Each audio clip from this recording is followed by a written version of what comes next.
Hello everyone, welcome back to Oni-chan. This young boy's name is Midoriya. Since he was a child, he has always wanted to become a superhero. While all his classmates have meta abilities, ironically, Midoriya is quirkless. He does not possess any abilities, therefore, he is often bullied by Bakugo and called Deku. When Bakugo learned that Midoriya wanted to apply to Hero Academy just like him, Bakugo immediately burned his hero notebook.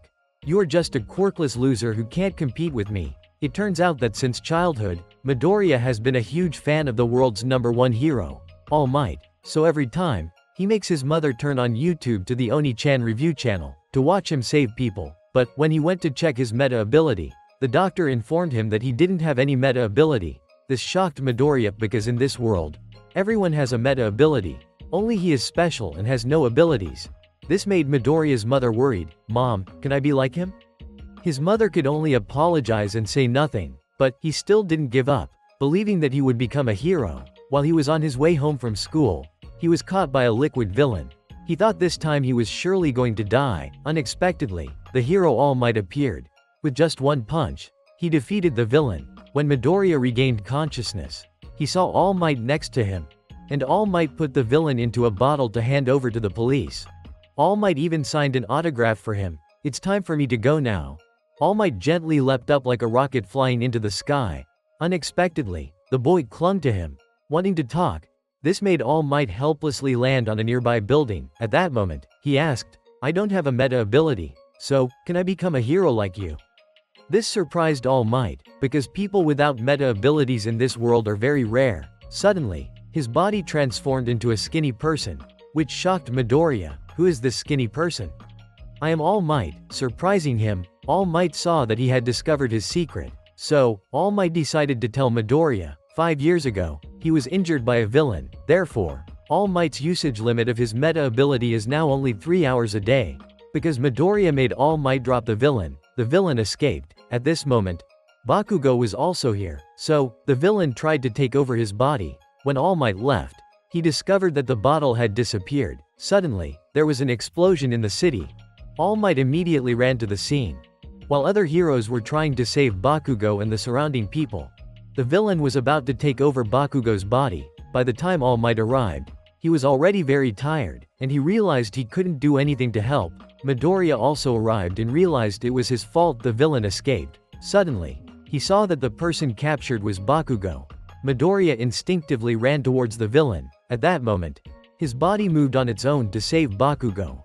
All Might saw a quirkless kid being so brave. It inspired him to transform into his muscular form one more time, and he rushed in to save Midoriya. With just one punch, he blew the villain away. Finally, the villain was handed over to the police. While All Might was being interviewed, Midoriya was scolded for running into danger on his own. In the afternoon, while Midoriya was walking home, Bakugo ran up to him. "I don't need your help, got it?" As he walked away, All Might also appeared. He tried to act cool but immediately reverted back to his skinny form. All Might said, "You have the potential to become a hero." This made Midoriya burst into tears, because he was finally recognized. "From now on, you can inherit my power." This surprised Midoriya. Then, he explained to him, "My power is called One for All. It can be passed on to someone else. Do you want to receive it?" This made Midoriya happy, and he agreed. The next day, All Might took him to a beach to train for the Hero Academy entrance exam. He pulled with all his might, but the metal box didn't budge. At this moment, All Might explained, "The One for All ability unleashes the body's power. If your body can't handle it, it will explode." With just one hand, All Might crushed the metal box. He also prepared a training schedule for him. Every day, Midoriya had to clean up the trash on this beach. Additionally, he also made his own training plan, whether at home or in class. He never takes a break. Surprisingly, after only 3 months, he was exhausted. All Might realized Midoriya hadn't followed his plan, but, knowing he was training so hard to become a great hero like All Might, made him excited, and he helped him adjust his training plan. After months of effort, Midoriya finally cleaned up the trash on the beach. All Might knew that Midoriya had worked very hard to get into the Hero Academy. Suddenly, All Might plucked out a hair, and told Midoriya to eat it. It turns out that this is the way to pass on his power through DNA. Finally, the day of the entrance exam for the Hero Academy arrived. This made Midoriya nervous, and he realized the person standing below was Voice Hero, Present Mike. Meanwhile, Bakugo remains thoroughly annoyed with him. The rule of the exam is that all participants must defeat 4 types of villain robots to score points. 1 point, 2 points, and 3 points. A young man with glasses asked, "Why is there a robot worth 0 points?" Present Mike warned that if they encountered it, they should run away. Then, the competition began to prepare. The participants would have to fight in a simulated city. They only had 10 minutes to score points for themselves. As soon as the competition started, all the participants rushed forward. Midoriya also chased after them from behind. Suddenly, he encountered a robot, which made him so scared that he couldn't move. Fortunately, this blonde guy fired lasers to save him. At this moment, Midoriya realized that many robots had already been defeated. This girl has scored 28 points. The guy with glasses has scored 45 points. If he still doesn't have any points, he will fail. Suddenly, they release a giant robot worth 0 points. He remembers Present Mike's advice to run away if he encounters this robot. But Midoriya is still scared and unable to move. Suddenly, he sees the girl is stuck. So, he immediately runs to her. He activates the power of One for All and jumps into the sky. With just one punch, he sends the giant robot into the scrapyard. This surprised everyone, but both his arms and legs were broken. Midoriya realized his body still couldn't handle this power. At this point, he was about to sacrifice his remaining arm to land safely. Fortunately, the girl ran up and slapped him, helping Midoriya hover in the air. Thanks to her, he was safe. But the competition time had ended. This made Midoriya disappointed. Thinking he had failed this time, suddenly, an old nurse appeared. She kissed Midoriya, instantly healing his broken arms and legs. 1 week later, he continued to fall into despair. Suddenly, his mother received a letter, so he went into the room and opened it. Unexpectedly, an image of All Might appeared, announcing, "This exam not only tests abilities but also the qualities of being a hero." Thanks to his bravery in saving Ochako, he was scored by the judges up to 60 points, and officially got into the Hero Academy. That night, he immediately went to the beach to find All Might. And he found out that All Might would also be a teacher at the Hero Academy. But Midoriya had to continue training if he wanted to control One for All. Finally, the day came for Midoriya to enroll. As soon as he entered the class, he saw the guy with glasses arguing with Bakugo. He also met Ochako again. Suddenly, there was a strange teacher sleeping in front of the classroom. It turns out his name is Aizawa, their new homeroom teacher. So, he immediately took the whole class outside to test their abilities. The teacher wanted to test their long-distance ball-throwing ability. The first person is Bakugo. Combining with his explosion quirk, he throws it 0.43 miles, making them think this game is very easy. He says, if anyone ranks last in the tests, they will be expelled, making Midoriya worried, because currently he can only use One for All at 100% or 0%. The first test is running. Thanks to their abilities, everyone easily passes. But only Midoriya can't use his power. At this moment, Midoriya remembers. All Might told him to imagine using One for All as if cooking eggs. So, in the following tests, Midoriya always tries to control his power, but he still can't do it. Only the last ball-throwing test remains. While Ochako controls gravity to throw the ball into space, if Midoriya fails again this time, he will be expelled. But because he doesn't want to disappoint his mother and All Might, he activates One for All, intending to sacrifice his arm. Unexpectedly, he fails again. It turns out Aizawa deactivated his quirk. At this moment, Midoriya realizes he is Erasure Hero. While All Might is secretly watching from a corner, worried he'll expel Midoriya, Aizawa blames him for being reckless, saying he won't be able to become a hero like that. But Aizawa gives him a second chance. This time, Midoriya has realized. He continues to use One for All to throw the ball, but he only uses one finger, minimizing damage to the lowest level. The measured result is more than 0.43 miles. This immediately makes Aizawa have confidence in him, while Bakugo is shocked, thinking Midoriya has been hiding his meta ability all along. When he is about to attack Midoriya, Aizawa intervenes. It turns out that since he was little, Bakugo has always seen Midoriya as useless, and especially gave him the nickname, Deku. Finally, Aizawa announces the results. Midoriya thinks this time he will be expelled, but Aizawa says, expulsion was a lie. It turns out he just wanted to push their abilities to the limit. When Aizawa leaves, he meets All Might again. All Might says, "You've changed because last time you expelled an entire class. Did you notice anything special about that boy?" Aizawa says, "You care about that boy too much, don't you?" Meanwhile, Midoriya has gone to see the doctor to treat his finger. While he's on his way back with Lita, they run into Ochako, unexpectedly. She knows the nickname Deku that Bakugo gave to Midoriya.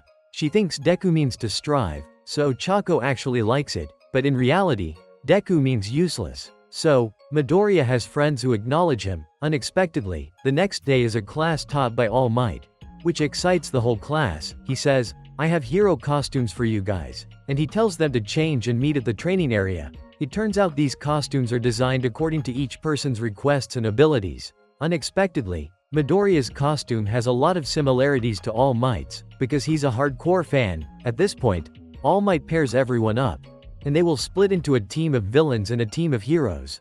Unexpectedly, Midoriya's opponent is Bakugo. Midoriya and Ochako are on a hero team. They have to catch Bakugo and Lita's team who are protecting the bomb. He realizes he can't use one for all against his friend. Suddenly, Bakugo appears and attacks both of them, causing him to be burned on one side of his mask. Bakugo continues to attack, but Midoriya manages to catch him and throws him down. It turns out he had been analyzing Bakugo's moves in his notebook for a long time. Then, Bakugo kicked Midoriya. Unexpectedly, Midoriya predicts all of Bakugo's attacks. Suddenly, Midoriya disappears. It turns out he wants to lure Bakugo to another place, so Ochako can find the bomb. But Bakugo is very angry and wants to defeat Midoriya because since childhood, Bakugo has always been the most outstanding person, whereas Midoriya has always been someone useless following him around. He can't accept Midoriya surpassing him. Meanwhile, Ochako has found Lita and contacted Midoriya. Suddenly, he was discovered by Bakugo, so Bakugo decides to fight seriously with him, and even blows up the entire building, making Midoriya worried. Meanwhile, when Ochako tries to grab the bomb, Lita stops her. Bakugo continues to rush to attack Midoriya, and throws him down. Everyone realizes Bakugo is too strong. All Might is hesitating whether to stop the fight or not. Bakugo asks, "Why aren't you using your power? This time I will defeat you." So, Midoriya rushes forward, and starts using his one for all. Unexpectedly, he punches up to the ceiling, straight towards Ochako and Lita's location. Seizing this opportunity, Ochako jumps and grabs the bomb. Bakugo only just realized that Midoriya didn't want to fight him from the beginning, and he's aiming for the bomb. Finally, Midoriya's team wins, but he also faints. At this moment, Bakugo realizes Midoriya has figured out his fighting style, making Bakugo furious. All Might consoles Bakugo. He tells Bakugo to learn from it. So, the next match begins. Unexpectedly, this student just needs to freeze the entire building, which makes the opponents unable to move, and he easily wins. His name is Shoto, with the meta ability of fire and ice. He is one of the 4 recommended students, surprising everyone. Meanwhile, Bakugo continues to feel annoyed, because there's another person stronger than him. Finally, they all complete the exam. Midoriya was the only one who ended up in the hospital, so All Might immediately goes to visit him. It turns out All Might's body has reached its limit. At this point, he goes to talk to the doctor, because only 4 people in the academy know All Might's secret. By evening, Midoriya is discharged from the hospital. Unexpectedly, as soon as he enters the classroom, everyone comes to talk to him, because Midoriya's match was very impressive. But he doesn't see Bakugo anywhere, so Midoriya runs off to find him, because he knows Bakugo misunderstands him for hiding his meta ability. Thus, he has to reveal that this ability was received from someone else. But Bakugo is still angry for losing to Midoriya, and he realized that Shoto was stronger than him. He says, "Listen Deku, next time I won't fail and become number 1. Suddenly, All Might also appears to comfort him.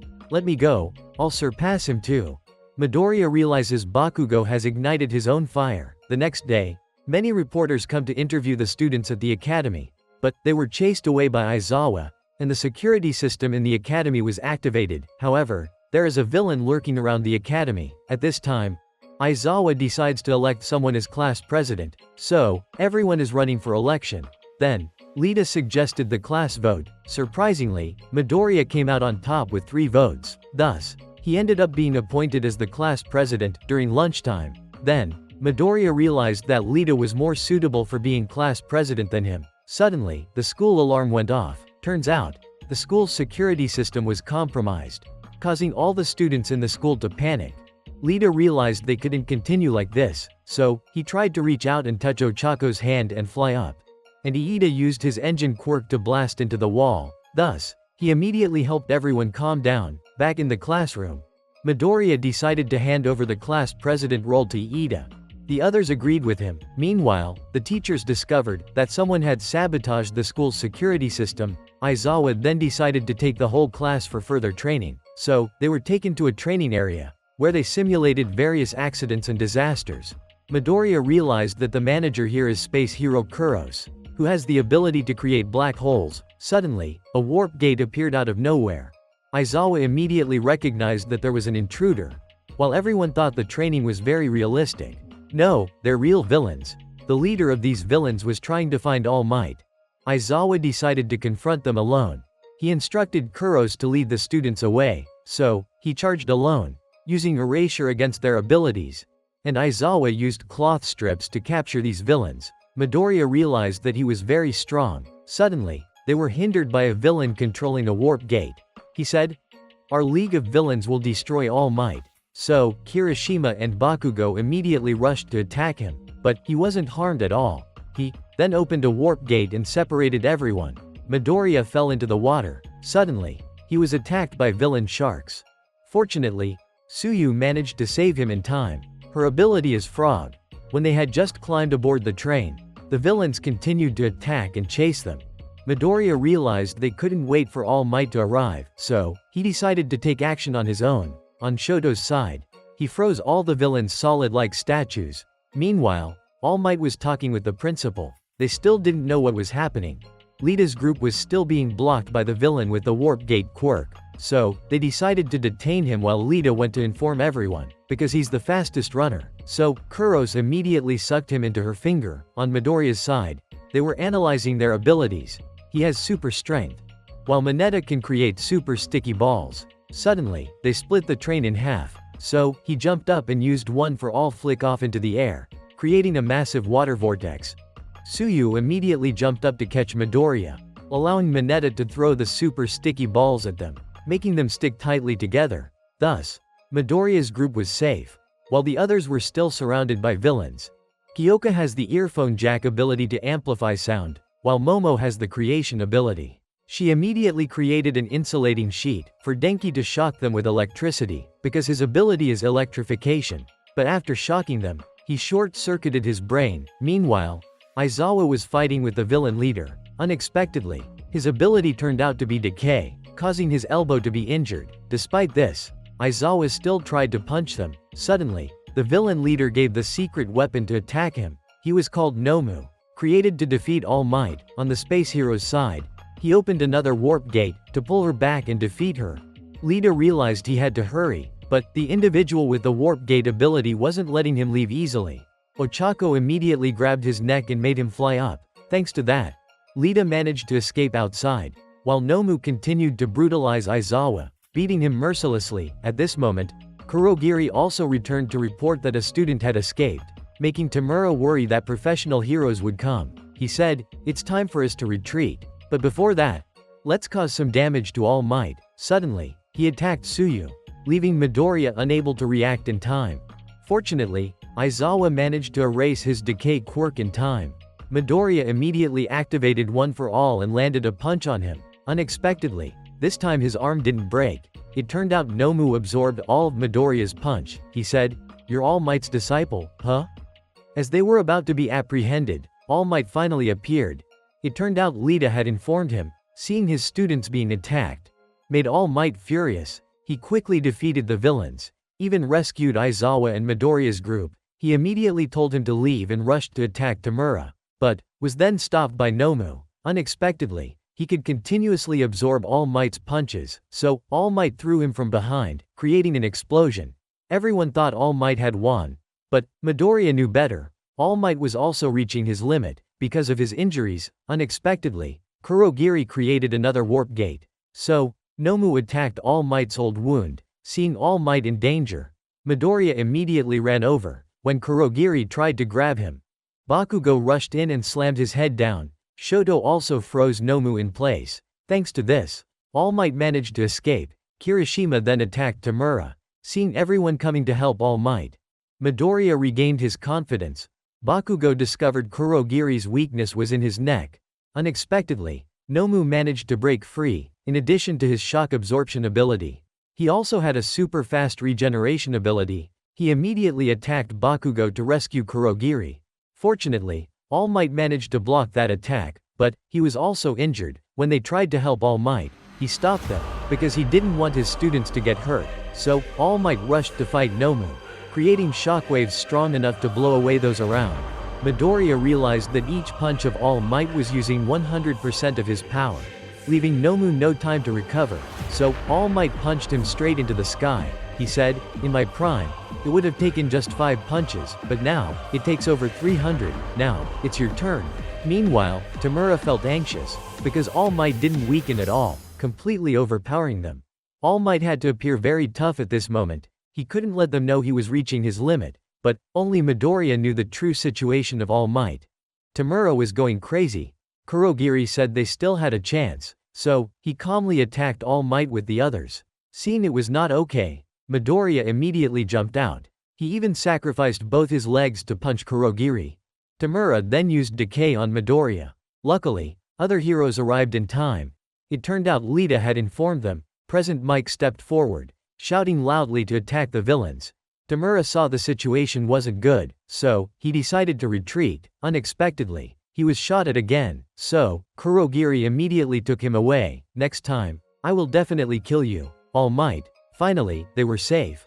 Midoriya blamed himself for not being able to help. "No, you saved me." Tamura has been taken back to the base. He immediately blamed his teacher, because All Might hadn't weakened at all.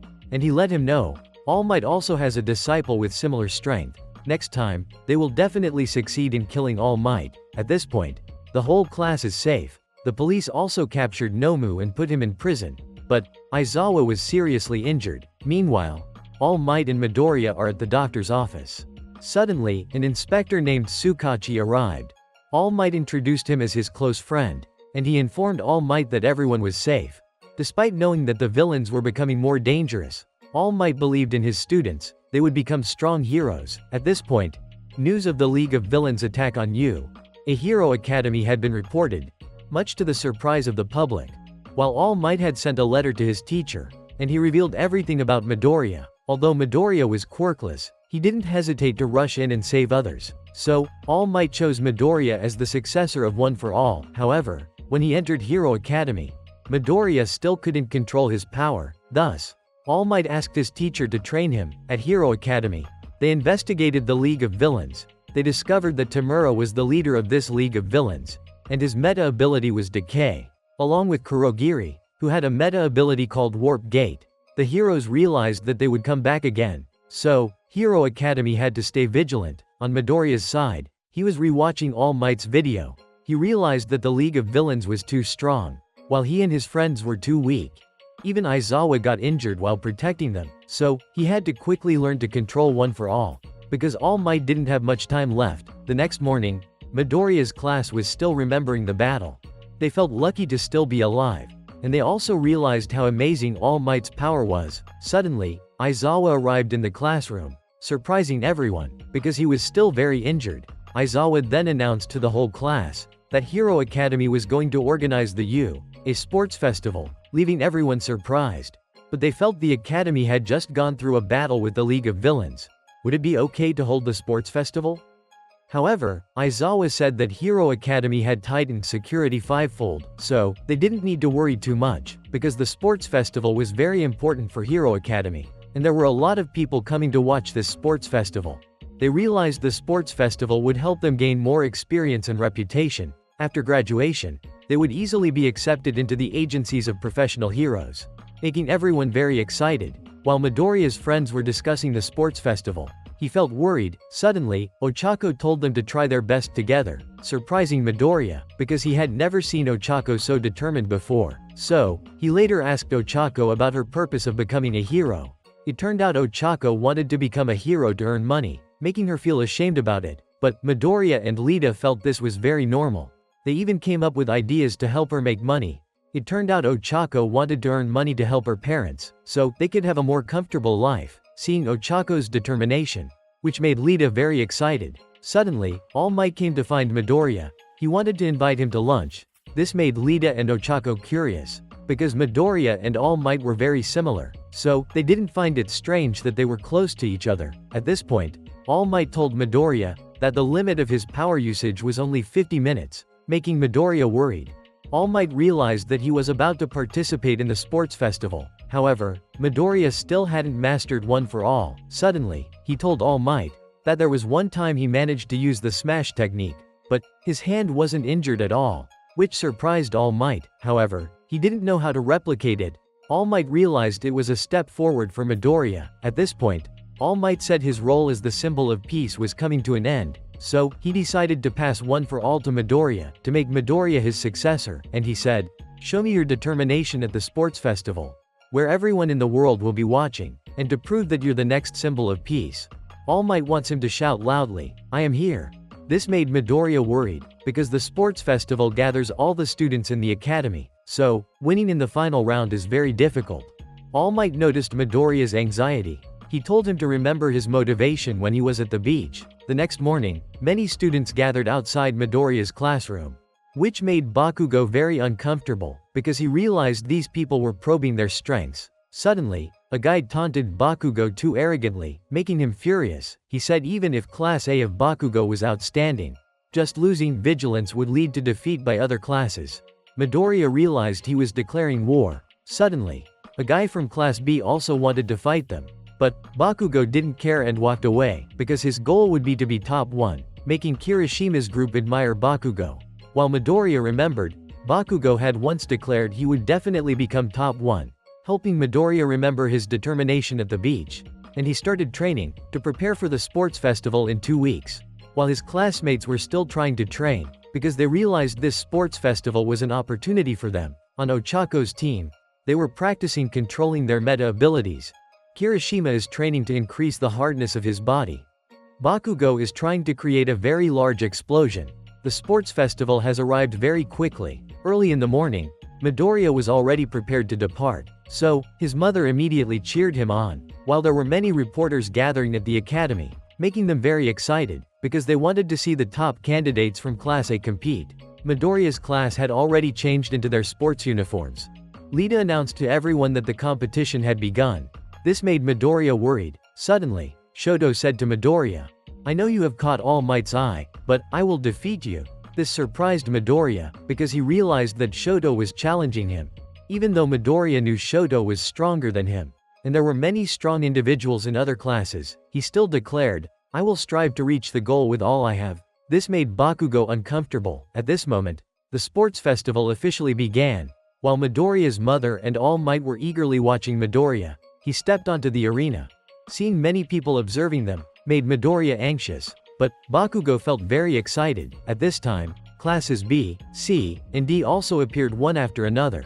This greatly excited the audience, and the hero Midnight announced the rules of the competition for them, making everyone mesmerized, because she was very charming. Suddenly, she called Bakugo to make a speech, surprising Midoriya. Unexpectedly, Bakugo simply said, "I will be number 1, making all students from other classes angry. But Midoriya realized Bakugo had changed. At this point, Midnight announced, round 1 would be an obstacle course race, so everyone got into position, while Midoriya remembered his promise to All Might. Although he hadn't mastered One for All yet, he was determined to become stronger. The race began, and everyone raced each other, running as fast as they could. Unexpectedly, the exit was very small. Midoriya got stuck inside. Suddenly, Shoto used his ice quirk and froze everyone. They couldn't move, but Bakugo's team immediately chased after. Shoto realized his classmates were avoiding his freezing technique, even many students from other classes. When Mineta thought he caught up with Shoto, he was immediately attacked. Midoriya realized it was a villain robot. Turns out, they were their obstacles. Seeing the gigantic villain robots, causing worry among everyone. When a villain robot attacked, Shoto immediately froze it, and he easily passed through, continuing to run forward, while Midoriya was thinking of ways to overcome these villain robots. Unexpectedly, Kirishima was hit and pinned by the freezing robot. But, thanks to his hardening quirk, because this ability can harden his body, suddenly, a Class B student with a similar quirk to Kirishima appeared. Turns out he's Tetsu with the ability to turn his body into steel. So, both of them continued chasing Shoto, while Bakugo used his explosion quirk to fly past the villain robot. But, two people caught up to him. Honda with the ability to create tape from his elbows, and Fumikage with the dark shadow quirk, allowing him to control his shadow. At this point, Lita and the others also overcame the villain robots. Aizawa recognized his students. They overcame their fears to use their meta abilities effectively. Meanwhile, Midoriya realized he couldn't use one for all in round 1, so he picked up a metal shield and turned it into a weapon to fight the robots. Surprisingly, his friends easily defeated the robots. While All Might knew that winning first place was particularly difficult for Midoriya, but he still believed in him. At this point, they reached the second challenge, the fall. A narrow alley had to be crossed using ropes. Suddenly, a girl felt very excited, and she immediately showed off her equipment to everyone, leaving them surprised. Unexpectedly, she used it to easily cross the mountain pass. But others still refused to give up, while Shoto remained in the lead. However, he noticed Bakugo was still chasing after him. Meanwhile, Midoriya had to climb the rope on his own to cross the mountain pass. At this point, Shoto reached the final challenge, the landmine field. He realized that hitting a mine would result in elimination. Unexpectedly, Bakugo could fly, and easily overtook Shoto. While everyone was trying to pass this challenge, Midoriya noticed that the distance to the finish line was too far, so he immediately used the metal shield to slam straight into the minefield, creating a massive explosion, helping Midoriya to quickly fly forward. It turns out Midoriya had dug up some landmines beforehand and gathered them all together. Thanks to that, Midoriya created a massive explosion. Unexpectedly, that explosion helped Midoriya surge to the lead, so Bakugo and Shoto immediately chased after him. While All Might was still very worried, Midoriya was about to fall. He realized Bakugo and Shoto would surpass him, so he continued to slam the metal shield onto the ground, creating another explosion, helping Midoriya surge forward. So, Bakugo and Shoto immediately chased after him, but in the end, Midoriya emerged victorious, making his mother very happy. Meanwhile, Tamura was also keeping an eye on Midoriya. At this moment, he realized he had won, and seeing All Might still watching over him made Midoriya very happy, while Bakugo was very angry because he had lost to Midoriya once again.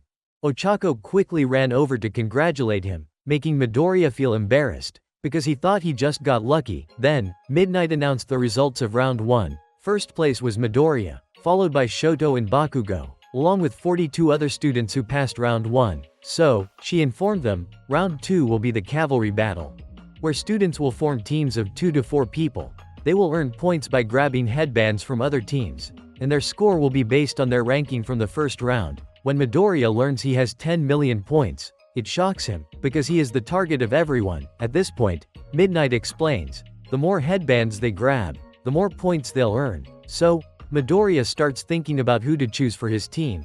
While many want to team up with Bakugo, because they know his quirk is suitable for this battle, suddenly, Kirishima said to Bakugo, his quirk is most suitable for Bakugo to ride on. This made Bakugo excited. At this moment, Midoriya realizes his classmates are forming teams together. But no one wants to team up with him. They even avoid him, because he is the target of everyone. Suddenly, Ochako suggests teaming up with Midoriya, which makes him very happy. Midoriya realizes that Ochako's quirk can be coordinated with others. So, he seeks out Lita, because Lita's quirk can complement Ochako's, helping them to move faster. But Lita refuses, because he doesn't want to rely on Midoriya, and sees Midoriya as his rival, surprising Midoriya, seeing everyone has already teamed up. So, Midoriya realizes he needs to be serious about this. Suddenly, this girl approached Midoriya. She introduced herself as Hatsume, a student from the support department of the academy, and she proposed to team up with Midoriya. Seeing her enthusiasm surprised them, and she showed Midoriya her support equipment, making Midoriya very excited. Now he realizes he still needs one more person. Suddenly, Midoriya found the person his team needed. After everyone had formed teams, the match immediately began. It turned out Fumikage was Midoriya's choice, and he was ready to fight. While Shoto's team was strategizing, Lita asked, "Are you going to use your fire ability?" Shoto replied, "I will never resort to it." Now, everyone was ready. Unexpectedly, as soon as the match started, they all lunged at Midoriya. When Midoriya attempted to run, suddenly, he was forced down to the ground, rendering them immobile. Fortunately, thanks to Hatsume's support equipment, they were able to levitate. Others continued to attack them, but they were intercepted by Fumikage, making Midoriya very pleased, because they coordinated well. At this point, everyone was still pursuing Midoriya. Suddenly, Shoji ran up to him. They were also blocked by opponents ahead of them. When Ochako attempted to fly up, she realized her feet were stuck by Mineta's sticky ball meta ability. Suddenly, Tsuyu covertly used her tongue to attack them. But Midoriya managed to dodge. He then activated the switch to help the support device fly up, but it was also damaged. Unexpectedly, Bakugo immediately chased after Midoriya. He kept thinking he would grab the headband, but Fumikage used his dark shadow to restrain him. Seeing Bakugo being pulled back surprised everyone, because as long as his feet didn't touch the ground, he wouldn't break the rules. Midoriya realized they needed to change their plan to help them stay in the game until the end. Suddenly, Bakugo's headbands were snatched away, surprising him. It turned out this guy had been observing Bakugo all along, waiting for the opportunity to grab his headbands, but he kept taunting Bakugo, making him angry. So, Bakugo decided to deal with him first. Meanwhile, Midoriya was facing Shoto on Mineta's side. He had lost his headbands, leaving them puzzled as to why they were taken. Thus, they decided to attack Midoriya together. While Midoriya was being targeted by Shoto, thus, they also began their assault. But many teams targeted them as well. Suddenly, Denki used electric attacks, stunning everyone with electricity, and Shoto immediately froze the ground to stop the other teams in their tracks, and he also snatched their headbands. Meanwhile, Midoriya was trying to escape, but Shoto continued to pursue. So, Fumikage immediately attacked. Momo quickly blocked the attack. Suddenly, Midoriya realized that Fumikage's meta ability would be stronger in darkness. But Midoriya's team was also cornered, so Midoriya found a way out for them. Meanwhile, Bakugo had his headbands taken by that guy, making Bakugo very angry. Thus, he decided to deal with them. So, Bakugo's team charged ahead, but he easily blocked Bakugo's attacks. He even used Bakugo's meta ability. He touched Kirishima. When Bakugo attacked again, he used Kirishima's power to block it. At this moment, Bakugo realized that his ability was copy. His name is Nato. He can use anyone's meta ability for 5 minutes by touching them. When Bakugo was about to attack again, they were stopped by another team. Kirishima's legs became immobilized, so they ran away. But Nato taunted Bakugo because his speech would become his #1 nonsense, making Bakugo extremely angry. At this point, there was only 1 minute left in the match. Midoriya's team was surrounded by Shoto's ice. But Shoto realized Midoriya was still maintaining distance, so he thought Midoriya must have a plan. Suddenly, Lita used all his strength to propel Shoto towards grabbing Midoriya's headbands, so fast that he didn't have time to react. Turns out, Lita can generate explosive power once, but his engine will have to stop for a while. This surprised Midoriya, because his score had returned to 0. So, Midoriya decided to counterattack. Suddenly, Ochako stepped forward, making Midoriya remember everyone's determination. Thus, he immediately used One for All, making Shoto have to use fire to block. Meanwhile, Bakugo chased after Nato, but he was stopped by an air barrier. Surprisingly, Bakugo broke through that shield, and he managed to reclaim his headbands, helping Bakugo's team rise to 3rd place. However, Bakugo still wants to get 1st place, so they continue to chase after Nato. Bakugo's team then cooperates with each other, and continued to snatch Nito's headbands. Thanks to that, Bakugo's team secured 2nd place, so he began to search for Midoriya and Shoto. Meanwhile, Midoriya had used One for All, and he pushed Shoto's fire hand away. Unexpectedly, Midoriya's hand was not injured, so he managed to reclaim his headbands. Suddenly, Midoriya realized he had been tricked, because these headbands were only worth 10 points, and they only had 10 seconds left, so he told Fumikage to attack. Suddenly, Bakugo also appeared. Midoriya realized the opportunity had come, thus, he rushed towards Shoto. Unexpectedly, time was up, leaving Midoriya and Bakugo disappointed, while Shoto realized he had just faced danger. In the end, the 1st place team was Shoto's. Bakugo's team ranked 2nd. While Midoriya was disappointed, apologizing to everyone. Suddenly, Fumikage informed him that, when Midoriya was attacking, he managed to grab headbands worth 615 points, securing 4th place for Midoriya's team. This made him very happy. Meanwhile, Shoto was furious, because Midoriya had forced him to use fire. Now, as everyone was waiting for the next round of the competition, Shoto encountered Midoriya alone, sparking his curiosity. He didn't know what Shoto wanted to say to him. Meanwhile, All Might met with Endeavor, the number 2 hero. At that moment, Shoto said to Midoriya, "You forced me to break my oath," because Shoto had to use his left arm during the battle. Shoto realized, Midoriya's power is very similar to All Might's. So, Shoto asked, "Are you All Might's illegitimate child?" This left Midoriya feeling confused, unsure how to explain to Shoto, but Shoto said, "If you're like the number 1 hero, then I'll definitely defeat you." Meanwhile, Endeavor didn't show any friendliness towards All Might, but All Might still followed him, wanting to ask how he taught his next generation. This made Endeavor very uncomfortable and he left, and he said, "I will turn Shoto into the number 1 hero. Surely he will surpass him." It turns out Endeavor's ambition is to become the number 1 hero, but he could never surpass All Might. So, he found a way to marry Shoto's mother. This way, Shoto could possess both fire and ice abilities. From then on, he was determined to raise Shoto to surpass All Might. This made him angry, knowing he was just a tool of Endeavor, and he always made Shoto's mother cry, making her resent Shoto's left side, even pouring boiling water on his face. So, Shoto will aim for the top spot without using Endeavor's power. Bakugo has overheard everything. Shoto thinks Midoriya's circumstances are different from his own, but he still intends to defeat Midoriya. Suddenly, Midoriya said to Shoto, "I've always been helped by others, and now I can stand here, so I have to strive to be number 1. And I will defeat you too." Thus, Shoto walked away. Bakugo also saw Midoriya's determination. At this moment, the final round has arrived, making everyone very excited. So, Mineta tricked the girls in the class into wearing cheerleading outfits, making them very angry, because they are always tricked by Mineta. The final round has 16 students. They will have to fight one-on-one against each other. So, everyone started drawing lots to choose their matchups. The students were paired up to fight each other. Midoriya realized that his opponent was Shinso. Unexpectedly, Shinso immediately sought out Midoriya to greet him. When Midoriya was about to respond, Ojiro immediately covered his mouth and warned Midoriya not to answer him, while everyone was waiting for the arena to be prepared. Midoriya was very anxious, so All Might sought him out. He realized that Midoriya could use 5% of One for All's power. Thus, he encouraged Midoriya to help him regain his spirit for the match. After the arena was prepared, the match began. Unexpectedly, the first match was Midoriya's, making him very nervous, while everyone was very excited.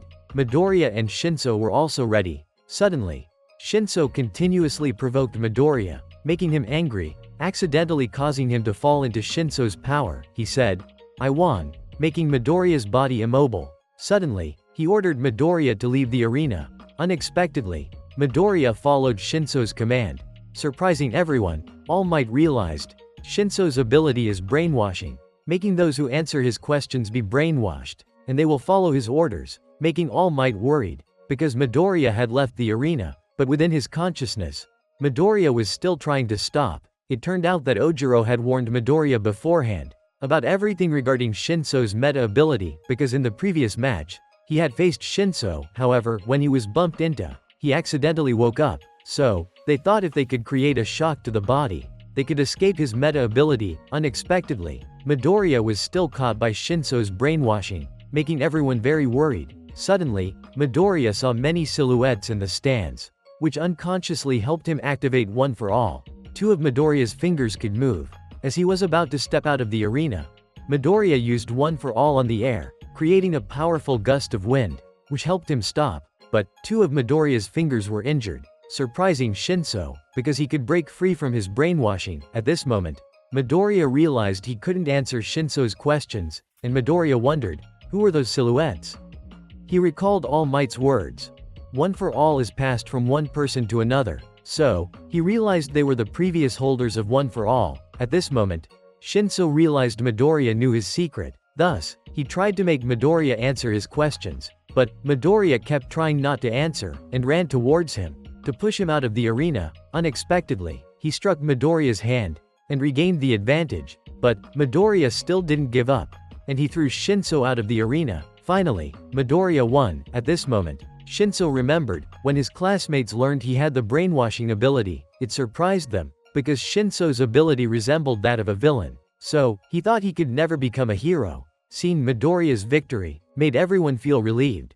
While Midoriya recalled Shinso's provocations, he said Midoriya was lucky, so he couldn't understand the unlucky ones like him.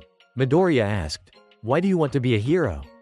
Shinso simply replied, "It's my dream." Suddenly, Shinso was cheered on by his classmates, which surprised him, because his meta ability had been recognized. At this moment, Shinso declared to Midoriya, "I will definitely become a better hero than you." When Midoriya replied, accidentally triggering his ability. So, Shinso reminded Midoriya to be more careful. "You must not lose in a shameful way." At this moment, Midoriya had his 2 fingers treated, making the nurse angry, because All Might put too much pressure on Midoriya. Suddenly, Midoriya told All Might about the 9 silhouettes he had seen, surprising All Might. It turns out, when he was young, All Might had also seen them. This proves that Midoriya has better control over One for All. On Shoto's side, he met his father. His father continuously demanded that Shoto use the power of his left arm, and remember his mission to surpass All Might. But, Shoto still firmly refused to use his father's power. At this moment, the next match began. Shoto's opponent was Hanta, making everyone very excited, while Midoriya and Bakugo were focused on watching this match. As the match began, Hanta immediately grabbed Shoto. As he was about to throw him out, Shoto used his ice power, causing the entire arena to shake, making everyone surprised, because Shoto created a giant ice block, rendering Hanta unable to move. So, Shoto won overwhelmingly, making everyone surprised. At this moment, Shoto melted the ice for Hanta. Midoriya noticed Shoto seemed sad.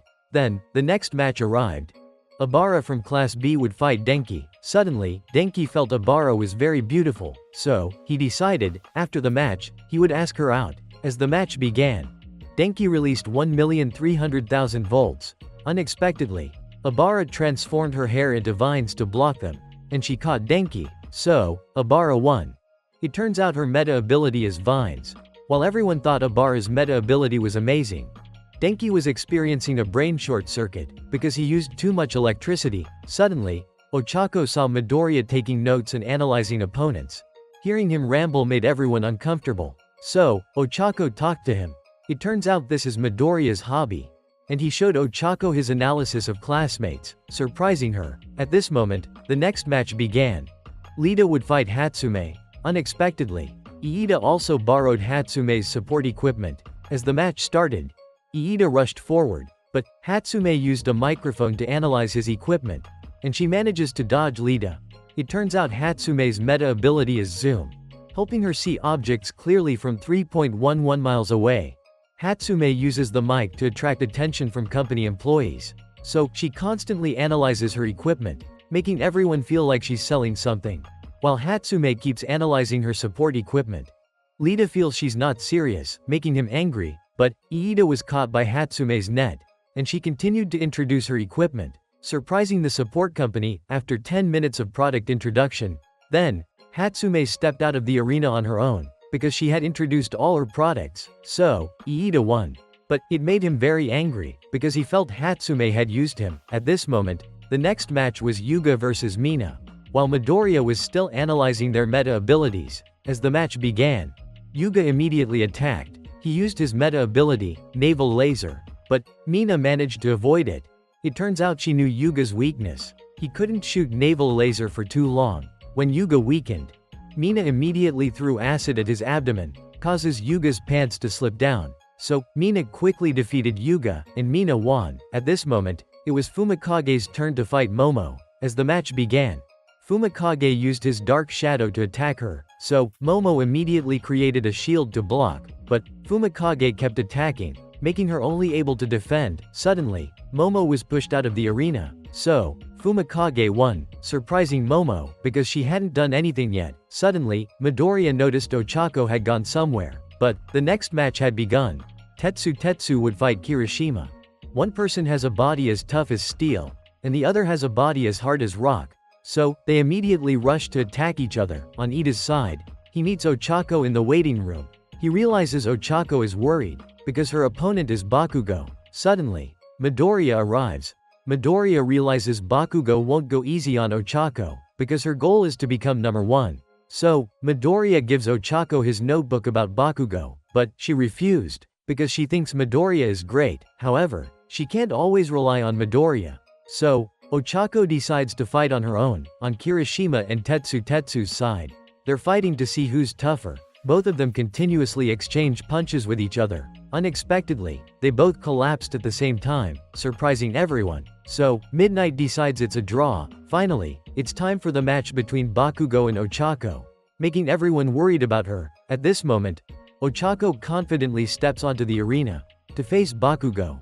Midoriya tells Iida that Bakugo is very strong. He doesn't have any weaknesses, but if Ochako can touch Bakugo's body, making him float, then Ochako can win. As the match begins, Ochako immediately rushes at Bakugo. She immediately predicts Bakugo's movement. When Bakugo attacks, Ochako manages to dodge, surprising everyone. As Bakugo sees Ochako appear, he continues to attack, but it's just her coat. Ochako then appears behind Bakugo, thinking she will touch him. But Bakugo pushes her back. As she continues to advance, Bakugo keeps attacking, but Ochako doesn't give up. Seeing her continuously being attacked by Bakugo makes everyone worried. They realize Bakugo is too ruthless, because he keeps attacking a girl. But Aizawa says Bakugo is respecting his opponent. At this moment, he sees Ochako still not giving up, surprising Bakugo. Suddenly, Ochako says, "You've let your guard down." It turns out Ochako has been continuously rushing at Bakugo to break the arena floor, so Ochako made the pieces of the floor fly into the air, and she deactivated her ability, making the pieces of the floor fall down. While Bakugo is focused on blocking the pieces of the floor, now, Ochako immediately rushes up, because she always wants to be like Midoriya, but Bakugo creates a powerful explosion. He immediately sends Ochako flying, and destroys all of her rock fragments, surprising everyone, because in fights with Midoriya, Bakugo has been more careful. But Ochako still doesn't give up, just like Midoriya. Suddenly, Ochako collapses, because her body is exhausted, unable to move anymore. But Ochako continues to crawl forward, because she wants to earn money to help her parents, surprising Bakugo. Finally, Ochako faints, so Bakugo wins. At this point, the first round has ended. Midoriya remembers Ochako's determination, making him very worried. Suddenly, he encounters Bakugo, making him afraid. Suddenly, Bakugo asks, "That plan is yours, isn't it?" But Midoriya says, that entire plan belongs to Ochako. At this point, everyone teases Bakugo as a villain, because he fought a weak girl. But Bakugo feels Ochako is not weak. While Ochako is still trying to act normal with Midoriya, she says she's fine, making Midoriya even more worried. At this point, Kirishima and Tetsu have arm wrestled to see who will advance to the next round. In the end, Kirishima wins, but he greatly respects Tetsu, earning admiration from everyone. As Midoriya leaves to prepare for the next match, he calls his father. Although Ochako feels numb from her loss, her father sees Ochako's match as amazing, and they are very proud of her. At this moment, Midoriya realizes Ochako is very desperate, but she still cheers him on, helping Midoriya feel more confident. Suddenly, he sees Endeavor, surprising Midoriya. He recognizes Midoriya's power resembling All Might's. He says, "I want Shoto to surpass All Might, so a match with you is the best test for Shoto." But Midoriya says, "I'm not All Might, and Shoto is not you either." At this point, the next match has begun, so Shoto and Midoriya step onto the arena, making everyone very excited. While Tamura is still watching Midoriya on TV, people are also eagerly awaiting Midoriya and Shoto's match. At this point, Shoto is determined to get first place, but without using Endeavor's power. While Midoriya cannot afford to lose, because of his promise to All Might. As the match begins, so Shoto used ice to attack Midoriya, but he used one for all flick off into the air, creating a strong wind that destroyed Shoto's ice. However, Shoto realizes his meta ability will harm himself. All Might realizes Midoriya is using 100% of his power. Shoto continues to attack, so he continues to flick off into the air to push Shoto back, but Midoriya's two fingers are injured. He realizes he needs to break the ice behind Shoto, so Midoriya starts thinking, because he only has 6 more attacks left. Shoto continues to attack Midoriya, making Midoriya flick off for the 3rd time. While everyone is still focused on the match, Shoto continues to attack, forcing him to keep blocking, so all the fingers on Midoriya's right hand are injured. Taking this opportunity, Shoto rushes in. Midoriya immediately attacks him, but Shoto manages to dodge, and he freezes Midoriya's legs. He realizes the opportunity has come. So, Midoriya immediately uses One for All on his left arm, and he delivers a powerful blow, sending shockwaves throughout the stadium, but Shoto still stands firm inside the arena, while Midoriya's left arm is injured. Shoto realizes Midoriya intentionally brought him closer. Midoriya also realizes Shoto's prediction and technique are too good. Suddenly, Midoriya realizes Shoto hasn't used all his power yet, because he only used his ice power, without using Endeavor's firepower, when Shoto is about to end the battle. Thinking Midoriya can't fight anymore, suddenly, he attacks Shoto, surprising everyone, because Shoto is about to be pushed out of the arena. Shoto realizes he continues to use his broken fingers to attack. At this moment, Midoriya knows Shoto's ability also has its limits, because his right side is frozen. So, Midoriya says, "Use your full power to fight me," making Shoto angry. So, he rushes to attack Midoriya. Seizing this opportunity, Midoriya immediately unleashes 100% of One for All into his arm, and he tries not to let the power explode. Then, he punches Shoto back, making Shoto wonder why he stopped. So, Shoto continues to attack Midoriya. The heroes realize Midoriya is fighting recklessly, because currently, he doesn't feel any pain. But Midoriya still doesn't give up, because he wants to show All Might his determination. Suddenly, Midoriya uses his mouth to wield the power of his thumb, and he pushed Shoto back. At this moment, Midoriya said, he wants to become a hero, to be able to smile in response to everyone's expectations, prompting Shoto to recall his past. Turns out, when he was little, Shoto was always forced to train by his father, so his mother intervened with Endeavor, but she was also struck by him, leaving Shoto resentful towards his father, and he wanted to become a hero just like him. But one day he realized his mother hated him, because his left side resembled Endeavor's, and she had hurt Shoto, so she was hospitalized by his father. At this point, Midoriya continued to control One for All and punched Shoto away, and he says, "This strength belongs to you, doesn't it?" So, Shoto remembered the time he watched All Might with his mother, and helped him recall his own hero's purpose. Thus, Shoto unleashed a massive blaze, surprising everyone, and he decided to use all his strength to fight Midoriya, making Endeavor very pleased, because he thought Shoto had accepted his power. So, he immediately combined his ice and fire powers. Therefore, Midoriya also infused 100% of One for All into his legs, and rushed towards Shoto at incredible speed. Both of them then used all their strength to fight each other, causing the entire arena to shatter.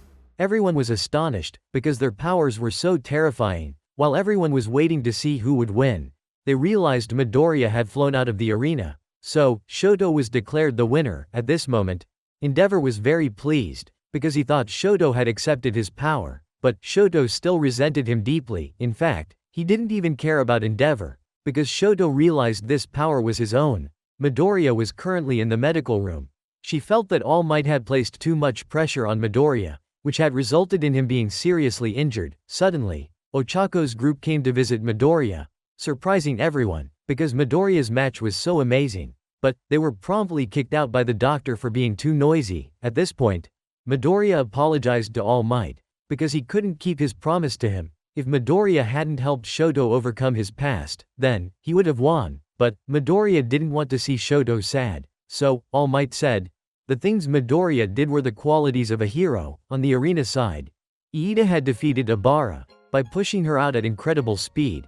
Then, it was Fumikage's turn to defeat Mina. At this point, the doctor had finished treating Midoriya, but his hand was scarred, and she advised All Might to find another way for Midoriya to use One for All, because he couldn't continue to harm himself anymore.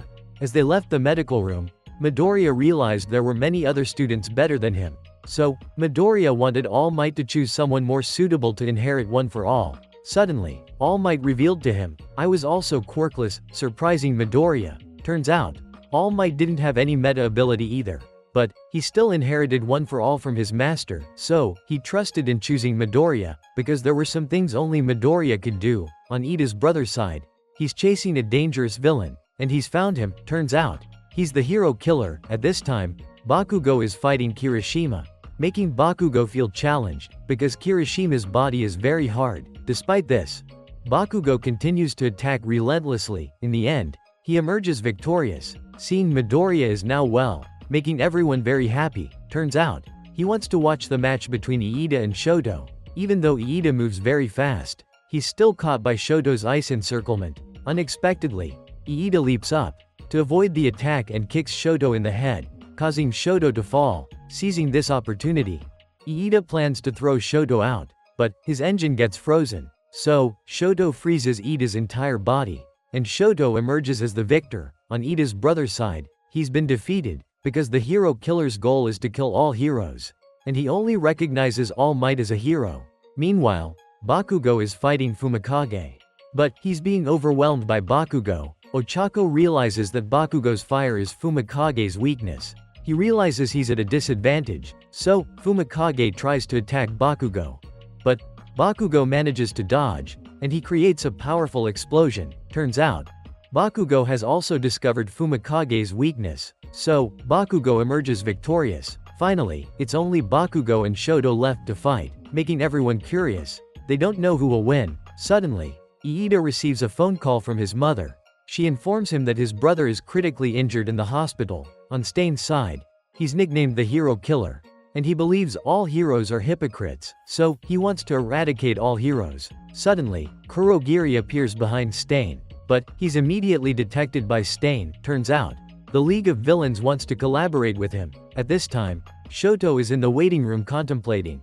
He never wants to use his fire meta ability because his mother despises it, but he was forced by Midoriya to use it. Suddenly, Bakugo bursts in through the door. Turns out, he went to the wrong room, leaving Bakugo confused. But, he's very annoyed with Shoto, because Shoto seems to be ignoring him, making Bakugo furious. But, Shoto asks Bakugo, "You're Midoriya's childhood friend, aren't you? He always risks himself for others like that, doesn't he?"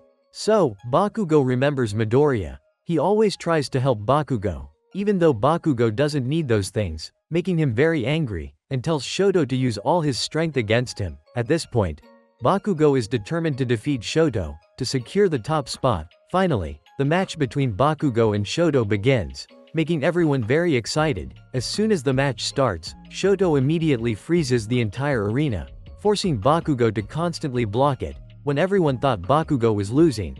But, Bakugo breaks through Shoto's ice. So, Bakugo immediately charges at him. When Shoto tries to grab Bakugo, he dodges to the right, and immediately grabs Shoto, surprising everyone. Then, Bakugo throws Shoto away, but, Shoto creates an ice path, to come back and attack Bakugo, making Endeavor excited, because he wants Shoto to use his power. But, Shoto only throws Bakugo away, making Bakugo furious, because Shoto didn't use all his strength against him. So, Bakugo declares to Shoto, "If you dare to underestimate me, you'll lose, because I will definitely take the first place. A loser like you should just disappear." So, he charges at Shoto, while Shoto is still conflicted about his hero's purpose. Suddenly, Midoriya cheers for Shoto. He immediately helps Shoto regain his confidence, and he releases the fire from his left side, making Bakugo excited, and he unleashes his strongest move, creating a massive explosion.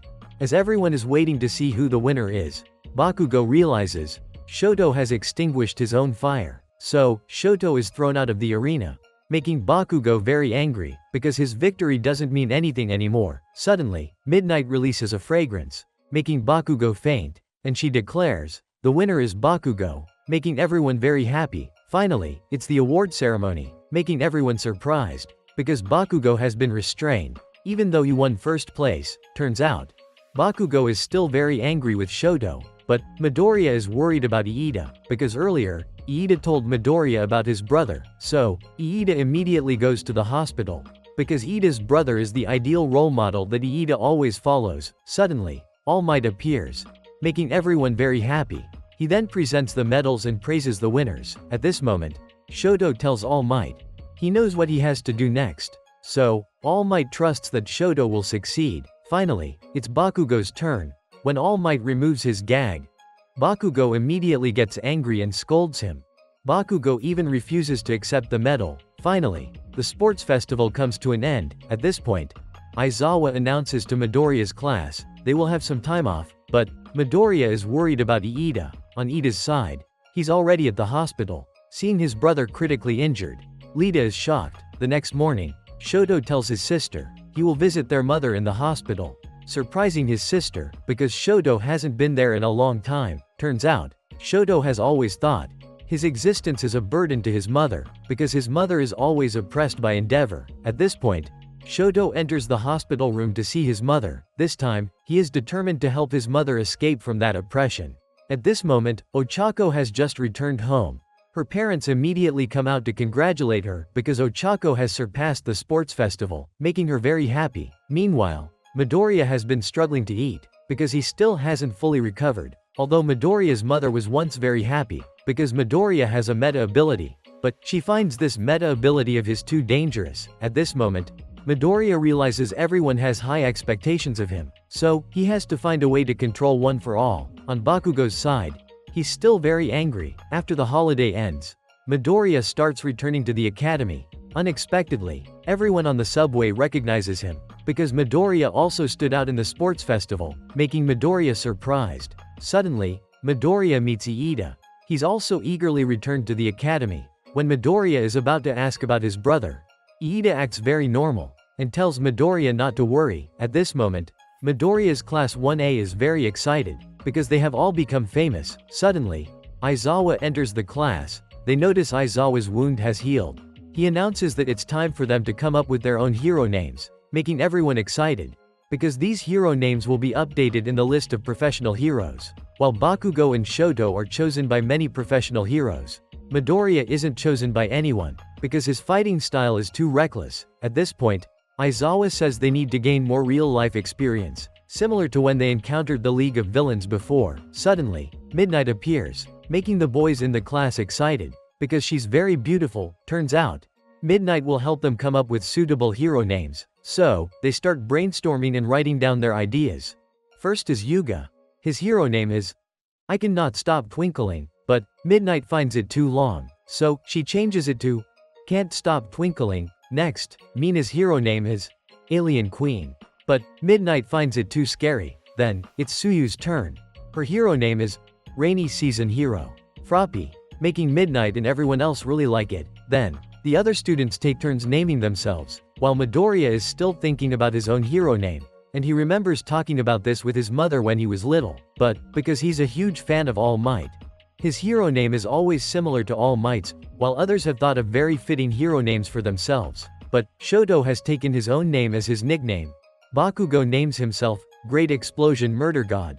Then, it's Ochako's turn. She names herself, Uravity, making Midnight amused. Now, only Iida and Midoriya are left. While Iida is reminiscing about his brother, it turns out his current condition prevents him from being a hero anymore, which saddens Iida deeply. His brother wants Iida to continue being a hero using his name, but Iida hasn't accepted this yet, so he decides to use his own name as his hero name. Finally, it's Midoriya's turn. Unexpectedly, his chosen hero name surprises everyone. Turns out, the hero name he chooses is Deku, which means useless person, but it still has another meaning. One who can do it. All Might discovers that a hero has nominated Midoriya, which surprises him. After they have finished choosing their hero names, Aizawa says those who receive nominations will go to workplace training. Those without nominations will choose their own workplace training, to gain more real-life experience. While everyone is thinking about which workplace training to choose, Ochako chooses the hero Gunhead, because she realizes she needs to improve her combat skills. Suddenly, they notice Midoriya trembling. Turns out he's practicing sitting on an air chair, surprising them. After school, All Might immediately looks for Midoriya. He announces that Midoriya has received a nomination from Gran Torino, who is All Might's former teacher. This excites Midoriya, and Gran Torino also knows about the One for All ability, even though he's retired. All Might still trembles when mentioning him. Midoriya starts to worry, and now he knows about Iida's brother's condition. The one who harmed him was Stain. The next day, they are ready to go to their workplaces. Midoriya and Ochako go to meet Iida to encourage him, but Iida is determined to seek revenge. Meanwhile, Midoriya is heading to Gran Torino's address. As he opens the door and steps inside, Midoriya sees blood, but Gran Torino is still alive. Turns out, he's just teasing Midoriya. Seeing this old man behaving so erratically makes Midoriya skeptical. Is he really All Might's former teacher? Suddenly, he becomes serious and asks, "How much control do you have over One for All?" Then, he swiftly jumps with incredible speed, surprising Midoriya, because he's not erratic at all. Gran Torino reveals he's been observing Midoriya since the sports festival. Learning that he dared to use One for All, despite his injuries, Gran Torino also blames All Might for not knowing how to teach Midoriya. He instructs Midoriya to put on his hero costume, which makes him delighted. Turns out, Midoriya's hero costume has been upgraded. Gran Torino tells Midoriya to attack him, but Midoriya is afraid he'll ruin this place. So, Gran Torino strikes first, moving with incredible speed, making Midoriya unable to keep up, and he keeps attacking Midoriya continuously.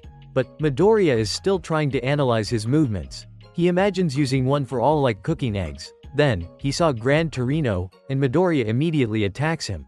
But Midoriya moves too slowly, so he is immediately caught by Gran Torino, surprising Midoriya.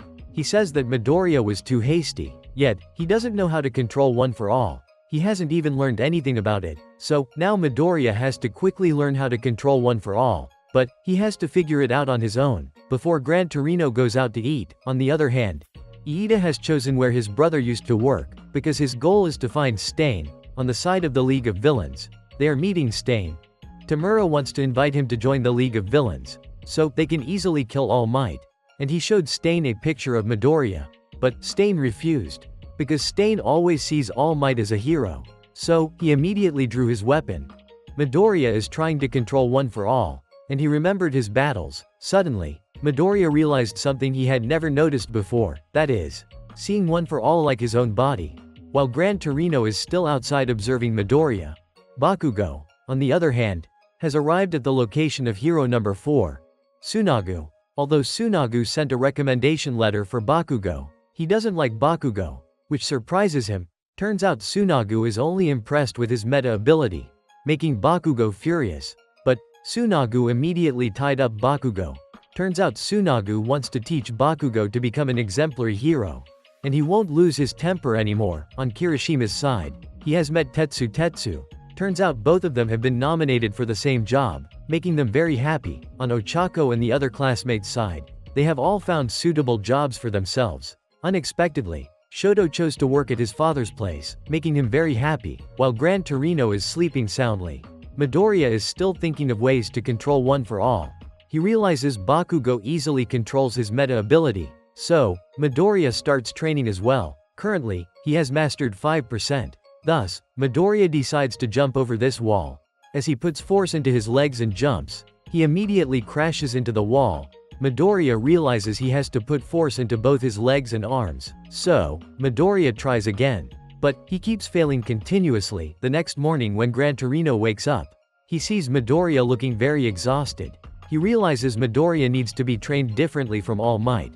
Turns out before All Might was hit by him many times. Suddenly, Gran Torino puts a microwave oven, so he immediately tells Midoriya to bake a cake, while Midoriya still continues to think about controlling One for All. When Gran Torino tries a piece of cake, he finds it very hard, so he blames Midoriya for not using a rotating plate in the oven.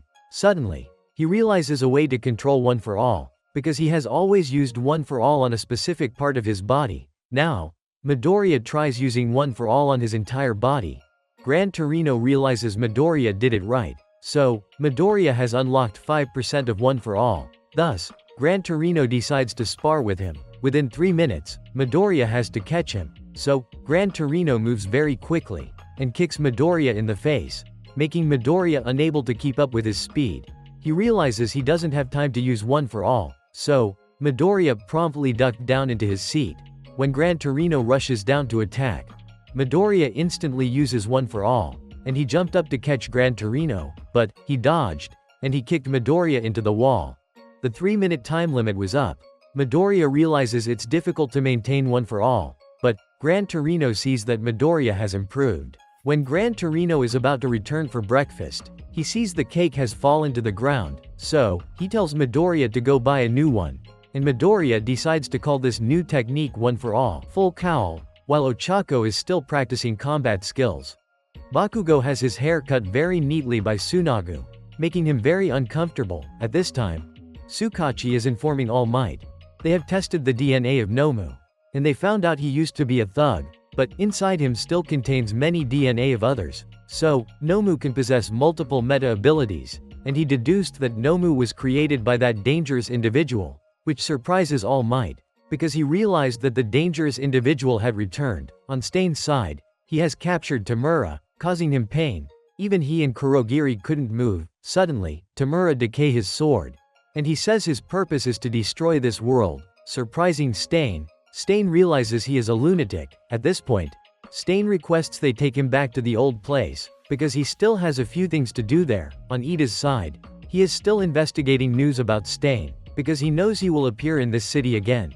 While Midoriya is still training with Gran Torino, but Midoriya still hasn't caught him. Suddenly, Gran Torino mentions moving on to Phase 2. Turns out he wants Midoriya to go catch villains, because it will help him gain real combat experience. So, he immediately takes Midoriya to a city with many villains. Meanwhile, Iida is still trying to patrol with his brother's friend. He realizes Iida is looking for the hero killer, so he tries to advise Iida.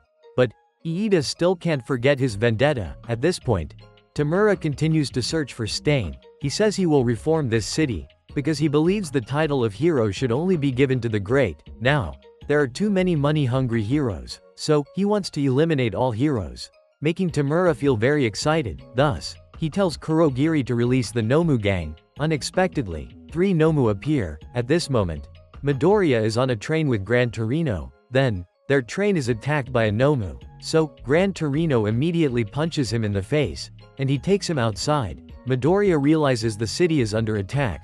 Turns out Tamura is having the Nomu gang destroy the city, to attract as many heroes as possible.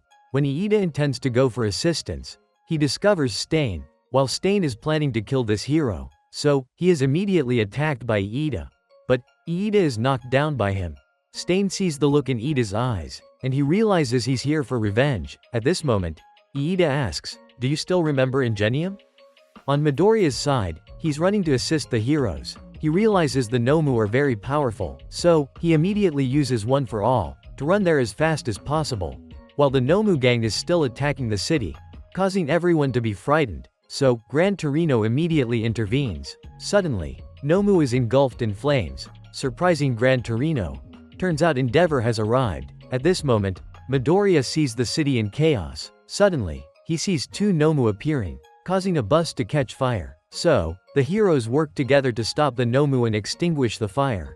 Midoriya realizes Iida is looking for the hero killer here. Thus, he immediately runs to find Iida.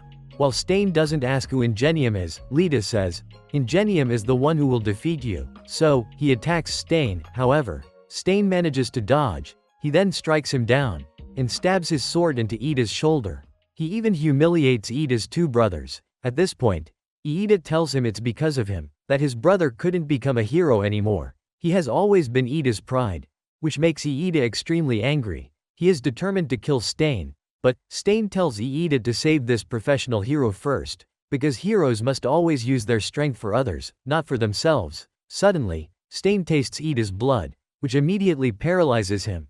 As Stain is about to kill him, Midoriya suddenly appears and punches Stain in the face, which surprises Iida. Stain recognizes having seen him in Tamura's photo. At this moment, Iida's body still can't move. Suddenly, he sees there's another hero here, so he can't carry Iida away. Stain says he will kill Iida. When Midoriya looks into Stain's eyes, it makes him scared, because his eyes are those of a murderer.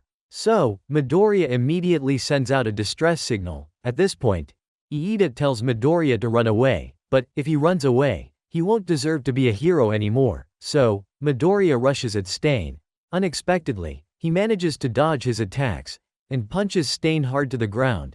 Lita realizes he mimicked Bakugo's movements. Suddenly, Stain tastes blood on his sword, making Midoriya unable to move. Turns out Midoriya has been hit by Stain's blade.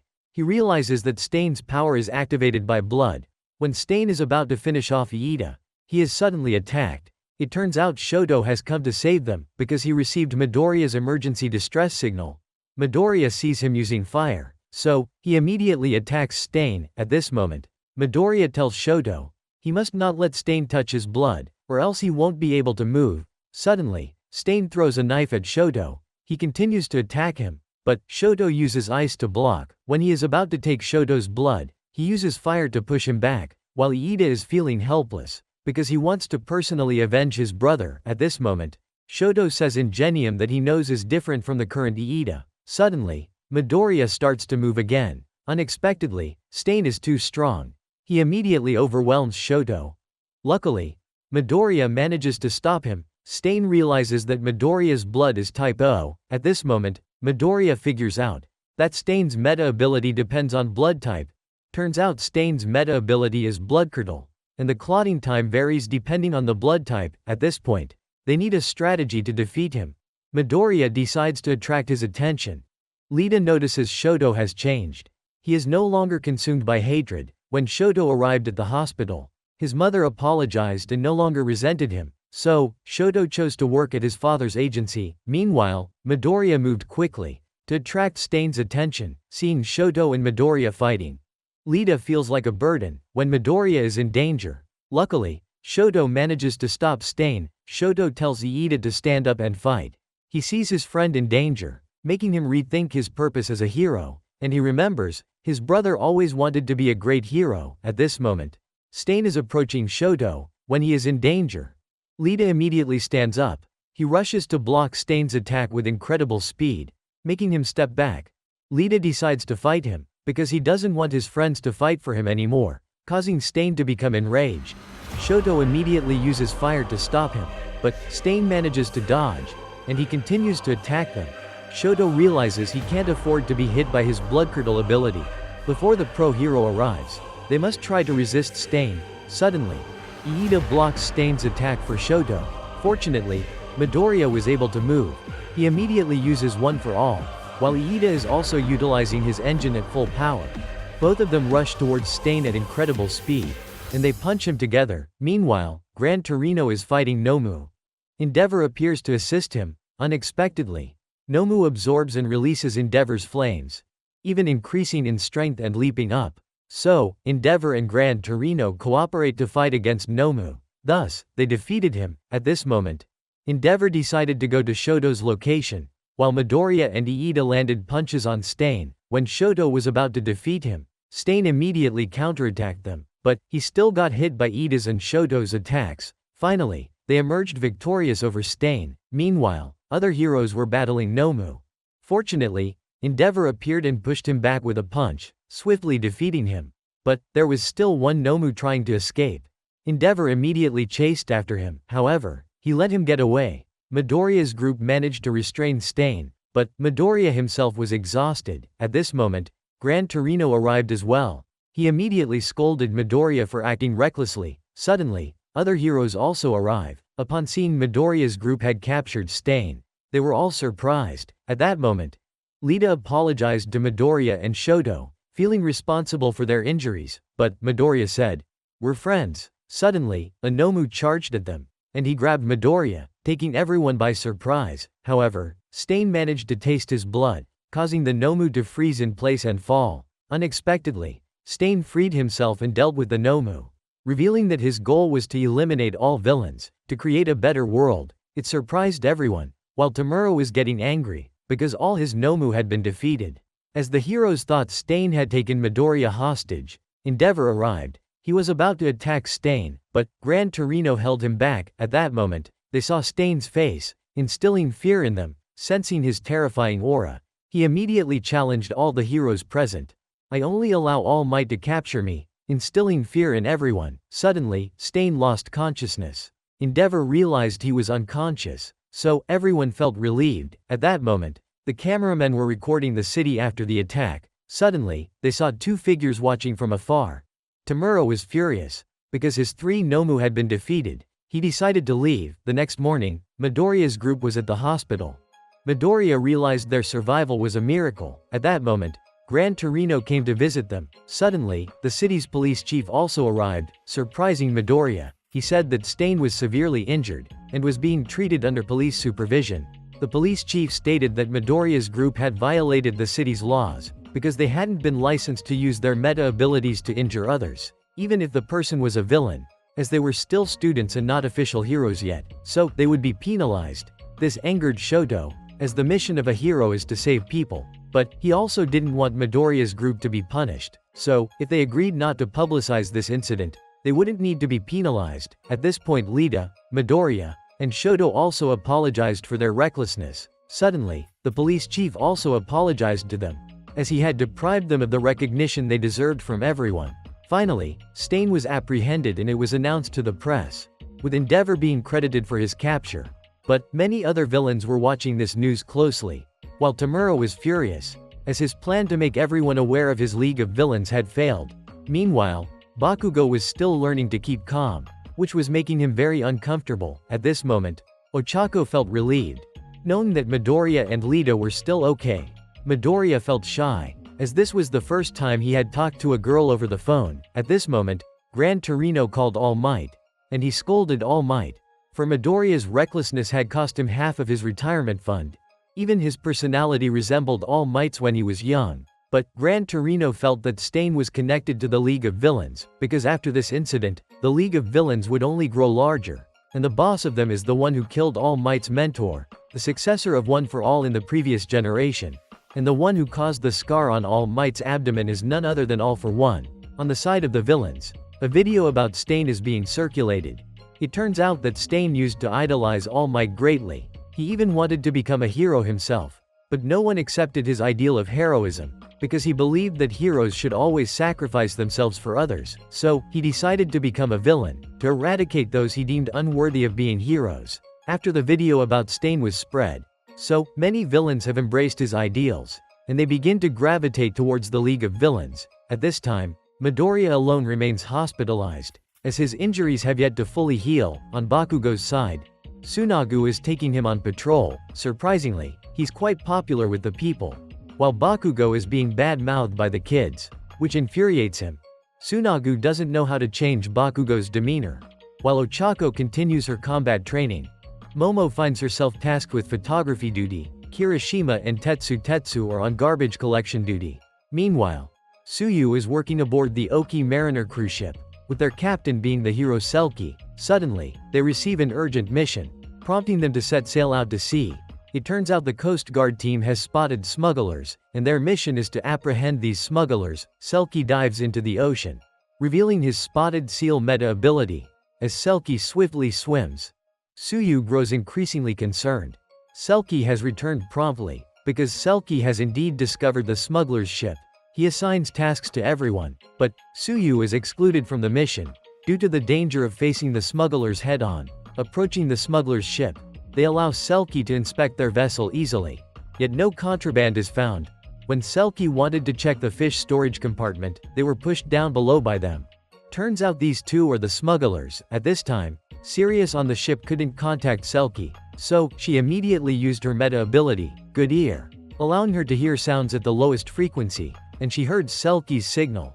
He told them to chase after the smugglers, although Tsuyu was worried about Selkie, but Sirius said they had to listen to the captain, so they chased after the smugglers. At this time, she saw them, thus, they attacked together. They quickly apprehend one of them. When they boarded the ship, they were attacked by a villain, so Sirius was captured by him.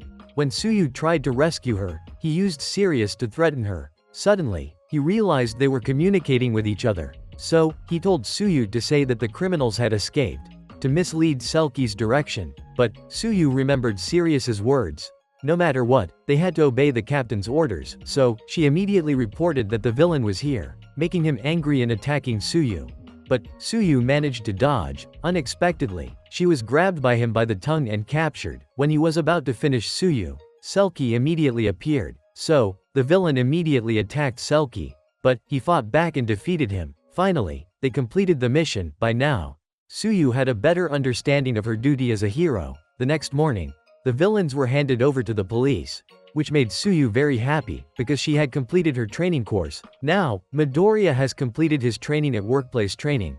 This makes Midoriya happy, because he has learned how to use One for All and caught the hero killer. But Gran Torino said it was because Stain wasn't fighting seriously, so he told Midoriya to train even harder. He said, if you want to become a great hero like All Might, you still have a lot to learn. So, Midoriya promised to keep trying and left. But Gran Torino feels that Midoriya is very similar to All Might, and he is the one deserving to inherit One for All. Suddenly, Gran Torino asked, "What's your name?" This made Midoriya think he was getting senile, but Midoriya quickly realized and said, "My name is Deku." because that is Midoriya's hero nickname. At this time, Midoriya's class has completed their workplace training. This made them all very happy, while Ochako was still passionately training in combat. Everyone knew that Midoriya and Shoto had faced Stain, but because of the commitment to the chief of police. So, everyone thought Endeavor had saved them. At this time, All Might's class had begun. It turned out he wanted to check the results of their workplace training, and he would organize a race, inside a simulated city, to see who would rescue him first. So, Midoriya's group and Iida would compete first, while everyone thought Midoriya would be at a disadvantage, because his quirk was too dangerous, so they all thought Iida would win. When the race just began, they all immediately used their quirks and took off. Unexpectedly, Midoriya had managed to control his quirk, and he moved very quickly, surprising everyone. Bakugo realized Midoriya was using his movement technique, making him angry. Although Midoriya could only use 5% of One for All, he still had to concentrate on controlling it. Suddenly, Midoriya slipped and fell. Thanks to that, Honda won the race. This made Midoriya very disappointed, because he needed to train even more, but All Might was very surprised by his progress. So, All Might encouraged Midoriya and said, "It's time I tell you the truth about One for All and myself." Finally, their training session ended, leaving Midoriya very curious about All Might's words. Suddenly, Mineta invited Midoriya to peek into the girls' locker room. It turned out he had discovered a small hole, so Mineta eagerly peeked, and he listed the names of the attractive girls he wanted to see. Unexpectedly, Mineta got stabbed in the eye by an earphone jack. It turned out Kyoka had stabbed him, because she was the only one Mineta didn't mention. In the afternoon, after school, Midoriya went to the office to find All Might. Seeing All Might being very serious, made Midoriya anxious. At that moment, he realized Stain had thrown Midoriya's blood. This made Midoriya anxious, because One for All is transferred through DNA. So, All Might explained to Midoriya, as long as the owner of One for All doesn't want to, it won't be passed to anyone else. All Might then told Midoriya about the origin of One for All. It turned out this quirk originated from All for One. All for One is a quirk that can steal other people's quirks, and it can also distribute the stolen quirks to others. This has given the holder of All for One overwhelming power, and he had many followers. In the blink of an eye, he established a large villain organization, capable of helping him dominate the world, but some couldn't withstand the quirks he distributed, causing them to lose consciousness and become Nomu. However, All for One had a younger brother who was quirkless, and his brother always opposed him, because the younger brother disliked All for One's rule. Nonetheless, All for One gave his brother a quirk that had the ability to stockpile power, but he didn't know his younger brother had a quirk called Bestowal. So, those two quirks combined and created One for All. All Might also told Midoriya that All for One had existed for a very long time, but he possessed an anti-aging quirk, making him nearly immortal and the symbol of evil. However, his younger brother continued to pass on One for All to successive generations, until this power could finally defeat him. And when it was All Might's turn, he managed to defeat All for One, but All Might realized All for One had returned, so he wanted Midoriya to take on the responsibility of stopping him. Unexpectedly, Midoriya immediately agreed. However, All Might realized he didn't have much time left to be with Midoriya. The next morning, Aizawa announced to the class that they would have a forest training camp.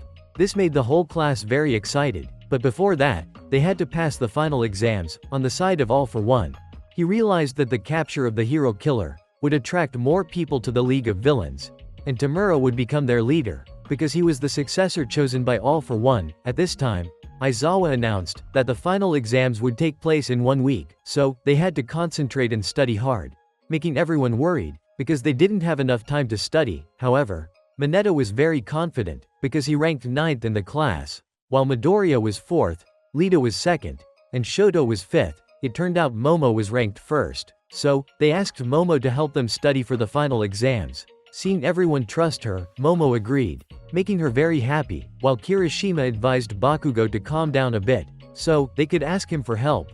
Midoriya's group had lunch together at this time.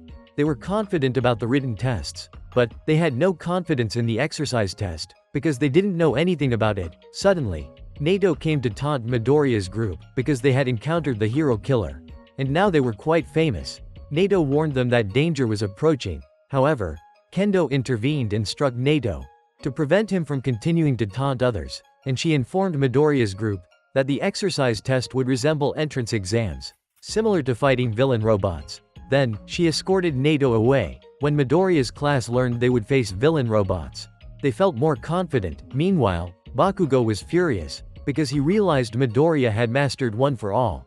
He even mimicked Bakugo's movements. So Bakugo said, "I will defeat you," and he challenged Shoto as well. On Mina's team, they went to Momo's house, which surprised them, because her house was very wealthy, so they started studying for the final exams. Now, the final exams had arrived. Thus, everyone tried their best on the written tests. When Aizawa announced the end of the exam time, Mina's team was very happy, because thanks to Momo, they passed this exam. And next up was the exercise test, so they immediately changed into their hero costumes, thinking they would fight villain robots. Unexpectedly, the test topic had changed. When the principal announced they would form teams of 2 to battle the teachers here, it surprised them. They didn't expect Midoriya and Bakugo to be a team, and their opponent was none other than All Might, which shocked them. Then, the other matchups were also arranged. Within 30 minutes, they had to handcuff their teacher, or one of the two had to escape the arena. Then, they would win. But for the teachers to be fair to the students, they had to wear weights equal to half their weight. So, the exercise test began. Kirishima and Sato were a team. Very quickly, they encountered their teacher. It turned out they would fight Cementos. Kirishima immediately used his quirk hardening, and Sato activated his quirk sugar rush. When he consumes sugar, his strength increases 5-fold for 3 minutes. So, they attacked Cementos together, and they smashed through the concrete walls he created. Ochako was thrilled because they had the upper hand. But Midoriya pointed out their weakness was time, which made Kirishima angry, because they were surrounded by Cementos's concrete walls. Sato began to feel exhausted. This pushed them to their limit, and Cementos swiftly defeated them, surprising everyone, as they were the first to lose in the initial round. Meanwhile, Tsuyu and Fumikage were battling ectoplasm. It turned out his quirk was clones, and he immediately surrounded them. Suddenly, Fumikage threw Tsuyu away, so she used her tongue to pull Fumikage along. Midoriya realized they were trying to escape, because they knew they couldn't win, but ectoplasm continued to create clones to capture them. So, they cooperated to overcome him. Midoriya noticed Tsuyu was very capable of supporting her teammates. At this point, they had overcome many of ectoplasm's clones, so he created a gigantic clone, which surprised them. Thus, ectoplasm immediately attacked and caught both of them. But Fumikage didn't give up. He commanded Dark Shadow to attack ectoplasm, while Dark Shadow kept ectoplasm occupied. Tsuyu retrieved handcuffs from her stomach. It turned out she had swallowed them before the match started, so Dark Shadow captured ectoplasm. Thanks to this, they passed the test. Ectoplasm praised both of them. On Ida's team, they were battling Powerloader. They realized there were many traps on the way to the exit. So, Lida carried Ojiro on his back, and he ran towards the gate at incredible speed. But, Powerloader stopped them. So, Lida kicked Ojiro over Powerloader to fly to the gate. Finally, they won the battle, making Midoriya and Ochako very happy. Now, it was Shoto and Momo's turn. Their opponent turned out to be Aizawa, which made Momo very worried. Suddenly, Aizawa appeared and attacked them. He used his quirk, Erasure, so Shoto couldn't use his quirk. Aizawa realized Shoto was trying to hold him back, to let Momo escape. He quickly caught Shoto, then, he chased after Momo, while Momo was worried, because she had to run fast to reach the gate. But, Aizawa caught up and caught Momo. So, Momo immediately used her quirk creation to help herself escape from Aizawa's binding cloth.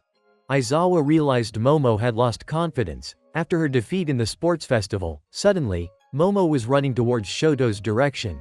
It turned out she wanted to save Shoto, but Aizawa quickly pursued her, leaving Momo unsure of what to do. So, Shoto encouraged Momo, and he believes that Momo has her own strengths. So, Shoto helped her regain her confidence, and Momo threw a bomb at Aizawa. It turned out to be a flash bomb that temporarily blinded Aizawa, and Momo managed to save Shoto. Now, Aizawa's eyes had recovered, and he immediately attacked both of them. Shoto realized Aizawa's erasure quirk prevented them from using their quirks, so Momo told Shoto to run away, because she realized Aizawa couldn't use erasure for too long, and she timed the moment when Aizawa blinked.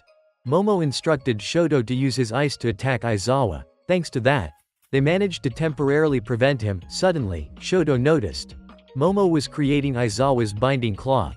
It turned out she had devised a plan to capture him. At this point, Aizawa saw them, so he immediately chased after them. Little did he know, it was just a decoy set by Momo, and Momo shot the binding cloth at Aizawa, allowing Shoto to use fire to heat up the binding cloth.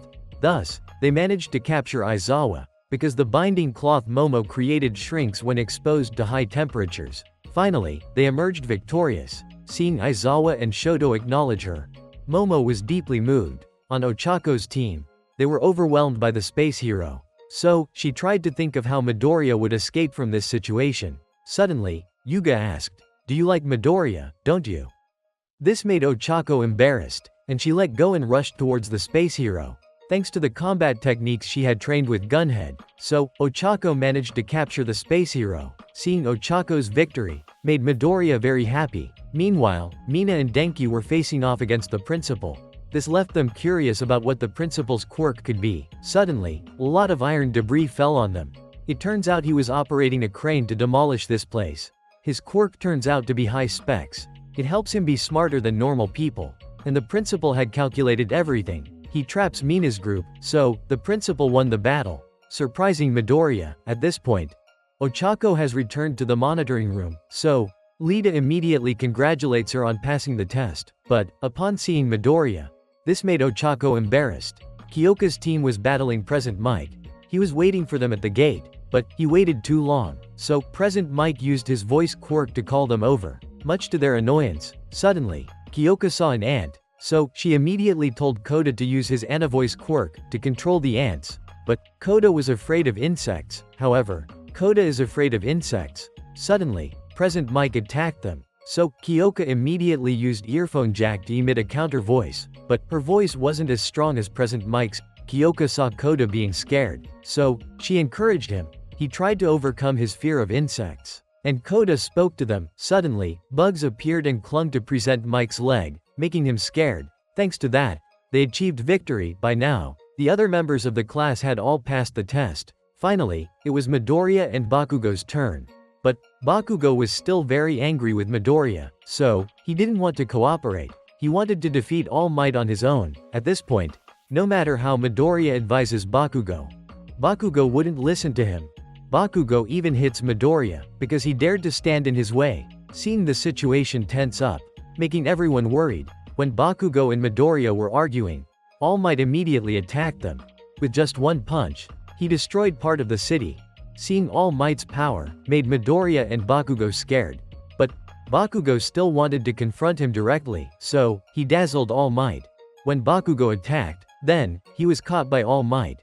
But, Bakugo managed to attack him. All Might realized Bakugo was determined to defeat him, so, he threw Bakugo to the ground. Next was Midoriya. He made Midoriya scared, so, he immediately used One for All and jumped back. Suddenly, he collided with Bakugo, because one of them wanted to fight, while the other wanted to run. At this moment, Midoriya continued to advise Bakugo to run away, but, Bakugo remained determined and said, "I will definitely win, that's what it means to be a hero." Midoriya remembered how Bakugo used to idolize All Might.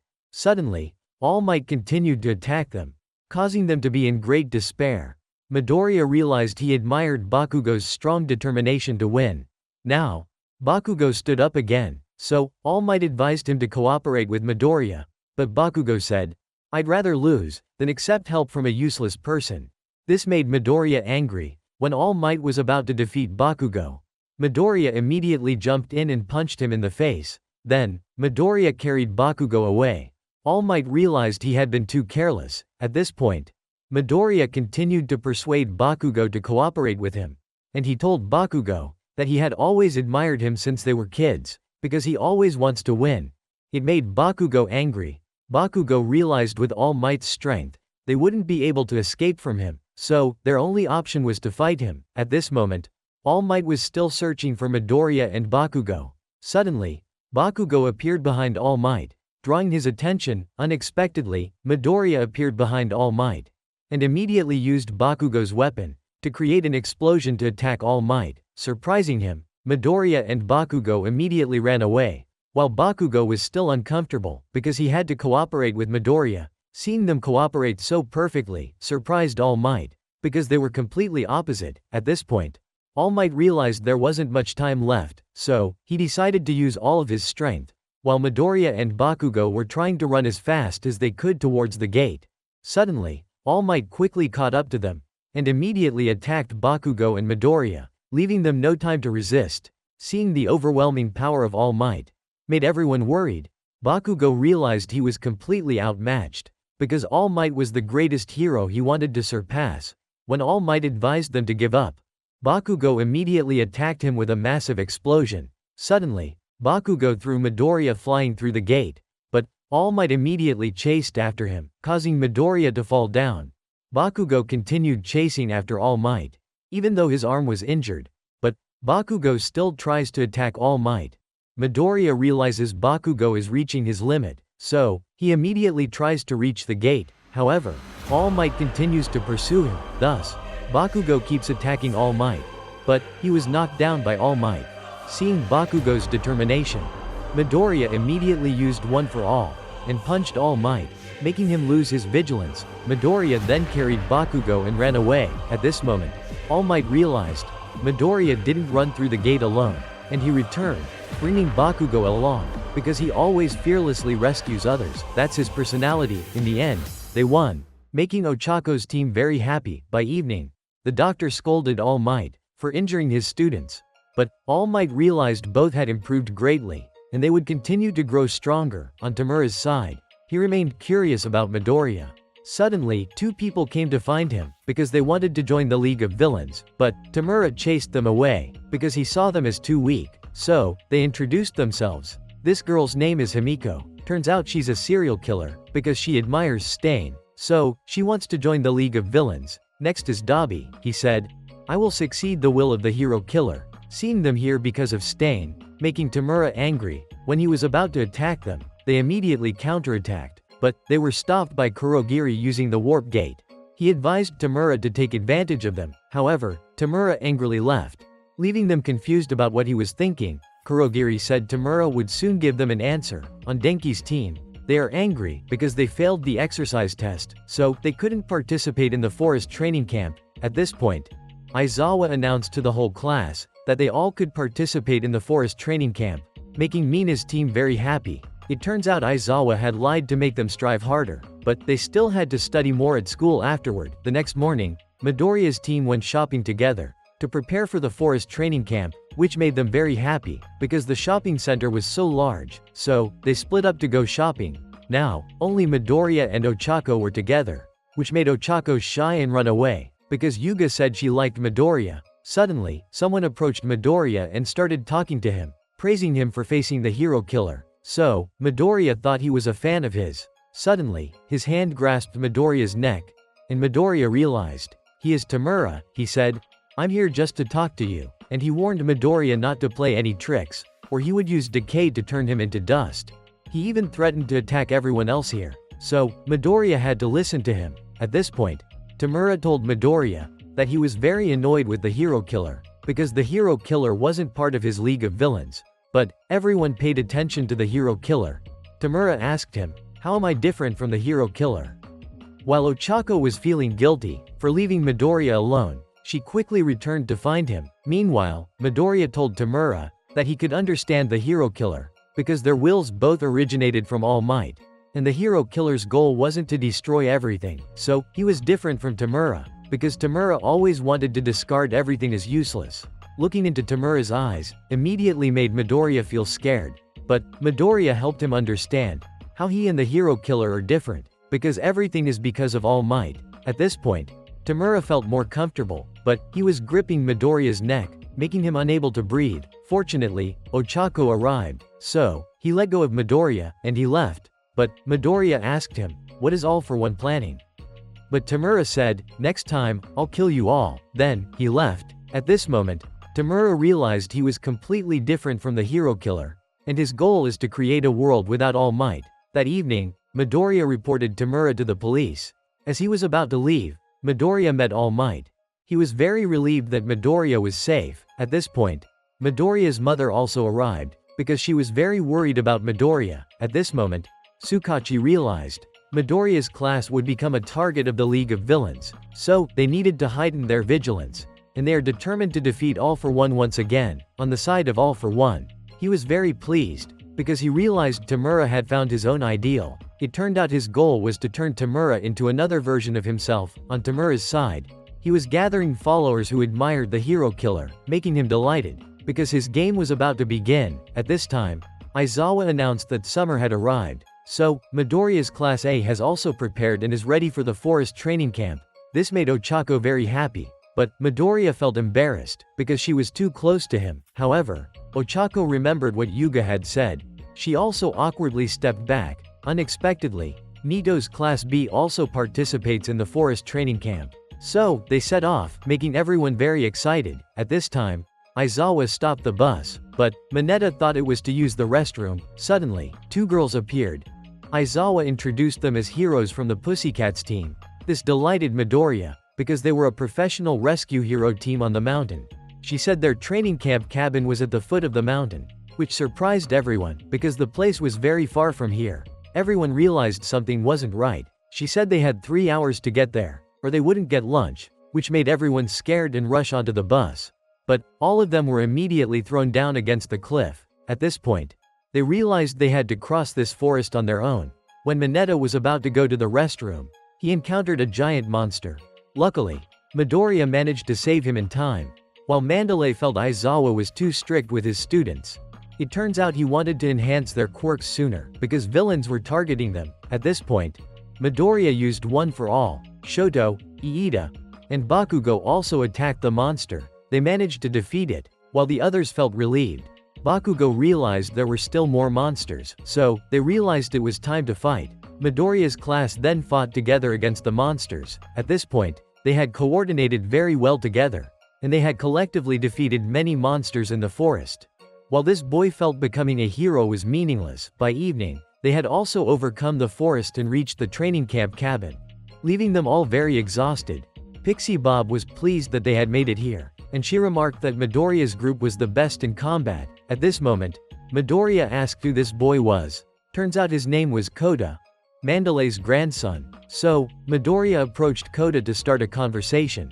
But, Koda immediately hit him. It turns out Koda doesn't like heroes. At this point, Aizawa told the class to go eat and rest. So, they all ate together, finding the food delicious that day, while Midoriya remained focused on Koda. Later, they went to take a bath, but Mineta wanted to peep into the girl's bath. So, he tried to climb over the wall. Unexpectedly, Koda intervened and stopped Mineta. However, when he looked over into the girl's bath area, Koda was startled and fell. Fortunately, Midoriya caught him in time. Midoriya then took Koda back to the cabin's office to rest. Midoriya couldn't understand why Koda disliked heroes. So, Mandalay explained to him that Koda's parents were once heroes, but they sacrificed themselves to protect civilians 2 years ago. This had caused Koda a lot of pain. Since then, Koda no longer liked heroes. Midoriya realizes that Tamura also doesn't like heroes, similar to Koda. The next morning, Aizawa began quirk training. If they passed this training session, they would receive temporary licenses to fight against villains. Suddenly, Aizawa threw a ball to Bakugo, telling him to throw it away. His previous record was 700 meters, but this time, he only managed 709 meters, causing everyone to be surprised. Aizawa said that, since enrollment, they had only progressed in combat and spirit, but their quirks had not actually developed. Therefore, they needed to train to upgrade their quirks. At this time, Tamura had formed a villain group to attack the students of the forest training camp. Class B was also ready for quirk training. This time, they were determined to surpass Class A. Upon arriving at the training location, they were immediately surprised, because they saw Bakugo plunging his hands into boiling water to create a massive explosion. Shoto trained to balance his ice and fire quirks. Honta continuously produced tape. Ojiro repeatedly used his tail to strike Kirishima. Denki had to charge a massive electric battery, while Yuga fired lasers continuously. Ochako trained to adapt to a zero-gravity environment. Iida had to continuously run to increase leg endurance. Tsuyu used her tongue to climb mountains, while Sato and Momo had to eat a lot of sweets to help them boost their quirk usage. Class B watched Class A's intense training resembling hell, which surprised them. At this point, the 4 members of the Pussycats appeared in full, and they would be responsible for supervising and assisting everyone in their training.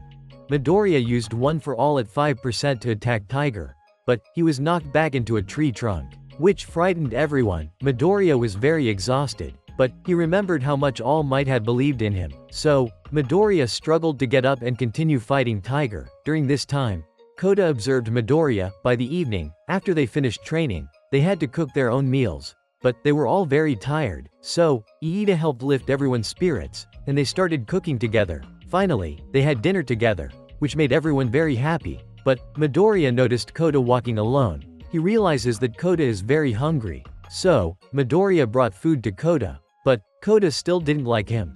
And Koda felt they were showing off their quirks. Suddenly, Midoriya realized that Koda's parents were the hero duo Water Hose, which surprised Koda. At this point, Koda expressed disdain for the current society, where heroes and villains fighting each other seemed meaningless, because they were all people who liked causing violence. This made Midoriya empathize with Koda. So, he told Koda about the story of a quirkless boy, who still wanted to become a hero. Despite no one accepting that, however, Koda still sent Midoriya away. So, he left the food for Koda and departed. At this time, the villains were preparing to act, making them very excited.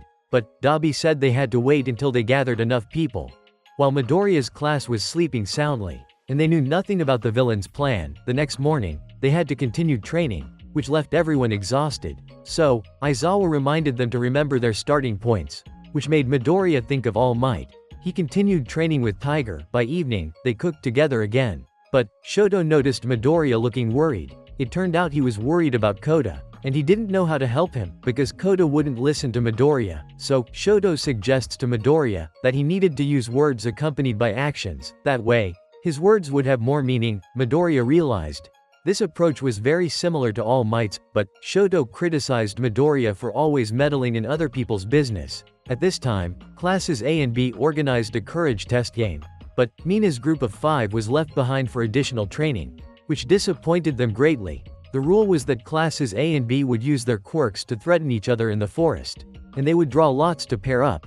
But Midoriya realized he was left out alone. At this point, Class A began entering the forest, while Class B was very excited, having previously threatened Bakugo and Shoto. Suddenly, they all fainted. Kendo realized the smoke was toxic. Turns out the villains had started their move, making them thrilled, because this time they intended to kill all the students here. Unexpectedly, Pixie Bob was defeated, which surprised everyone. They didn't understand how the villains found them. Midoriya immediately worried about Koda. At this moment, Koda saw the forest under attack. Suddenly, someone appeared behind him. Meanwhile, Mina's group was being sent back to the training camp cabin by Aizawa, which left them very disappointed. They encountered Nato, who had also been captured and brought to the camp. Suddenly, Mandalay used her telepathy to contact Aizawa's group. She informed them that they were under attack by the villains. Aizawa immediately rushed to the scene, but he was unexpectedly attacked by Dabi. At this point, the villains revealed to Midoriya's group that they were the League of Villains, and they were followers of Stain. When Spinner saw Iida, he immediately took out his weapon to seek revenge for Stain, which enraged Tiger, so he decided to fight him. Mandalay immediately told Midoriya's group to run away, but Midoriya said he would go find Koda. On Koda's side, he encountered a villain that frightened Koda, so Koda ran away. But the villain immediately used his quirk to attack Koda, making Koda remember his parents' death.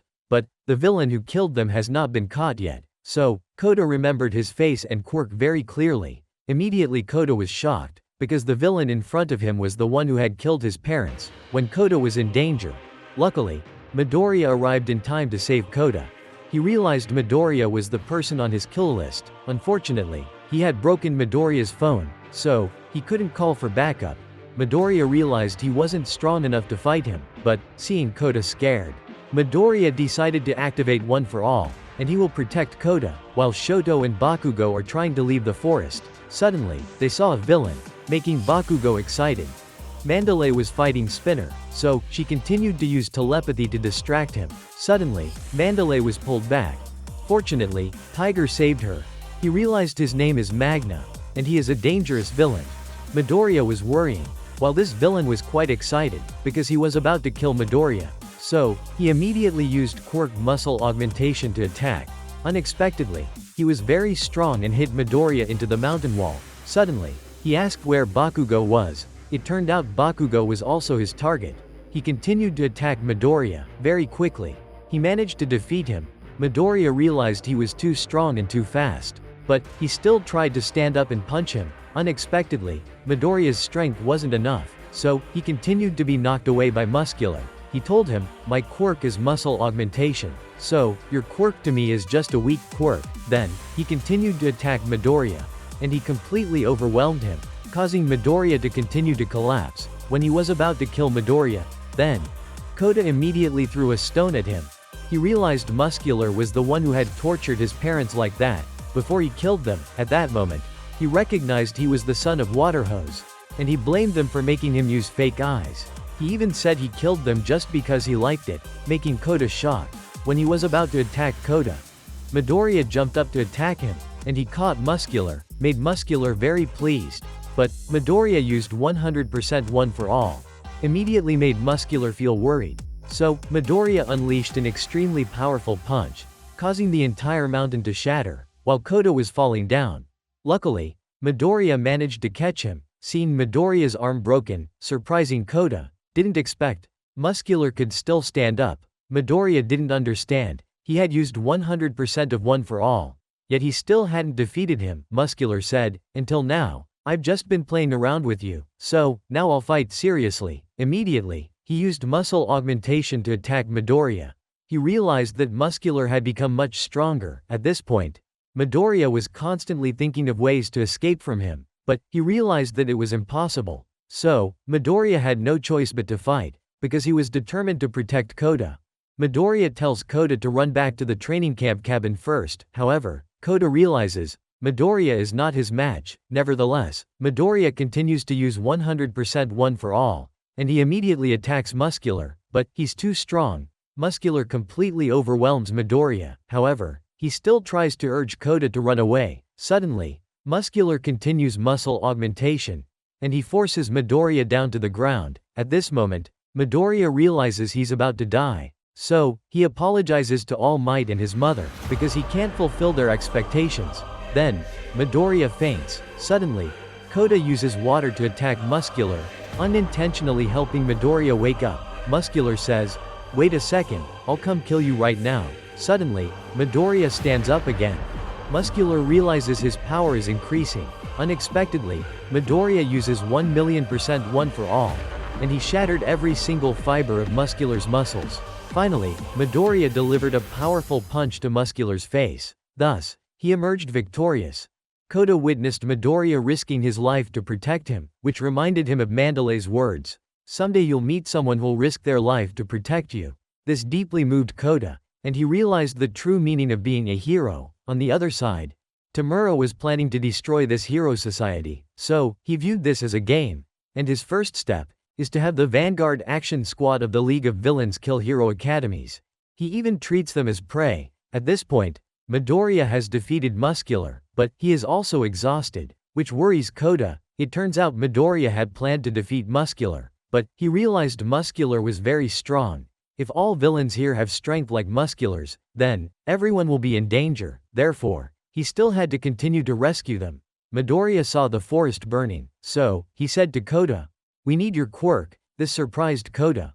Midoriya immediately carried Koda on his back, and used one for all, to run as fast as possible to where everyone was. On Aizawa's side, he was attacked by Dabi, but he managed to dodge his attack.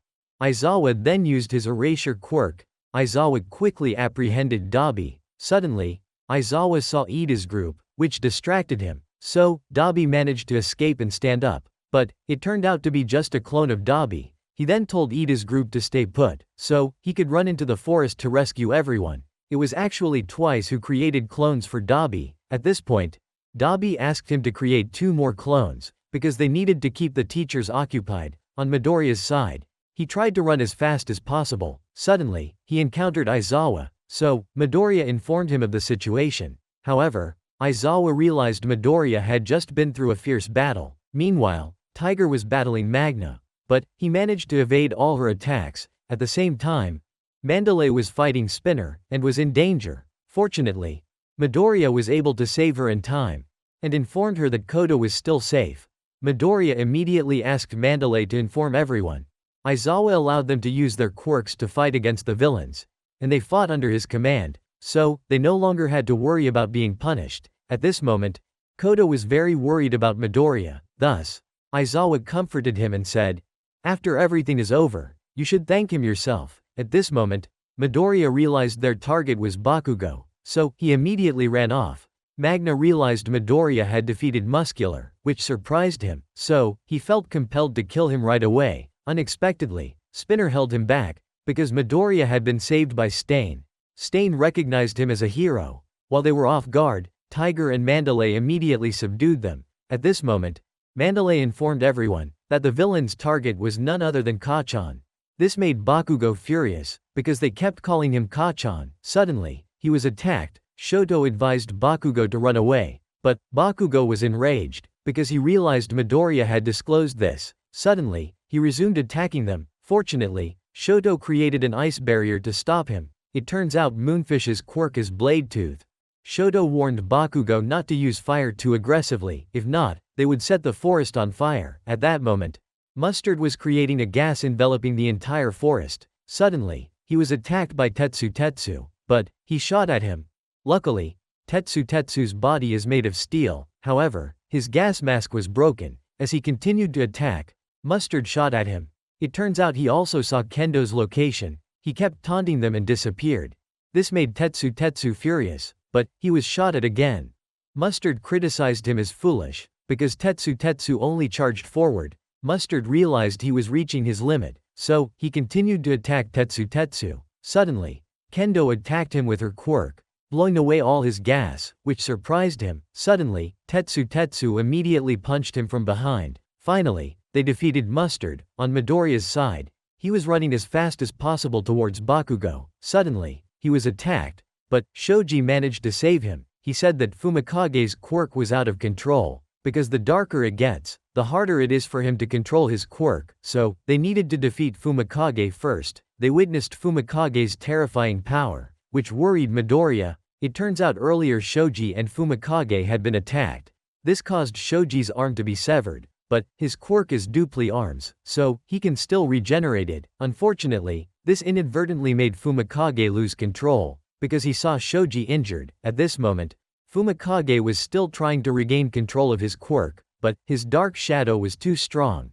Shoji realized he couldn't save Fumikage alone, so he suggested Midoriya stay and help him, because Shoji knew Midoriya would never abandon his friends. But Midoriya was in a difficult position, because he needed to get to Bakugo quickly, so Midoriya made a decision. On Bakugo and Shoto's side, they were still being attacked by Moonfish, which made Bakugo furious, because he couldn't use his full power here. But Shoto advised Bakugo to stay calm. Suddenly, they felt something approaching. It turned out Midoriya and Shoji were luring Dark Shadow towards them.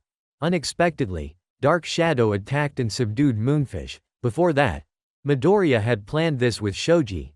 Midoriya couldn't decide to save just one of them, so he chose to save both. Seeing Dark Shadow surprised Bakugo. Shoji said Dark Shadow was out of control, so they had to use fire to control it, but Moonfish was very angry, thus, he attacked Dark Shadow. Unexpectedly, he was immediately defeated by Dark Shadow.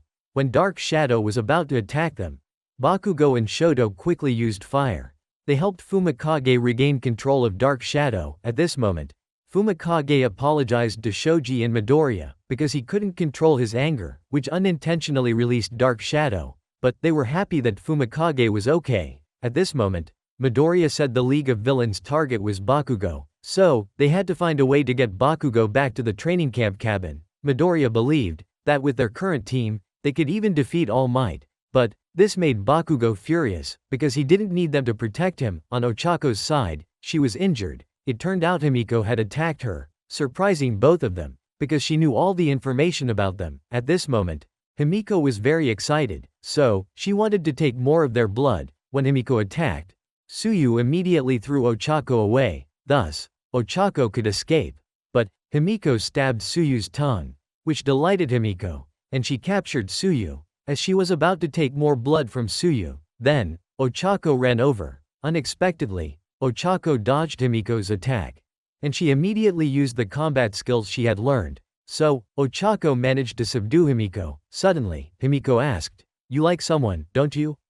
It turned out Ochako always wanted to be like Midoriya. Hearing Himiko's words, distracted Ochako, suddenly, she stabbed a syringe into Ochako's thigh, to draw her blood. Fortunately, Midoriya's group arrived in time, so, Himiko had to retreat. Suddenly, she saw Midoriya, which made her blush. Then, Himiko left. Seeing that both of them weren't too seriously injured, Midoriya felt relieved. Suddenly, they realized Bakugo had disappeared, which shocked Midoriya because he had been too careless. Suddenly, another villain appeared. He said he had captured Bakugo. This made Midoriya furious and he said, "Give him back." Thus, Shoto immediately attacked him, but he easily dodged it. Shoji realized he had not only captured Bakugo, however, Fumikage as well. So, Shoto continued to attack him, but he dodged again. And he informed the other villains that they had completed their mission. Thus, it was time for them to leave. Midoriya was determined not to let him escape, so they chased after him. At this moment, Dabi and Twice were very happy, because their mission was completed. Unexpectedly, Yugo was hiding nearby and overheard their conversation. It turned out he was taking Kyoka back to the training camp cabin.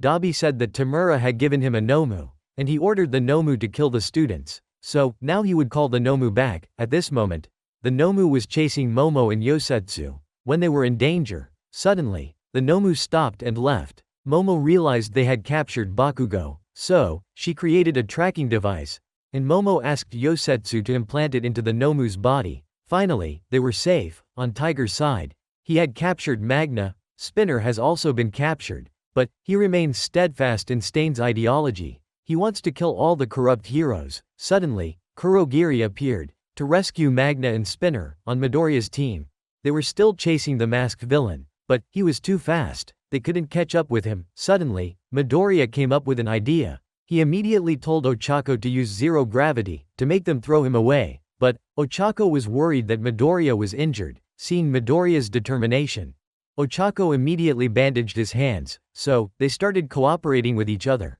Tsuyu then threw all three towards the masked villain. At this moment, Himiko informed Dabi she had taken blood from the three people, making her very excited. Suddenly, Midoriya's group caught the masked villain, surprising them. Kirishima's group was worried about everyone, so he wanted to go save them, but their teachers didn't let them go. Suddenly, they were attacked by Dabi, surprising them. However, he was immediately caught by Blood Hero. Now, Dabi told them, their goal is to shake the trust of this society, and he wants all the citizens to see the poor management of the Hero Academy, because they let their students get captured, making everyone angry. When they planned to attack him, Aizawa returned. It turns out he was just a clone of Dabi. At this point, he handed Koda to them, and Aizawa immediately ran off to support those outside. Meanwhile, Midoriya's group had captured Mr. Compress, so Dabi used Blue Flame to attack Midoriya's group.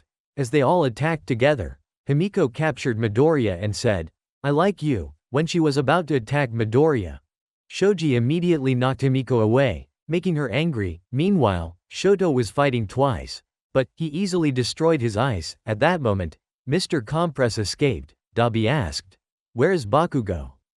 But he discovered it had disappeared. It turns out Shoji noticed his bag and took it, so they immediately ran away, but he remained unconcerned. Suddenly, Midoriya's group encountered Nomu and Kurogiri. Kurogiri said their time was up, so he created warp gates for the villains to escape. At this moment, Mr. Compress informed Midoriya that the two marbles they took were fake.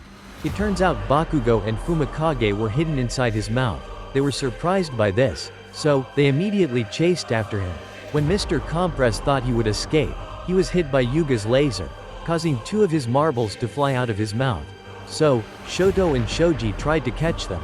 Unexpectedly, Dabi managed to retrieve one of the marbles, and he captured Bakugo. Then, he quickly took Bakugo away, and Midoriya immediately tried to chase after them, but he couldn't catch up, leaving Midoriya very disappointed. After the villains left, paramedics and police arrived. They immediately treated the injured students. However, Bakugo was taken by the League of Villains. The police managed to arrest 3 villains. Meanwhile, Midoriya remained unconscious. The next morning, many reporters came to the Hero Academy, so the teachers immediately organized an emergency meeting. This made them disappointed, because the students were taken by the League of Villains. It was a disgrace to them. The principal realized The purpose of capturing Bakugo was to turn him into a villain, so this will be the end of the Hero Academy. At this moment, Present Mike suspected betrayal, because only the teachers knew the location of the forest training camp.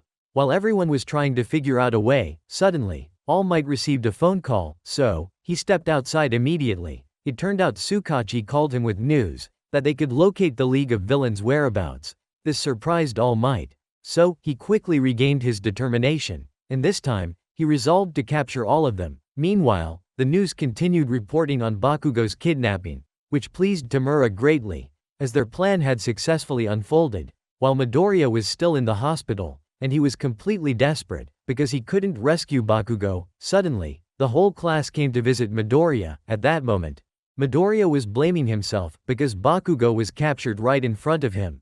But, Midoriya couldn't save Bakugo. Suddenly, Kirishima said, "We'll save him." It turned out that yesterday, both of them had inadvertently heard the conversation between All Might and Momo, because Momo had attached a tracking device to the Nomu, so it will help them locate the League of Villains. When Iida learned they would go save Bakugo themselves, it made Iida angry, because he was afraid they would hinder All Might, but Kirishima said, "If my friends can't save him either, then I don't deserve to be called a hero," and they all awaited Midoriya's decision. At this moment, Bakugo has been captured by the League of Villains. This makes Midoriya's class very worried, while Midoriya is blaming himself, because he let Bakugo be taken away right in front of him. So, Kirishima tells Midoriya, "Let's go save Bakugo together." This makes everyone worried, because they are not allowed to fight the villains. But, Shoto also decides to go with Kirishima. This makes Lita angry, because they cannot break the Academy's rules. Suddenly, the doctor arrived to check Midoriya's health, so everyone had to leave. Kirishima then advised Midoriya, "If you want to save Bakugo, we will meet tonight." But, Lita also heard. At this moment, the doctor said this injury of Midoriya's was too severe, because his bones had exploded. Normally, the human body can only use 80% of its strength, but in an urgent situation, Midoriya used 100% of his strength. So, Midoriya's body exceeded its limits. If he continues to get injured like that, then, Midoriya's arms will be crippled. Suddenly, the doctor gave Midoriya a letter. It turned out to be a letter from Kota. He thanked Midoriya for saving him. This made Midoriya emotional. By the afternoon, Midoriya was discharged from the hospital, so he called his mother. On the professional heroes' side, they had started to take action, because this time they were determined to capture the League of Villains. At this moment, Kirishima and Shoto asked Momo to help them make another tracking device. So that night, both of them waited for Momo. Unexpectedly, she appeared with Midoriya, which surprised them. But, Lita also came. He immediately scolded Midoriya and Shoto to prevent them from making another mistake, because students cannot fight villains without permission. While Midoriya was trying to explain to Lita, suddenly, Lita punched him in the face. This surprised everyone, because Lita is the class president, so he has a responsibility to the class members. But, Shoto told Lita they had no intention of fighting the League of Villains, because they only wanted to save Bakugo. They would not break the rules. Momo also agreed to help everyone. At this moment, Midoriya told Lita he deeply regretted not being able to save Bakugo. So this time, Midoriya was determined to save him. Suddenly, Lita also agreed to go with them. At this moment, All Might and the other professional heroes gathered to discuss the strategy to fight the League of Villains. On Bakugo's side, he was still being persuaded by Tamura to join the League of Villains. But, Bakugo still firmly refused. At this moment, Midoriya's group was ready to take action, and Lita would be responsible for supervising them.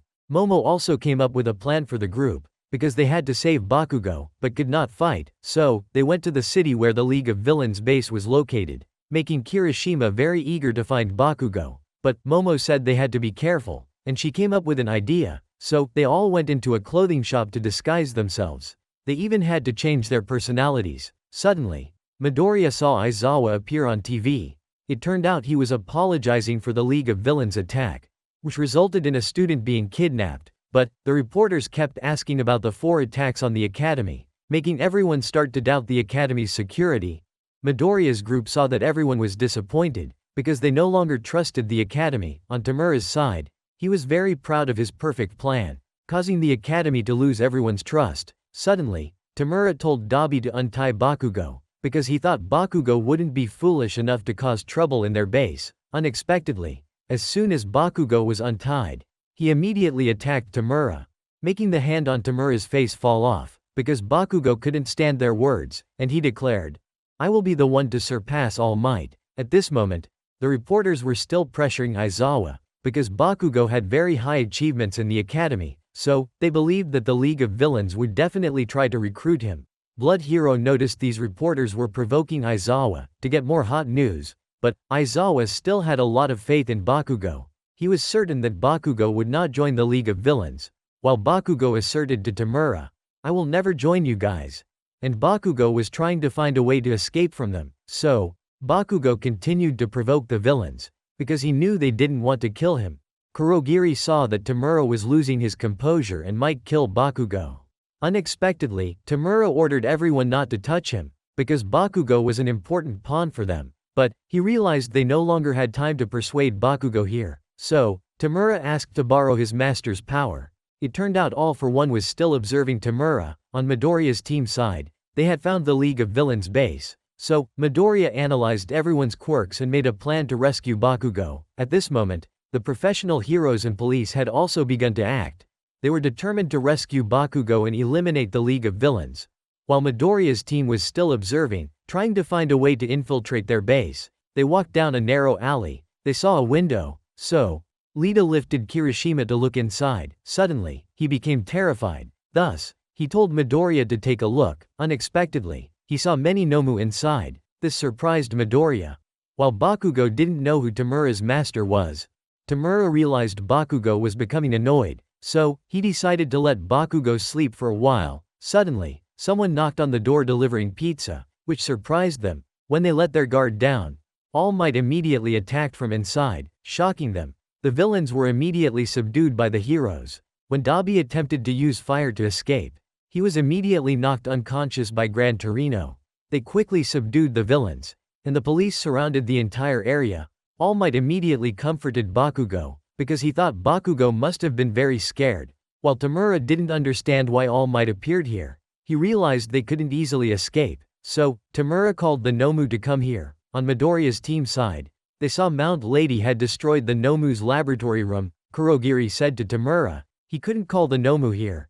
It turns out Tsunagu's team had already subdued the Nomu. At this moment, the villains saw the pressure from All Might, which made them terrified. But Tamura was determined not to give up, and he remembered when All for One saved him when he was young.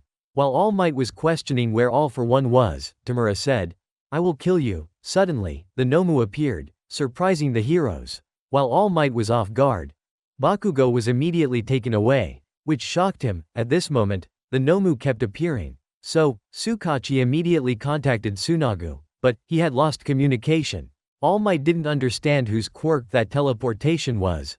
Tamura realized his master had arrived. Turns out, 2 hours ago, Midoriya's team had seen the heroes subduing the Nomu, helped them feel reassured, because they thought All Might had rescued Bakugo. So, they decided to leave. Suddenly, Midoriya heard someone approaching. Thus, the heroes immediately attacked him. Unexpectedly, they were immediately defeated and everything was destroyed, shocking Midoriya's team, because this person's power was too terrifying, and Midoriya realized he was All for One. At this moment, the villains vomited a black liquid. All Might realized things were not okay, so he tried to capture Tamura, but all of them immediately disappeared, surprising the heroes, because there was still someone else with a teleportation quirk. Then, the Nomu blocked their way, making All Might angry and throwing them away. At this time, Endeavor was trying to hold back the Nomu outside, so All Might handed over everything here to Endeavor, to let him chase after the villains. Tsunagu was completely defeated. All for One praised him, because earlier he had managed to save his teammates. At this point, Tsunagu also realized he was All for One, the one with strength comparable to All Might. But Tsunagu didn't give up and attacked him. Unexpectedly, Tsunagu was immediately defeated. Midoriya's team witnessed the power of All for One, causing them to be so frightened they couldn't move. Suddenly, Bakugo was teleported there, surprising Midoriya. At this moment, the villains also appeared.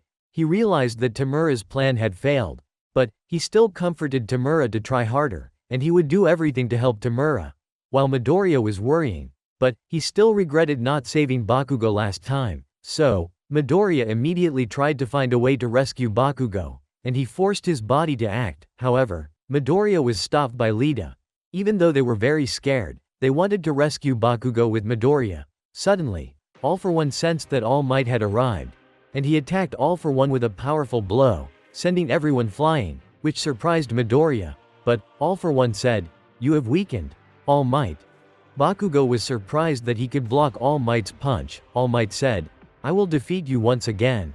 So, he immediately rushed to attack All For One, but All For One created a massive gust of wind that blew away All Might, revealing that he had combined 4 different quirks to create that attack. All For One realized that All Might would soon return, so he used black tendrils to pierce Kurogiri's body. It turns out he wants to coerce Kurogiri into using his quirk. Thus, a warp gate appeared, and he told them to quickly leave, but All Might immediately returned. So, All For One began fighting him, while the villains were trying to take Bakugo away, making Midoriya worried, because All Might was being blocked by All For One. At this moment, Bakugo tried to resist them. Midoriya realized All Might wanted to protect Bakugo, so he couldn't fight comfortably. Suddenly, Midoriya came up with a plan. Thus, Midoriya immediately discussed the plan with everyone, while All Might was still being held back by All For One, making him very worried about Bakugo. Suddenly, Midoriya's group sprang into action. He and Iida immediately grabbed Kirishima and ran outside. Shoto created a large ice ramp for them to slide on the ice, surprising the villains. When All For One tried to attack them, All Might immediately struck him and sent him flying. Because Midoriya knew Bakugo wouldn't accept his help, he let Kirishima handle this. Kirishima immediately told Bakugo to grab his hand, so Bakugo promptly used his quirk to dash towards them, and he caught Kirishima's hand, making Tamura furious because Bakugo escaped right in front of him. Then, Magna used the magnetism quirk, and he threw Mr. Compress to chase after them. But he was immediately intercepted by Mount Lady, making them surprised. When he was about to try again, Gran Torino immediately defeated them, making Midoriya surprised. He felt that Midoriya was becoming more reckless like All Might. Thanks to that, they rescued Bakugo. Now, All Might could fight against All For One with peace of mind. Suddenly, All For One continued to coerce Magna to use their quirk, and he immediately pulled Tamura's group inside the warp gate. But Tamura didn't want to leave, because he realized that All For One's body was very weak. When All Might attacked All For One, he immediately shifted Gran Torino to serve as a shield. All Might saw that All For One was about to kill Gran Torino, so he blocked All For One's attack, which pushed All Might back. At this moment, All For One mocked All Might for being too busy, because he had too many people to protect, which made All Might furious, because he was the one who had destroyed their lives. So, All Might immediately rushed forward and grabbed All For One's hand, and he punched him straight in the face. Gran Torino realized that All Might was reaching his limit. Unexpectedly, All For One could still talk. He mocked All Might's mentor, named Shimura, which made All Might remember the first time he met his mentor. He had told Shimura that, "I want to become the symbol of peace, to be a pillar of support for everyone." This surprised Shimura. Because All Might was quirkless, Shimura found All Might very interesting. At this time, the city was in chaos. Shoto and Momo managed to escape, so both of them immediately contacted Midoriya. Midoriya announced that they had successfully rescued Bakugo.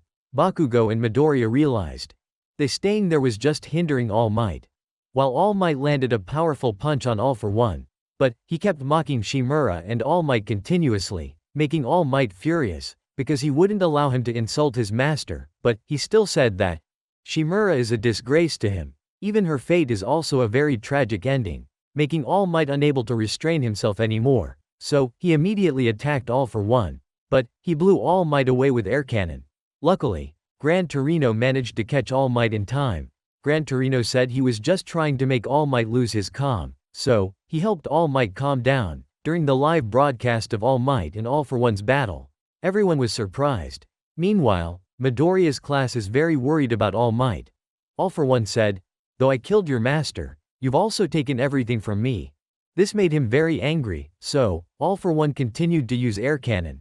All Might realized he was aiming at a civilian behind him. Thus, All Might immediately intercepted that attack. Unexpectedly, All Might's body began to shrink, causing everyone to be surprised and ask, "Is this skinny guy really All Might?" While Midoriya was in shock, because All Might's secret had been exposed, due to injuries from the previous battle with All For One, All Might's body had weakened. At this point, All For One continued to mock this form of All Might. But All Might remained determined and said, "No matter how weak I become, my heart will always be the symbol of peace." All for One revealed a secret to All Might suddenly. Tamura is actually Shimura's grandson, which shocked All Might greatly. It turned out that All for One had been orchestrating Tamura's confrontations with All Might all along. He saw that All Might couldn't smile anymore, which amused him greatly. All Might remembered the words of his master. A hero not only saves people, and a hero must also save their souls. At this moment, All Might was in shock, because Tamura truly was his master's grandson. But the girl behind him was pleading for All Might's help. Suddenly, Midoriya noticed everyone cheering for All Might, so he and Bakugo shouted as well. Unexpectedly, this helped All Might regain his resolve, and he immediately used One for All once more. Grand Torino realized All Might was pushing past his limits, which amused All for One greatly. As he prepared to strike All Might, suddenly, he was held back by Endeavor. He couldn't believe All Might's body had deteriorated to this extent, because Endeavor had always trained to surpass All Might. But he still couldn't catch up to All Might. At this moment, other heroes also came to help All Might, because they all hoped All Might would win, while everyone was cheering for All Might, because he is their number one hero. Suddenly, All for One blew away Endeavor, and he immediately unleashed all of his power, because this time he was determined to kill All Might, surprising everyone. So, All for One immediately attacked All Might, and he realized Midoriya is All Might's successor, but he saw him as nothing but useless. So, All Might also unleashed his punch to directly confront All for One. But All Might's arm reached its limit, causing him to be pushed back by All for One. However, All Might remembered Midoriya because he is determined to become the symbol of peace for everyone. Therefore, he needs to live, to wait for the day Midoriya grows up. Unexpectedly, All Might managed to punch All for One in the face. Grand Torino realized All Might had transferred the power from his right hand to his left. But All for One continued to unleash his power. Even though All Might's right hand was injured, he still tried to activate the full power of One for All, and All Might punched him in the face. Then, a massive shockwave occurred, surprising everyone. Finally, All Might defeated All for One, making everyone very happy. Even though All Might was exhausted, he still tried to stand up, to fulfill his final task, as the symbol of peace. Suddenly, All Might pointed towards the camera and said, "Next, it's your turn." Seeing All Might so cool, made everyone happy. But only Midoriya understood the meaning in All Might's words. "I can't use One for All anymore, so next, it's up to you." This made Midoriya burst into tears. After the battle with All for One ended, All Might was taken to the hospital. Even though he realized he had no more strength left, All Might still had to find a way to save Tamura, because Tamura is indeed his master's grandson. However, Grand Torino advised All Might to temporarily set this aside, because he still had responsibilities at the Hero Academy. At this time, Shoto had returned home. Suddenly, he saw his father very angry, because Endeavor couldn't accept this weakened state of All Might. Meanwhile, Midoriya also returned home, making his mother very worried. Suddenly that night, Midoriya received a call from All Might, so he immediately ran to the beach. When Midoriya was deeply worried about All Might, unexpectedly, he was punched in the face by All Might, because earlier he had gone to rescue Bakugo on his own. At this moment, All Might said he couldn't fight anymore, because the last embers of One for All had vanished. But All Might saw that Midoriya had escaped danger, and was unharmed, which made All Might very happy. Meanwhile, Midoriya burst into tears, because of All Might's caring words for him. The next morning, the principal thanked All Might for saving all the citizens in the city. However, many people opposed All Might continuing to teach at the academy, so the principal told All Might to visit each student's home, to persuade them. Thus, All Might and Aizawa went to Kyoka's home. But Kyoka's parents still seemed displeased, because the academy didn't ensure their child's safety.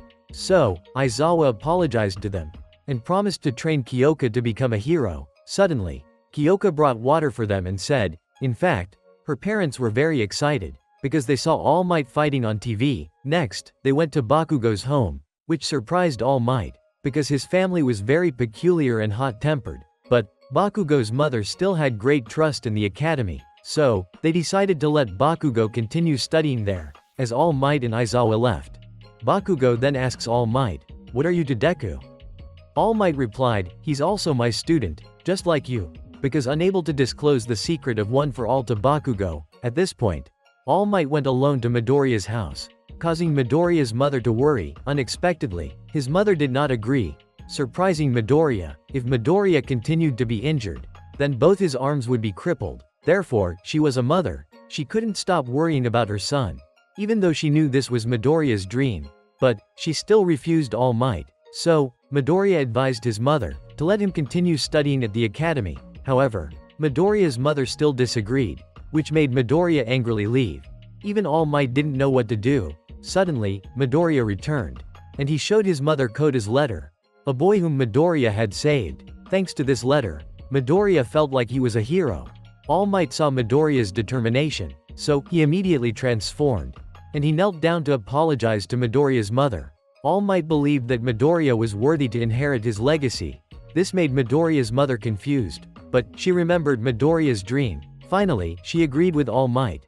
This made Midoriya very happy. At this time, All for One had been captured. He realized that All Might's way of teaching was to accompany his students, but he believed that leaving his students would so help Tamura become stronger quickly. Afterwards, all of Midoriya's classmates returned to the academy, and they would stay in the new dormitory. This is their new home, making everyone very happy, because their families allowed them to stay in the dormitory. Aizawa realized he needed to get permits for his students first, and he knew Midoriya's group had secretly gone to rescue Bakugo, but he decided to temporarily overlook this matter. So, Aizawa led everyone to the dormitory, making them very excited, because the place felt like a mansion.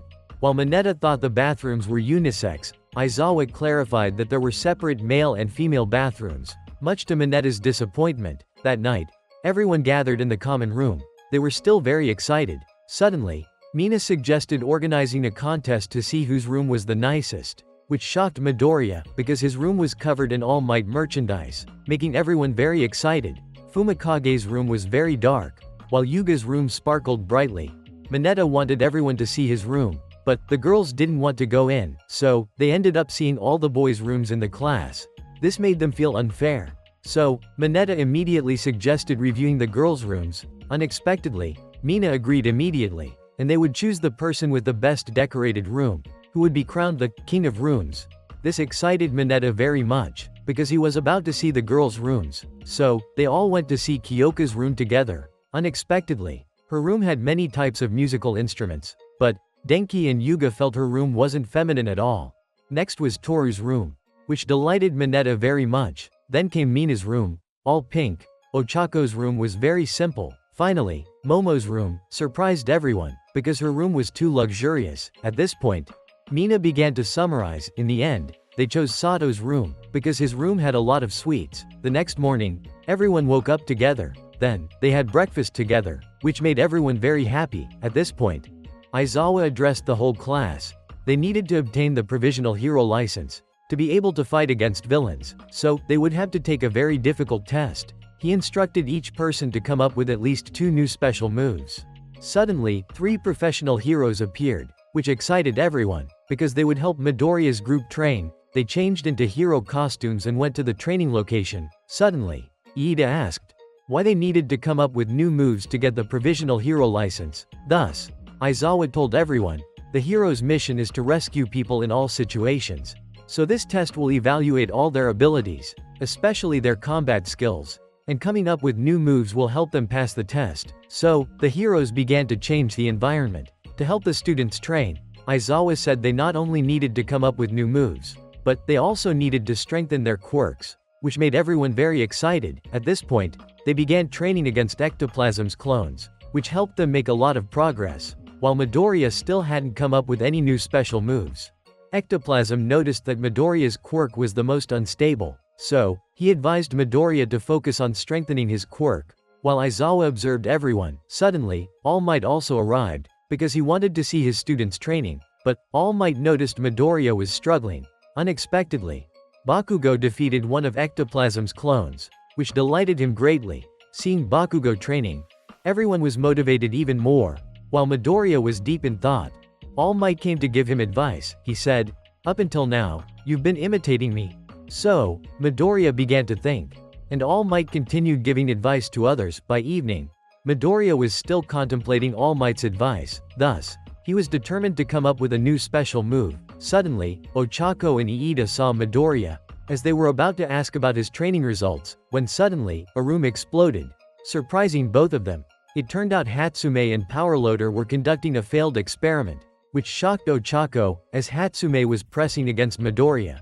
He caught a glimpse of her chest, which made Midoriya feel embarrassed. It turned out Midoriya came here to ask Powerloader to upgrade his equipment, which excited Hatsume. So, Midoriya asked Powerloader to upgrade the equipment, helping him reduce strain on his arms. Powerloader said this wouldn't take too much time, which delighted Midoriya. Suddenly, Hatsume hugged Midoriya to check his body, which shocked Midoriya and Ochako. It turned out she wanted Midoriya to try on her new armor, but the armor was faulty, which caused Midoriya to have back pain. At this point, Iida suggested he needed cooling gear on his legs, but Hatsume accidentally put the gear on his arm, causing him to fly straight into the ceiling. Hatsume told Iida to use his arm instead of his leg, which reminded Midoriya of All Might's words. At this point, Powerloader told them, Hatsume is a very special student. She's passionate about creating support equipment, which surprised them, because she always comes up with ideas and experiments without fear of failure. Suddenly, Midoriya understood All Might's words, and helped him come up with a way to develop his own special move. The next day, everyone continued to train hard, and they all made a lot of progress. After 4 days, All Might came back to check on everyone's progress. He saw that Fumikage had come up with a new move called Black Abyss, helping him equip Dark Shadow onto himself. Meanwhile, Bakugo had devised a move called Armor-Piercing Shot, which delighted him. Suddenly, a piece of rock fell towards All Might.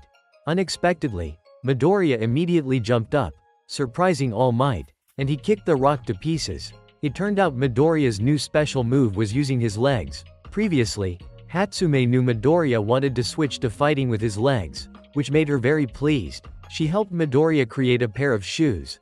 Seeing Midoriya's training results made All Might very pleased with him. Everyone was also thrilled with Midoriya's shoes.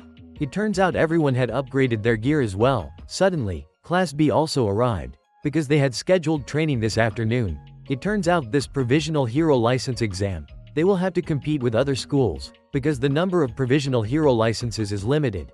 They will be fighting against those with very powerful quirks. By evening, all the girls were very tired, as their exam would start in less than a week. Suddenly, they saw Ochako sitting absent-mindedly. Ochako said that lately her heart had been racing.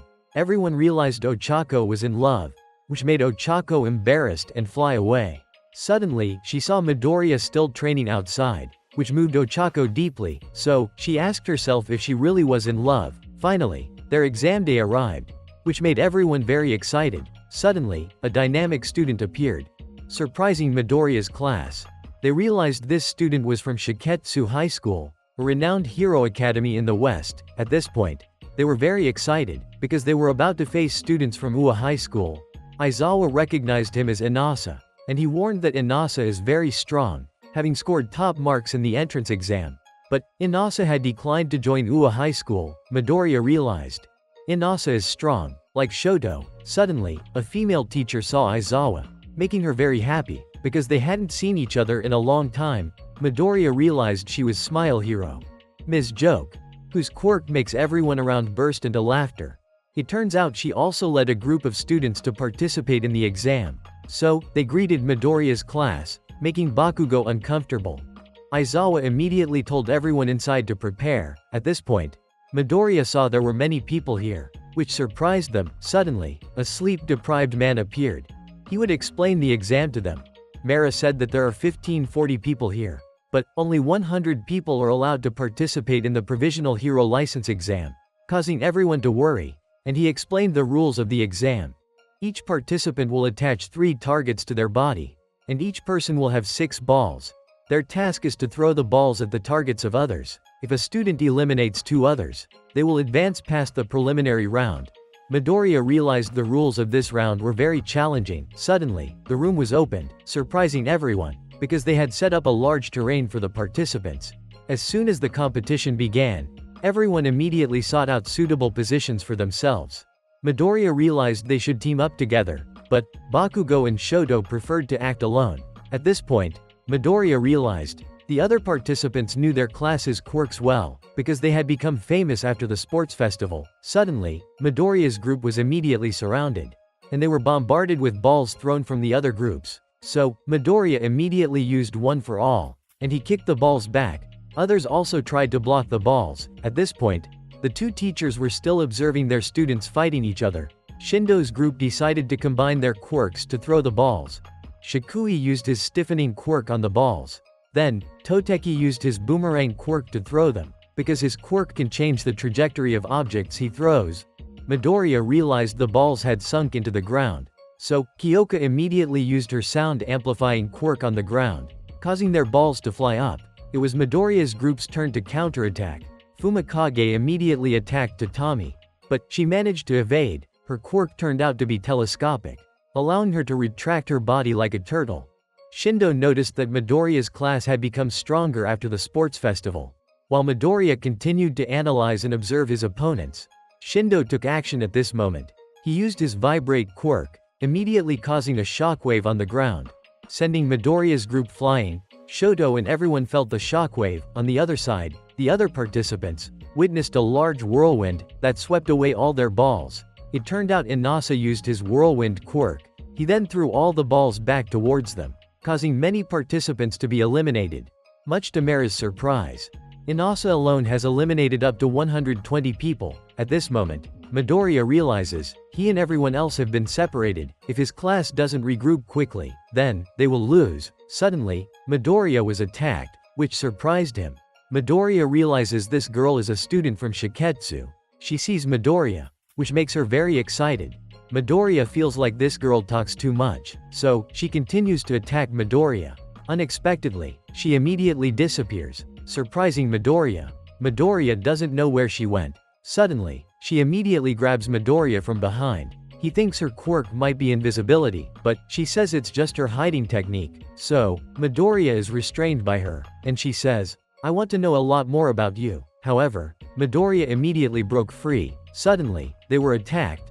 Midoriya realizes he's surrounded, and they continue to attack him relentlessly, so he has to find a way to escape. Suddenly, Ochako found Midoriya, but she was also attacked and fell down. So, Midoriya immediately jumped to Ochako without hesitation, and Midoriya unleashed a very strong kick to fend them off.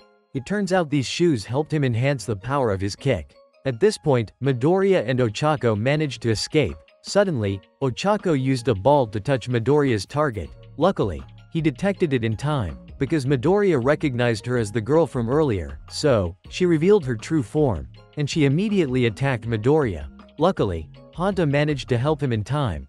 Ochako then appeared and attacked her, making the girl disappointed, because she wanted to talk to Midoriya more, so she left. At this point, Midoriya informed both of them, her quirk can disguise herself as someone else, making Ochako embarrassed, because that girl disguised herself as Ochako. Now, Midoriya's group realizes they need to regroup quickly with everyone else. On Shoto's side, they realized that 53 people had passed out of 100, so he needs to act quickly. Suddenly, Shoto was attacked by a group of ninjas. They were very confident they could defeat Shoto, but Shoto immediately used ice to block their attacks and froze their legs. One of them continuously enlarged objects to throw at Shoto, so he used ice and fire to block them. Quickly, they escaped from Shoto's ice, thus, they continued to attack Shoto, so he used ice and fire to block them and create steam, making it impossible for them to see Shoto. Shoto quickly appeared behind them, and he defeated them with a single blow. Finally, Shoto emerged victorious, so he passed the exam and entered the waiting room. On Momo's team, they were still figuring out how to surpass this exam. Suddenly, Kyoka heard a group of people approaching. Unexpectedly, they activated speakers, causing Kyoka great pain in her ears. Now, they were advancing toward them. It turns out Momo's group had been surrounded by them, so Momo immediately started thinking of a way to escape. Suddenly, Kyoka rushed forward, but she was immediately shot, causing her earphone jack to bleed. Momo realized their opponents had a very clever person. Unexpectedly, they sealed off the entire building and sprayed cold gas, making Momo's group feel very cold, putting Suyu into a state of hibernation. So, Momo quickly created a blanket for Suyu. Suddenly they realized they had been locked in here. Thus, Momo had to think of a solution immediately. It turns out the attacker of Momo's group was Saiko, and she was incredibly intelligent herself, so she devised a plan with Momo's team. It turns out Saiko's quirk is IQ. Just drinking her IQ tea would raise it to 150. Her quirk could even change depending on the type of tea. At this point, she was eager to see Momo's abilities, but Momo realized they were waiting for them to exhaust their quirks, making everyone anxious. Momo wondered what Shoto, Midoriya, and Iida would do in this situation. Suddenly, she remembered Midoriya's determination to rescue Bakugo, so she realized she had to save her friends as well. Immediately, Momo created a lot of earphones, and she also created something very large. While Psycho thought Momo had given up, so they decided to go inside. Suddenly, they all fainted. Psycho realized it was a supersonic wave. It turned out Momo had created a large speaker for Kyoka to amplify sound waves. Thanks to that, they managed to escape outside. At this moment, Tsuyu had also regained consciousness. Unexpectedly, Psycho had secretly dragged Momo into a room. Psycho was still determined and refused to give up.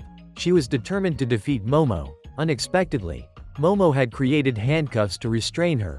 Fortunately, everyone managed to break into the room to help Momo. This surprised Psycho, because they didn't care about the competition and still came back to rescue Momo. It turns out they're all like Midoriya, so they would never abandon their friends. Psycho saw their determination. Thus, she conceded defeat. On Bakugo's side, he was very annoyed, because Kirishima and Denki followed him. Suddenly, they were ambushed, and he turned Kirishima into a meatball, which made Bakugo very excited to defeat him. At that moment, Midoriya's group was still planning, because he realized that many people were looking for them, and Midoriya's group had to attack them first. Therefore, Midoriya will act as bait. Hanta felt they couldn't do it with just 3 people, but Ochako believed in Midoriya, so they decided to take action. On Bakugo's side, this guy still consistently underestimated him, and he decided to defeat them quickly, but Bakugo found his talking too much, so they immediately started fighting, while Midoriya had lured the other participants after him, and he continuously dodged their attacks. Ochako and Hanta immediately supported Midoriya. On Bakugo's side, he continuously blocked Seiji's attacks. Even though Denki found his meatballs disgusting, he still supported Bakugo. Unexpectedly, Seiji managed to block their attacks, and he caught Bakugo. It turns out Seiji had secretly placed a meatball under the bridge. When he was about to catch Bakugo, he threw something at Denki, so Bakugo was also turned into a meatball by Seiji. At this point, Denki was left facing Seiji alone. Seiji continued to control the meatballs to attack him. Unexpectedly, Denki threw a bomb at Seiji, surprising him, because Seiji had already turned Bakugo into a meatball. It turns out Bakugo had earlier given Denki a small grenade, which put Seiji within Denki's electric discharge range, so Denki immediately shocked him with electricity. It turns out Denki had previously asked Hatsume to help him create an electric propulsion device, which injured Seiji. While Bakugo and Kirishima were about to revert back, he realized he had been too careless, making him furious and continuing to attack Denki. Suddenly, he was attacked by Kirishima and Bakugo, and they defeated Seiji. Denki noticed others had also returned to normal, which delighted Bakugo. At this point, Shoto realized 70 people had passed the exam, and he met Momo's group, but they were very worried about the others. While Midoriya's group continued to lure the other participants after them, they fell into their trap, making them unable to move. Midoriya's group realized time was running out, so they aimed the ball at their target to pass the exam. Now, only Iida's group remained. Suddenly, he saw Yuga hiding. It turns out Iida was running around to find everyone, because he is the class representative, so he had to worry about the members of his class. At that moment, Denki saw Midoriya's group had also passed, making them very happy.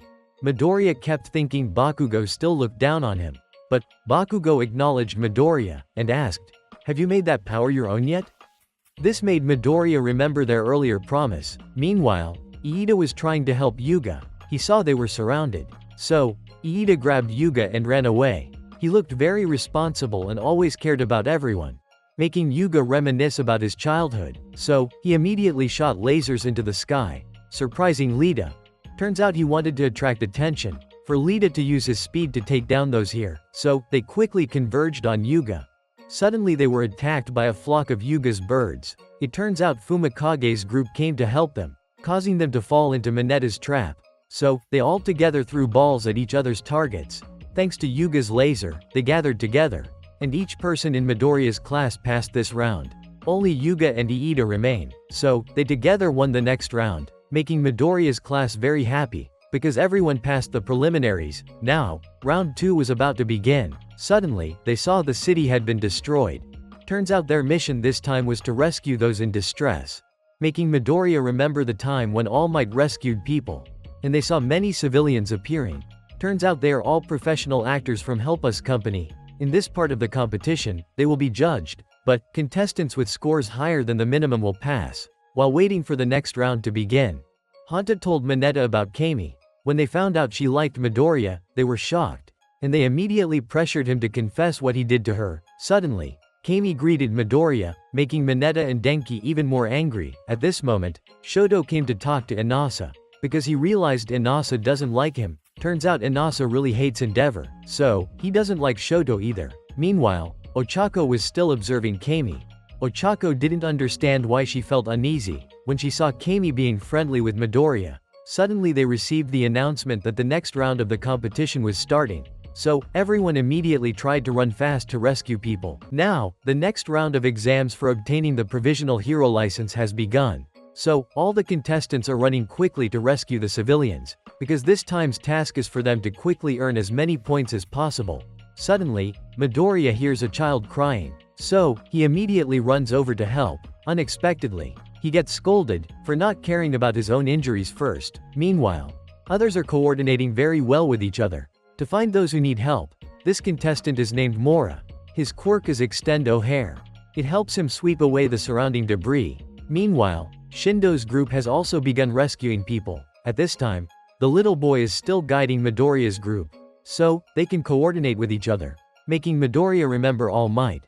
Thus, he calms himself down, and he comforts the boy. Everyone starts acting together. At this moment, Ochako is still watching Midoriya. She realizes that she loves Midoriya, but Ochako has to suppress these feelings, and she must try harder to be like Midoriya. So, Ochako takes action as well. But Mera is preparing a surprise for the contestants. At this time, Inasa is very excited, so he uses his quirk to rescue people.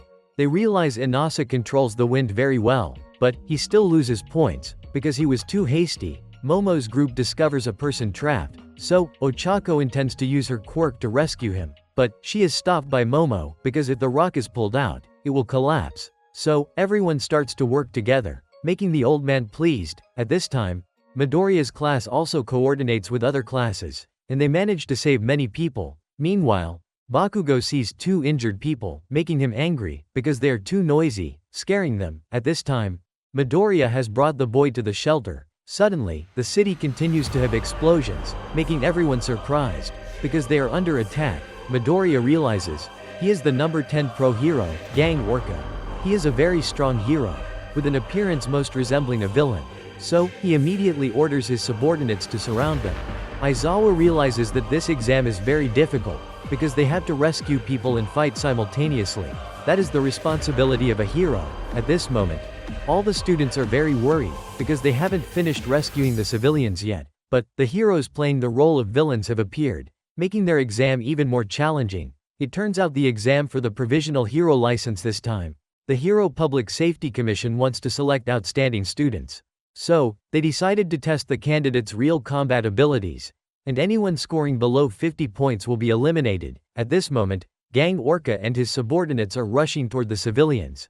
So, Shindo immediately blocks them. Unexpectedly, he is attacked by Gang Orca, causing Shindo to faint. It turns out Gang Orca's quirk is Orsinus, which grants him the abilities of a killer whale. So, he produces ultrasonic waves that paralyze Shindo. Meanwhile, Midoriya is worried.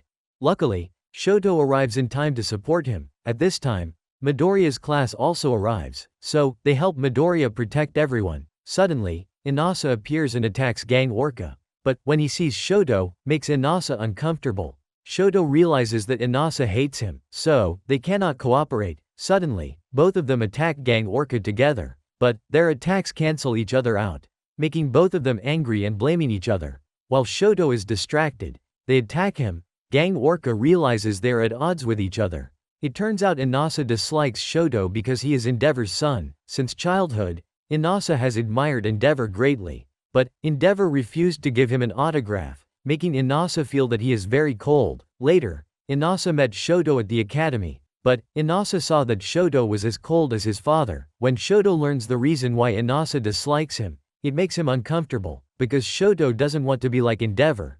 Gang Orca starts to lose patience with both of them, because they keep canceling each other's attacks. Accidentally, Shoto's fire flies towards Shindo.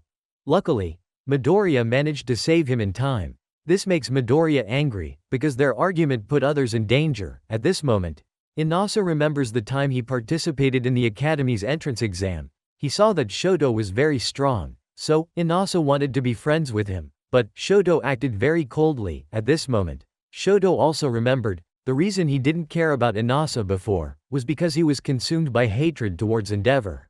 Suddenly, Gang Orca attacked them, causing Inasa to be paralyzed and fall. Shoto was also immediately paralyzed by him.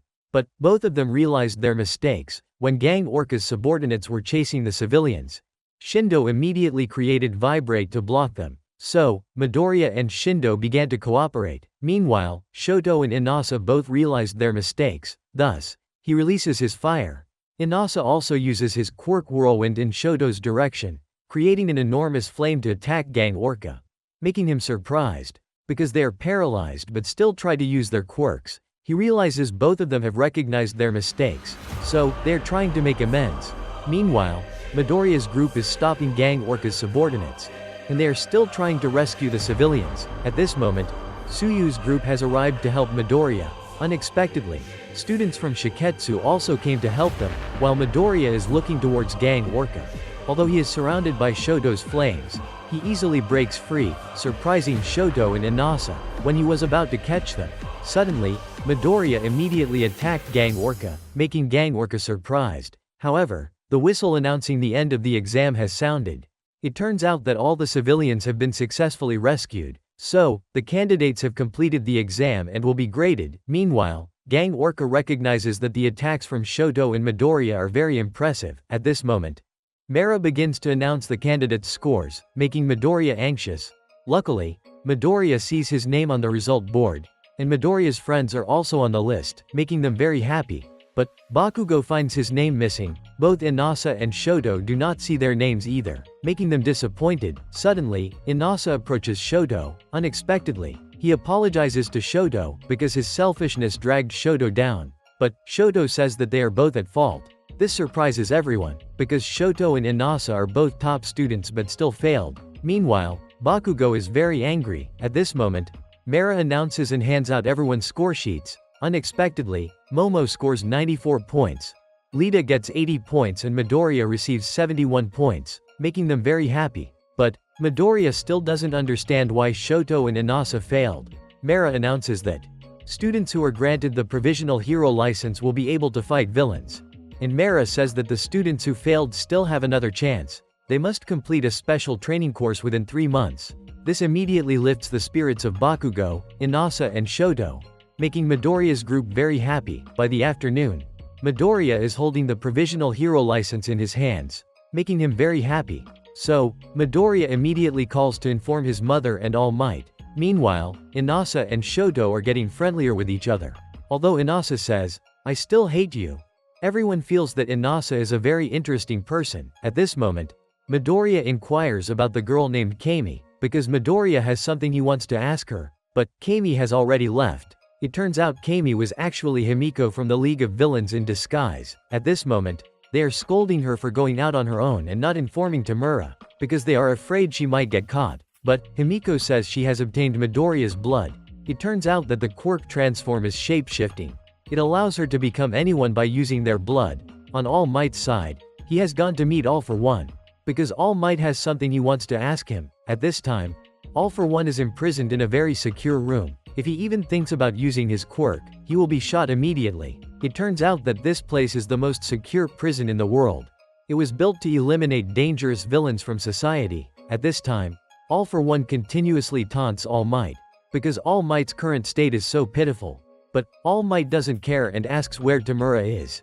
And All Might doesn't understand All For One's purpose, so, All For One says, All Might's goal is to become a hero of justice, while he wants to become the king of evil.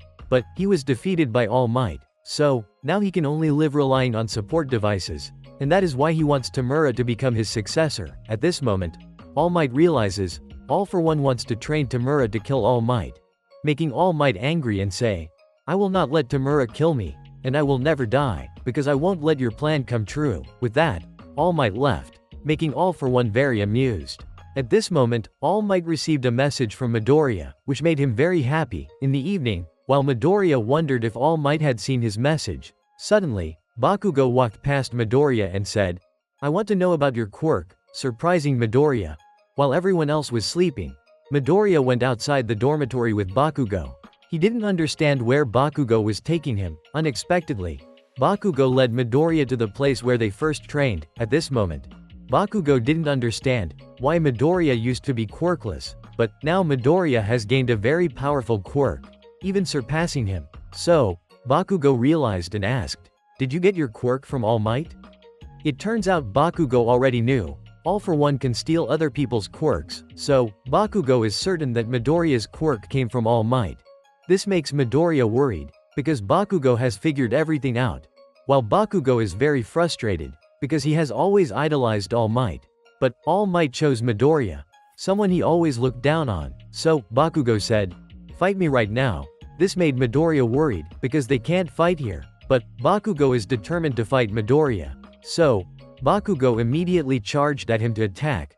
Midoriya realized Bakugo would use his right hand first, so he dodged Bakugo's attack, making Bakugo even angrier, and he continuously attacked Midoriya, destroying the school's training area. At this moment, Midoriya is trying to persuade Bakugo, but Bakugo still doesn't stop, because since childhood, Midoriya has always followed him. However, now Midoriya has surpassed Bakugo, which made him very uncomfortable. Unexpectedly, Midoriya managed to knock Bakugo down, so he immediately went to help Bakugo up. But Bakugo doesn't want to accept Midoriya's help. It turns out Bakugo is full of regret, because All Might had to retire due to saving him. Midoriya realized. All this time, Bakugo had been tormenting himself. Now, Midoriya understands Bakugo's feelings, so Midoriya decided to fight him. Bakugo continued to attack Midoriya. Although Midoriya predicted Bakugo's attacks, he still got hit by Bakugo. At this moment, Midoriya realizes Bakugo has improved a lot since before. It turns out Bakugo had always looked down on and bullied Midoriya. But Midoriya had worked hard to surpass him. This is why Bakugo is angry. When Midoriya understands what Bakugo thinks of him, it makes him angry and he uses One for All, so he charges at Bakugo. Unexpectedly, Midoriya has activated 8% of One for All's power, and he kicks Bakugo, causing Bakugo to be pushed back. At this moment, both are extremely angry. They continuously fight each other with all their might, while Midoriya keeps analyzing Bakugo. It turns out Midoriya is tricking Bakugo, making him think he is only attacking with his legs. Unexpectedly, Midoriya punches him in the face, but Bakugo still doesn't want to lose to Midoriya, so he throws Midoriya to the ground. In the end, Bakugo wins and asks, "Why do you still lose to me even with All Might's power?" Suddenly, All Might appears to stop them. It turns out he has heard everything about their fight, which surprised both of them. Bakugo asked, "Why did you choose Deku?" So, All Might told Bakugo, although Midoriya was quirkless, he is suitable to be a hero. However, Bakugo still blamed All Might for not choosing him. So, All Might comforted Bakugo, because he knows Bakugo is very strong, and he could become a hero. Thanks to All Might's words, Bakugo calmed down and told Midoriya, "You better not lose to me." Midoriya replied, "I will become stronger to beat you." At this moment, All Might decided to tell Bakugo everything. So, Bakugo promised to keep the secret and help him and Midoriya. When Bakugo and Midoriya returned to the dormitory, they were scolded by Aizawa, because they had fought each other without permission. So, Aizawa decided to punish both of them by making them clean the dormitory. The next morning, everyone was surprised, because Midoriya and Bakugo were being punished. At this moment, Midoriya asked Bakugo about his new move. Unexpectedly, Bakugo said that Midoriya had too many unnecessary movements, making Midoriya very happy, because Bakugo was being more friendly with him. At this moment, the League of Villains had scattered everywhere to search for new members, but Dabi saw these people as too weak, so he decided to eliminate them. Suddenly, Twice spotted a group of very strong villains, and their leader's name is Overhaul, so Twice decided to recruit him. On Midoriya's side, he is still working hard to train. Midoriya realizes he needs to become even stronger, to continue using one for all. At this moment, Nato is mocking Class A of Midoriya, because he knows Class A had 2 people fail the Provisional Hero License exam, while Class B all passed, making Shoto disappointed. When everyone enters the classroom, Aizawa announces that soon they will have hero work studies, and they will be officially interning at hero agencies. After they obtain the Provisional Hero License, they will participate in more practical courses with professional heroes. By the afternoon, Mineta was teasing Bakugo, because he hadn't cleaned properly, making Bakugo angry and blaming Midoriya. At this moment, Midoriya sees everyone discussing some kind of internship, which makes him curious, but Aizawa doesn't allow Lita to tell him about it, because Midoriya and Bakugo were grounded. Midoriya was still curious about the internship, which made Midoriya uncomfortable, because he felt like he was falling behind. Suddenly, Midoriya saw a face on the wall, which surprised him, but the person kept disappearing and reappearing. Midoriya didn't know who he was, but the person said Midoriya would meet him again soon, so he left, leaving Midoriya puzzled. Finally, Midoriya's grounding period ended, but Bakugo was still grounded for one more day. Thus, Midoriya went back to school right away, making him very happy. So, Midoriya asked Lita to tell him about the internship. Suddenly, Aizawa appeared. Thus, everyone went back to their places. It turned out he wanted to introduce the top 3 students of the school. They were called the Big 3, which surprised Midoriya. Everyone realized they were the top 3 among the top students, and they were candidates to become professional heroes. But Mineta only paid attention to the beautiful girl among them. Suddenly, Midoriya realized this guy was the one Midoriya had met the day before. At this moment, Aizawa asked the Big 3 to introduce themselves. Suddenly, everyone felt the pressure from Tamaki's gaze, and he imagined everyone as potatoes. It turned out he was anxious and wanted to go home, because he didn't know what to say to everyone. Nijire then introduced him for him. Unexpectedly, she talked a lot, because she found everyone's appearance very interesting, which made Aizawa uncomfortable. So, Mirio introduced himself. Everyone thought all 3 were very eccentric.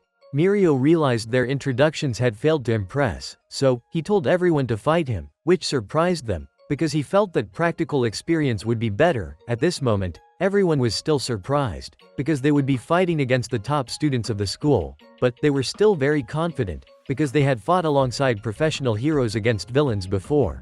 Mirio saw Midoriya step forward, which pleased him greatly, so Midoriya used one for all, while everyone else was also ready to fight Mirio. As Midoriya rushed forward, suddenly, Mirio's clothes slipped off. This shocked everyone. Taking advantage of the situation, Midoriya attacked him. Unexpectedly, Midoriya's kick passed through Mirio's body. Midoriya realized that Mirio's quirk was permeation, so they couldn't land a hit on him. Moreover, Mirio moved very quickly, making it impossible for everyone to keep up with his speed. He quickly defeated each member of Midoriya's class, which amazed Midoriya. Aizawa told Shoto that Mirio was the closest to being the number 1 hero. At this moment, everyone realized, not only was Mirio's quirk very powerful, but his fighting skills were also excellent. Suddenly, Midoriya said that Mirio must have a trick, because he couldn't both use permeation and attack them, so they had to cooperate with each other. Mirio continued to charge forward. Suddenly, he disappeared and reappeared behind Midoriya. Thus, Midoriya kicked him, but Midoriya's kick passed through Mirio's body, and Mirio punched Midoriya in the stomach. Then, Mirio continued to attack the others very quickly. They were all defeated by Mirio. At this point, Midoriya's class had lost to Mirio. They couldn't even land a single hit on him, so they thought it was because Mirio's quirk was too strong. Mirio explained to them, his quirk is permeation. It allows him to pass through walls or the ground, but his quirk has a weakness. When he uses permeation, he becomes disoriented. He can't even perceive everything around him, so he has to constantly guess and analyze everything. At this moment, everyone was amazed, because Mirio can overcome the weakness in his quirk. They need to practice more. After Mirio's group left, Midoriya realized Mirio trained diligently to be at the top of the academy. At this point, Nijire asked Mirio who he was most impressed with. It turns out he was impressed with Midoriya, because he had kept up with his speed. By evening, Bakugo was cleaning up trash, while the girls were very admiring of Mirio, because he is very strong. At this point, Midoriya had called Grand Torino to ask if he could intern with him, but Grand Torino was very busy, so he told Midoriya to ask All Might. because All Might could introduce Midoriya to a former colleague of his. Sir Night-Eye, at this moment, twice was bringing Overhaul to the League of Villains base. Tamura just saw Overhaul. It made him very intrigued, because he sensed that Overhaul was very strong. It turns out Tamura realized that Overhaul is the leader of the Shi Hasaikai organization. It's a very renowned Yakuza organization. Himiko didn't understand the difference between the League of Villains and the Yakuza. It turns out the Yakuza is a collection of gangs that manage the underworld. But, with the appearance of All Might, their era came to an end, so, now they are only considered a part of the past. At this moment, Overhaul informed them, after the battle between All Might and All for One ended, All Might had to retire, while All for One was imprisoned, so currently, Light and Darkness still have no ruler. And he wanted to know who the next king would be. Tamura realized he was being provoked, so, Tamura said, I am the next ruler. But, Overhaul criticized Tamura's past failures, and he said he had a very excellent plan, so, he wanted Tamura's League of Villains to work for him, to help him become the next ruler. Thus, Tamura ordered Magna to attack him, unexpectedly. As soon as Magna touched Overhaul, Magna immediately exploded. It surprised them. Mr. Compress immediately angrily attacked him, but, he was shot in the hand, which prevented him from using his quirk, so, he also lost an arm to Overhaul. Tamura decided to attack him, unexpectedly. He used his subordinates as shields. So, Overhaul's subordinates appeared. Tamura realized he had been prepared from the start. Suddenly, Overhaul decided to leave, because he needed Tamura to calm down before continuing discussions. Meanwhile, Twice and Himiko were very eager to kill Overhaul, because he had killed Magna. But, Tamura said it wasn't the right time yet, because Tamura realized he could take advantage of Overhaul. The next morning, Midoriya remembered that All Might would introduce him to Sir Night-Eye, which surprised All Might, but All Might refused, because his relationship with Sir Night-Eye was currently very awkward. However, Midoriya was still determined to ask All Might, because he needed to become stronger quickly. So, All Might called Mirio to his office. At this point, Mirio didn't understand why All Might wanted to see him. It turns out Mirio was currently interning at Sir Night-Eye's office, which surprised Midoriya. So, All Might asked Mirio to help get Midoriya a position working with Sir Night-Eye. It confused him why All Might had to ask him. So, All Might said, he had once made a mistake by not heeding Sir Night-Eye's advice. At this point, Mirio asked Midoriya, what kind of hero do you want to become? Which made Midoriya remember his childhood. He had always wanted to become a hero like All Might, and he didn't want anyone to worry about him anymore. So, Midoriya said, I want to become the greatest hero, which made Mirio very satisfied with Midoriya. Thus, he agreed to help Midoriya. At this moment, All Might recalled, previously, the principal had introduced Mirio to All Might, to be a potential successor for One for All, because Mirio always had an unending smile. So, All Might thought, if he had not met Midoriya, Mirio might have become his successor. The next morning, Mirio took Midoriya to Sir Night-Eye's office, which made Midoriya very nervous, because Sir Night-Eye was a famously strict hero. At this point, Mirio advised Midoriya, if you don't want to fail the interview, then, you at least have to make Sir Night-Eye smile once. So, Mirio took Midoriya to Sir Night-Eye's office. Unexpectedly, when Midoriya entered the room, he saw Sir Night-Eye tickling his subordinate, making her unable to stop laughing. Suddenly, Sir Night-Eye looked towards Midoriya, which surprised him, because he was a former sidekick of All Might. But, Midoriya tried to regain his composure, and he put on a face similar to All Might's. It turns out Midoriya had always practiced smiling like All Might. Unexpectedly, Sir Night-Eye became angry, because he thought Midoriya was mocking All Might, and Sir Night-Eye criticized Midoriya for his imitation not being accurate. Suddenly, Midoriya realized, Sir Night-Eye was also a huge fan of All Might. As Sir Night-Eye was about to send Midoriya away, he asked Sir Night-Eye if he knew about the vinegar riverbank incident. It turns out there was a boy with a quirk that turned water into vinegar, and he was saved by All Might, because the vinegar got into All Might's eyes. He had to smile with his eyes closed, and Midoriya had chosen to mimic that expression of his. Unexpectedly, Sir Night-Eye also knew a lot about the incident, so, the two of them began to discuss it, while Mirio untied Bubble Girl. He believed that Midoriya would be accepted by Sir Night-Eye. At this moment, Midoriya managed to get a position working in Sir Night-Eye's office. So, Sir Night-Eye stamped the form, but he stamped it on the outside, because he felt that accepting Midoriya was not beneficial for him. Sir Night-Eye would give Midoriya a chance. That was to steal Sir Night-Eye's seal within 3 minutes. and he told Mirio and Bubble Girl to go outside, making Mirio worried, because it would be very difficult for Midoriya to pass Sir Night Eye's test. At this moment, Midoriya used One for All, and he immediately rushed to grab Sir Night Eye's seal, but Sir Night Eye easily avoided him. Unexpectedly, a minute passed. Midoriya still hadn't gotten close to Sir Night Eye's seal. It turns out Sir Night Eye's quirk is foresight. It allows him to see other people's futures by looking into their eyes, which made it difficult for Midoriya to figure out how to get the seal. Sir Night Eye realized Midoriya received his quirk from All Might, but he was still too mediocre, so Sir Night Eye thought Mirio was more deserving than Midoriya. At this moment, Midoriya realized Mirio was also a candidate for the One for All successor, but All Might chose Midoriya, which Sir Night Eye couldn't understand. Midoriya knew All Might had placed his hopes in him, so he was determined to get Sir Night Eye's seal, to force him to acknowledge him. Thus, Midoriya moved at very high speed, but Midoriya still couldn't get the seal. Sir Night Eye even mocked him as a defective version of Gran Torino. At this moment, Sir Night Eye continually used his quirk, so he easily avoided Midoriya, and he asked why All Might chose Midoriya. So, Midoriya replied, "Because I will become the greatest hero," and he threw all the papers towards Sir Night Eye. It turns out Midoriya realized Sir Night Eye wouldn't be able to predict chaotic flying objects. Taking this opportunity, he dashed to grab the seal. Unexpectedly, Sir Night Eye was still able to dodge, causing Midoriya to crash into the wall. Finally, time was up, making Sir Night Eye disappointed, because Midoriya was too inadequate to be All Might's disciple. Suddenly, he realized Midoriya had moved very carefully to avoid stepping on the pictures of All Might in the room. At this point, Midoriya thought he had failed. Suddenly, Mirio and Bubble Girl entered the room. Unexpectedly, Sir Night Eye announced that Midoriya had been accepted, which surprised him.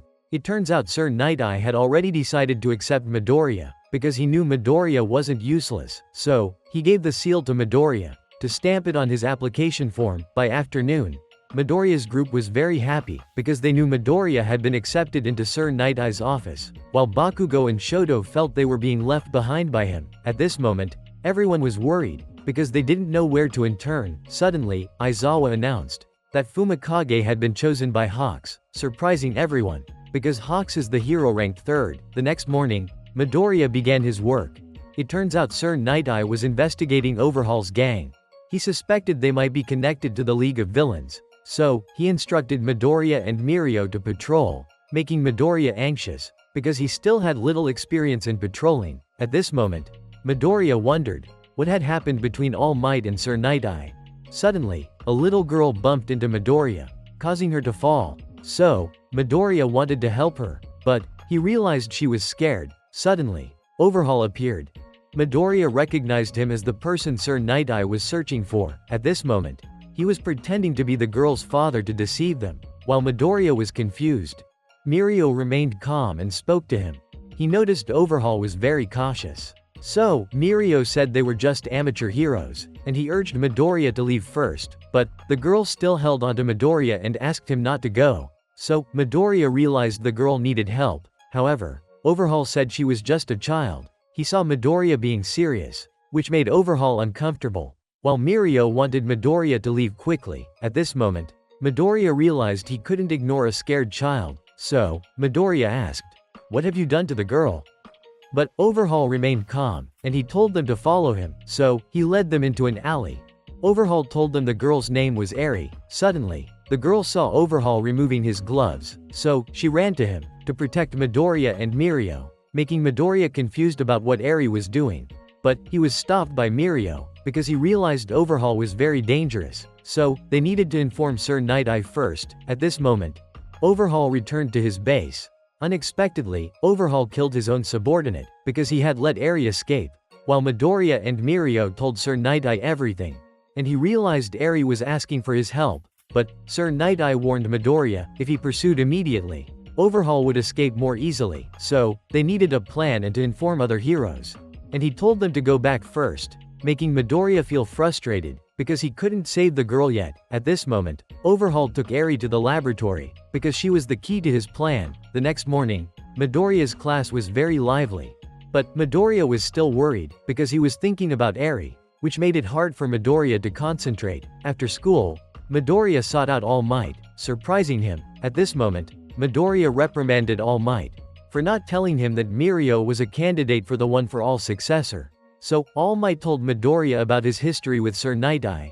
It turns out Sir Night-Eye was once a huge fan of All Might, and they had worked together for 5 years. But, since All Might was injured, they had stopped collaborating, because Sir Night-Eye wanted All Might to retire and find a successor. But, All Might still tried to train to leave the hospital soon, which made Sir Night-Eye angry, because he predicted that All Might would die. But, All Might wanted to continue being a hero to help people. Then, Midoriya learned everything. He was surprised, because All Might would die. At this moment, All Might remembered, previously, Sir Night-Eye had always opposed All Might choosing Midoriya, because he was quirkless. But, All Might still chose him. At this moment, Midoriya was very worried about All Might, because the deadline of Sir Night-Eye's prediction was approaching.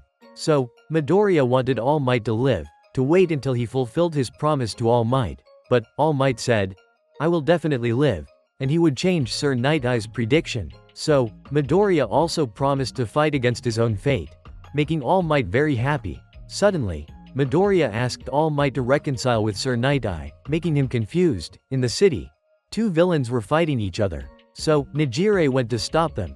It turns out her quirk is wave motion, allowing her to create shockwaves. So, Ochako and Tsuyu supported Nijire. They quickly defeated the villains, making Nijire very surprised, because they worked very well. It turns out Dragoon Hero, ranked 9th, is Nijire's mentor. Suddenly, she announced they had an invitation to collaborate with Sir Night-Eye. Ochako realized it was where Midoriya was interning. At this moment, Overhaul and Tamura had arranged to meet, to discuss a partnership, making Overhaul uncomfortable, because Tamura put his feet on the table. It turns out Tamura didn't want to be Overhaul's subordinate, so, he only wanted to cooperate, and Tamura demanded Overhaul reveal his plan. Suddenly, they aimed guns at Tamura's head, because they thought he was too arrogant, but Overhaul told his subordinates to back off. It turns out Tamura discovered the tranquilizer bullets were related to Overhaul. On Kirishima's side, he was patrolling with Fat Gum. It turns out Kirishima had asked Tamaki for an introduction earlier. Suddenly, they saw a group of villains. So, Fat Gum used his body to block them. Unexpectedly, one of the villains managed to escape. But, Tamaki quickly captured him with octopus tentacles. It turns out his quirk is manifest, allowing him to manifest features of anything he has consumed, surprising Kirishima, because he is very powerful. Suddenly, there was still one more villain outside. So, he shot at them stealthily. It turns out his bullets were provided by Overhaul. Overhaul was explaining to Tamura that his bullets were improved from All for One's ability. Unexpectedly, Kirishima managed to block the bullet. But, Tamaki was hit, causing him to be unable to activate his quirk. At this moment, Kirishima chased after the villain, and he immediately defeated him. But, the villain started crying, surprising Kirishima. So, he comforted him. Suddenly, the villain injected himself with a drug, which enhanced his quirk, surprising Kirishima, because the villain's quirk was now amplified. So, he attacked Kirishima, causing Kirishima to bleed. Kirishima realized he had become stronger. When he continued to attack Kirishima, he immediately remembered All Might's advice. Instead of focusing on developing his own moves, Kirishima simply focused on developing his quirk. So, Kirishima realized he needed to be even harder, and he was determined to become an unbreakable wall. Unexpectedly, his opponent's blades were broken. It turned out Kirishima called this form of his unbreakable. So, Kirishima charged to attack him, and he threw an extremely powerful punch, causing him to be knocked away. Thus, Kirishima won. He realized his opponent's drug had worn off. When he was about to escape, he was then caught by Fat Gum. It turned out his quirk was fat absorption, allowing him to make anything stick to his body. At this moment, everyone thanked Kirishima's team, making him very happy. Suddenly, Kirishima noticed Tamaki could no longer use his quirk, surprising both Kirishima and Fat Gum, since he had never heard of a drug that nullifies other people's quirks. The next day when Kirishima went to school, to his surprise, everyone saw his picture in the newspaper. Ochako and Tsuyu were also featured in the news, making them very excited. While Midoriya was still thinking of ways to mend the relationship between All Might and Sir Night-Eye, because Sir Night-Eye thought Mirio was the one worthy of inheriting One for All, and he was also worried about Eri. The next morning, Midoriya's team and the Big Three were called to Sir Night-Eye's office, surprising them, because there were many professional heroes there. At this point, Sir Night-Eye announced to everyone that the meeting was about to begin. So, Sir Night-Eye told everyone about the Overhaul organization. And Fat Gum talked about a drug that could erase quirks, surprising everyone. Fortunately, Tamaki had recovered after waking up. However, only Kirishima was unaffected by their bullets, because his quirk is hardening. Fat Gum said that he had analyzed their bullets, and he discovered they contained human blood, which surprised Midoriya and everyone. At this moment, Sir Night-Eye revealed to everyone that Overhaul's real name is Chisaki, and his quirk is Overhaul, allowing him to destroy and recreate anything. He even created bullets that nullify quirks, which surprised Midoriya and Mirio, since Eri is related to Chisaki's plan. Everyone thought Chisaki had used Eri's blood to make the bullets, which shocked everyone. But Sir Night-Eye discovered that their bullets were only prototypes, so they hadn't developed the final version of the bullets yet. Sir Night-Eye realized they needed to quickly prevent their plan. At this point, Midoriya and Mirio vowed that they would definitely save Eri. But the heroes realized that rescuing Eri was very difficult, because Eri is key to his plan. Aizawa asked why Sir Night-Eye didn't use his predictive quirk. However, Sir Night-Eye said his quirk could only be used once a day, and it could only be used for up to 1 hour. It allows Sir Night-Eye to see a person's life like a film, but he didn't want to see anyone's death, so his quirk is only used when necessary to help them increase their chances of success. Midoriya realized that Sir Night-Eye was still haunted by the issue with All Might. At this moment, Sir Night-Eye said their main task now was to locate their base. By the afternoon, Midoriya and Mirio were still disheartened. They felt regretful for not being able to save Eri yet. At this point, Aizawa stepped in and encouraged them. He told Midoriya, "Do what you believe is right," which helped Midoriya and Mirio regain their spirits. So, Mirio and Midoriya believed that this time they would succeed. At this point, Midoriya's team had returned to the academy. While they waited for the professional heroes to investigate Chisaki's base location, they tried to focus on their training. Midoriya was determined to protect Eri, causing Lita and Shoto to feel that Midoriya was acting very strange, because he was constantly distracted. Lita said, "If you don't know what to do, just tell us, because we're friends," causing Midoriya to cry. But Midoriya couldn't reveal the plan to them. Meanwhile, the professional heroes were still trying to find their base, while Mirio and Midoriya were waiting, because they wanted to rescue Eri quickly. That night, Midoriya still couldn't sleep. Suddenly, he received a call, so Midoriya's team gathered immediately. They realized the plan was about to start. At this point, Mirio's team also assembled. He and Midoriya were determined to save Eri. The next morning, Sir Night-Eye gathered everyone. It turned out that earlier, he had seen the man buying items for the little girl, so Sir Night-Eye used his quirk on him. Thanks to that, he was able to locate their base and Eri. At this point, Mirio was very excited, because they were about to attack their base. Sir Night-Eye realized Mirio had always regretted that he couldn't save Eri, so they began changing into their hero costumes to prepare for the fight. On Chisaki's side, he realized the heroes were moving, so he told his subordinates to prepare. While the heroes and police had gathered, they discovered that Chisaki's base had many tunnels, and Eri was imprisoned in the deepest room, so they set out.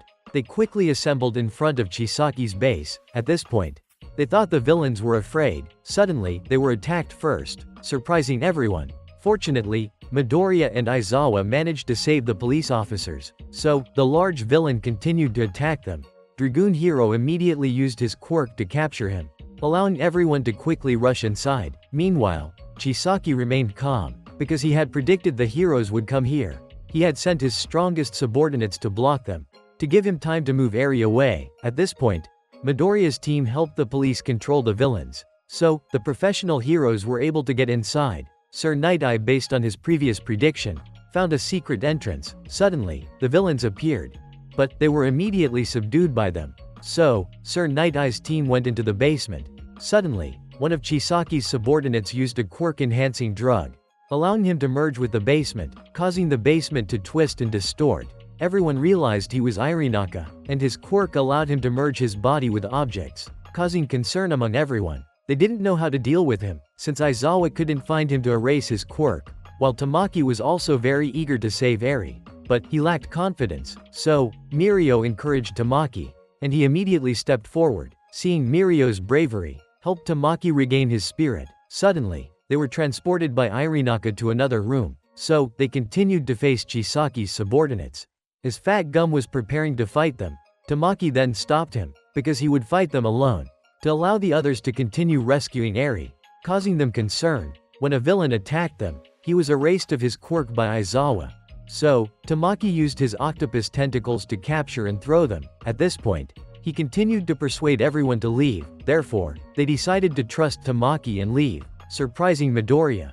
Tamaki told Midoriya, "Please help Mirio." At this point, they had subdued the villains.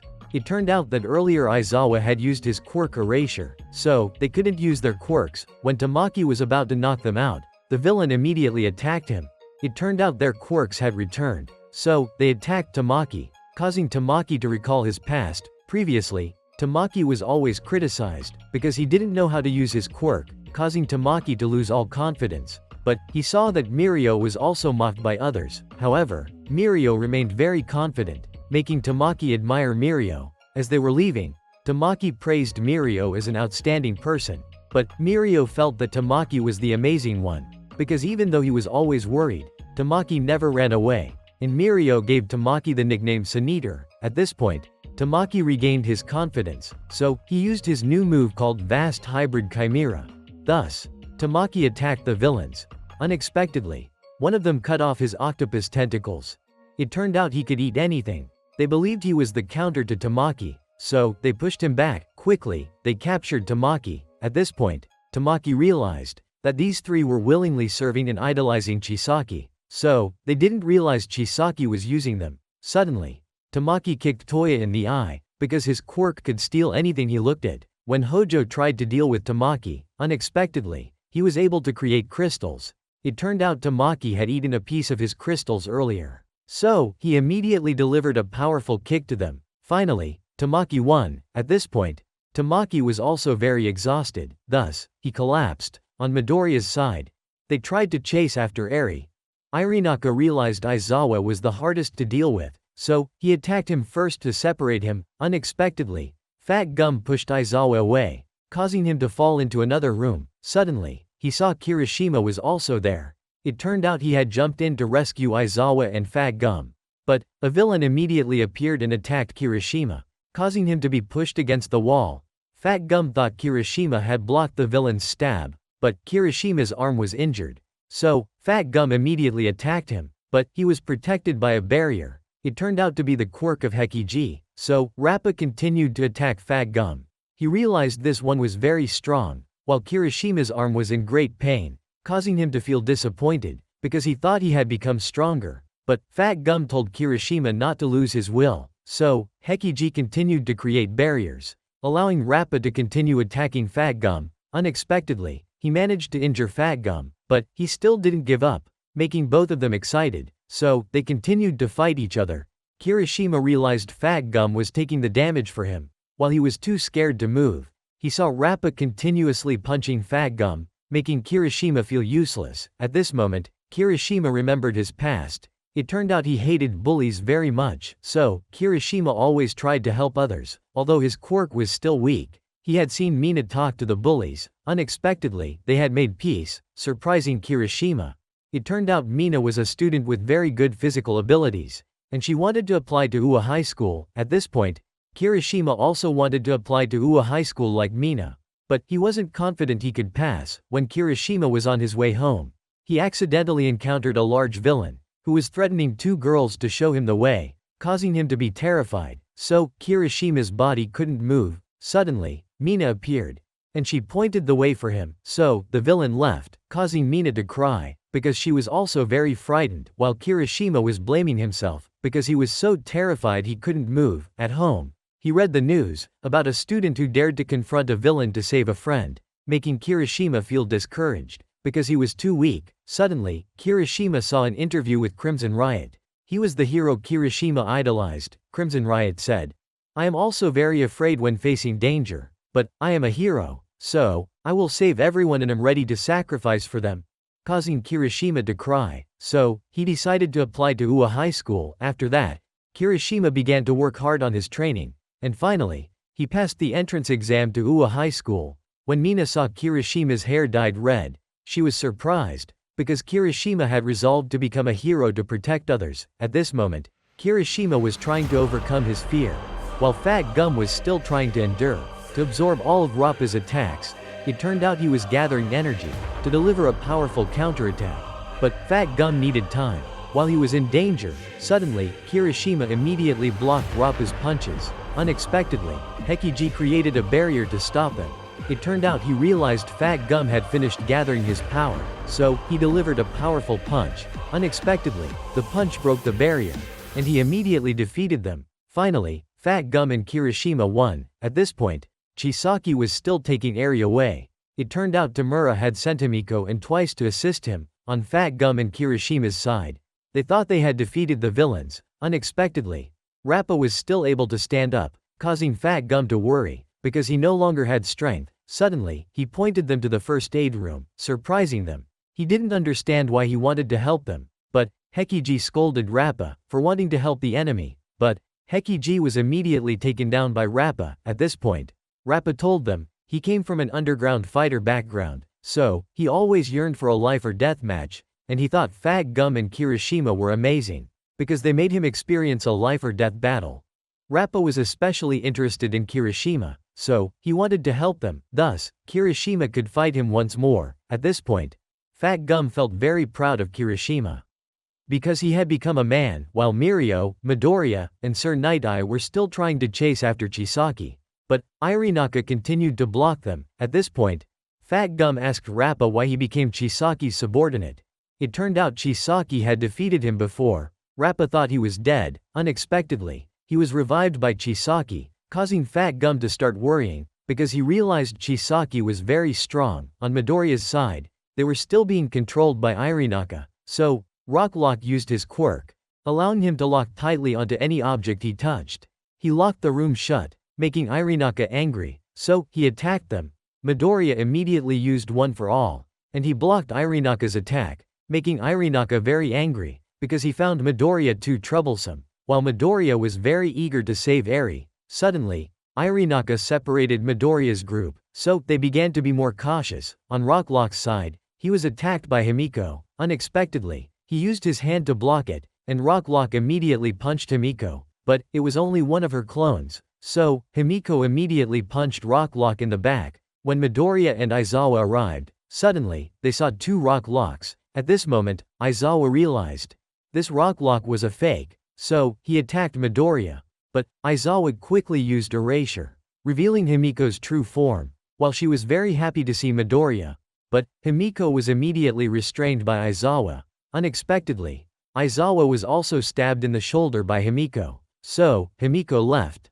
Aizawa realized that Chisaki and the League of Villains had allied. At this point, Midoriya remembered Himiko was the one who had disguised herself as Kami. While Himiko was very happy, because she had met Midoriya. On the other side, Twice had arrived at Sir Night-Eye's room, and he ordered Rappa's clone to attack, but Sir Night-Eye was very strong. He immediately defeated Rappa's clone, surprising Twice, so Sir Night-Eye attacked and tore his mask, causing Twice to be frightened and flee. When Twice was losing control, causing him to be unable to control his body. Fortunately, Himiko managed to help him, so Twice calmed down. At this moment, both remembered that they had previously opposed Tamura's plan to ally with Chisaki, because he had killed Magna, causing both of them discomfort, because Tamura was forcing them to do something they disliked. Suddenly, Tamura became serious and explained to them, from the beginning, Chisaki had not respected them, so everything he did was for everyone's sake. Tamura said, "I trust you too,"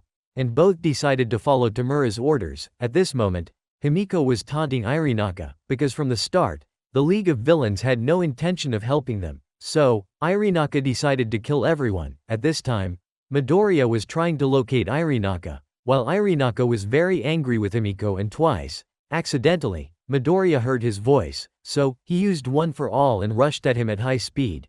Aizawa also immediately used Erasure, causing him to be unable to use his quirk, and he was immediately knocked out by Sir Night-Eye with a stamp, so they managed to defeat Irinaka. At this moment, Sir Night-Eye realized that they had been used by the League of Villains to defeat Chisaki. Finally, Mirio caught up with Chisaki, and he was determined to save Eri, surprising Chisaki. Finally, Mirio caught up with Chisaki, and he was determined to save Eri, surprising Chisaki.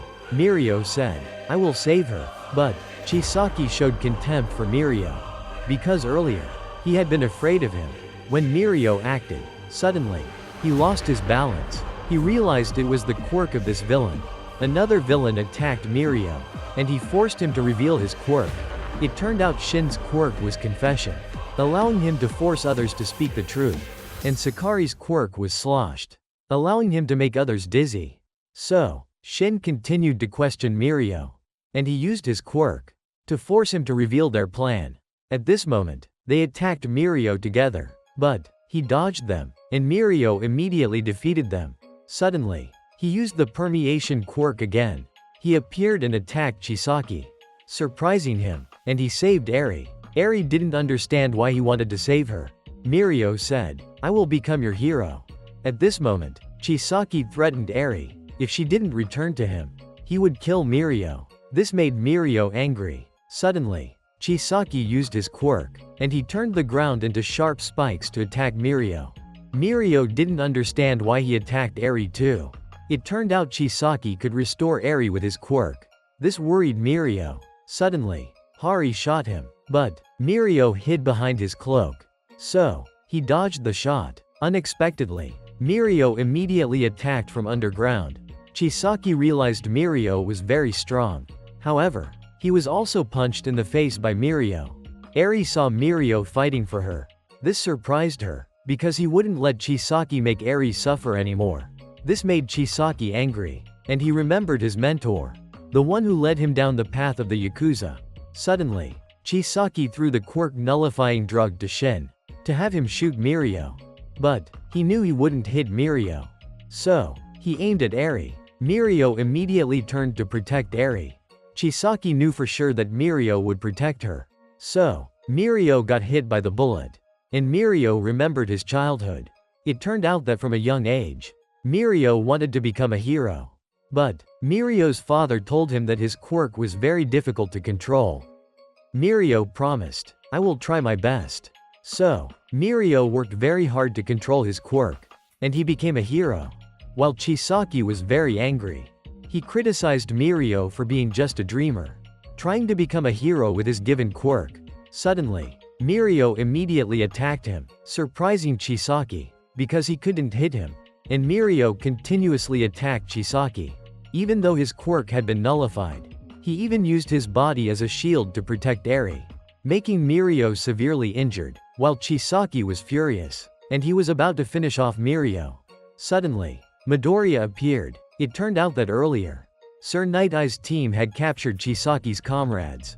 So, Midoriya and the others continued moving forward. Suddenly, Midoriya saw that Chisaki's comrades had been defeated. Thus, he immediately broke through the wall, and he found Mirio and Eri. Midoriya then punched Chisaki in the face, sending him flying. Sir Night Eye realized that Mirio had single-handedly defeated 3 villains and Chisaki. This surprised him, so, he hugged Mirio and Eri, because Mirio had fought so well. Meanwhile, Chisaki realized that his quirk had been erased by Aizawa's erasure. So, Midoriya and Aizawa rushed to attack him. Suddenly, Aizawa was ambushed by Hari, slowing down Aizawa's movements. But, Midoriya still charged at Chisaki. Unexpectedly, Chisaki regained the use of his quirk, and he immediately created sharp spikes to attack everyone. At this moment, Chisaki was furious, because they had ruined his plan.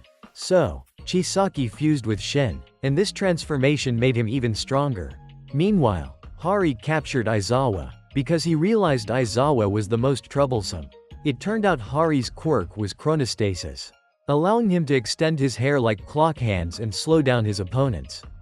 And he told Aizawa that Eri was actually the granddaughter of the boss, while Midoriya was in shock, because Chisaki sacrificed his own subordinate to fuse with him, to make himself stronger. Meanwhile, Chisaki was still furious with Mirio, because Mirio had pushed him to this point, and he told Mirio that his quirk had been permanently erased.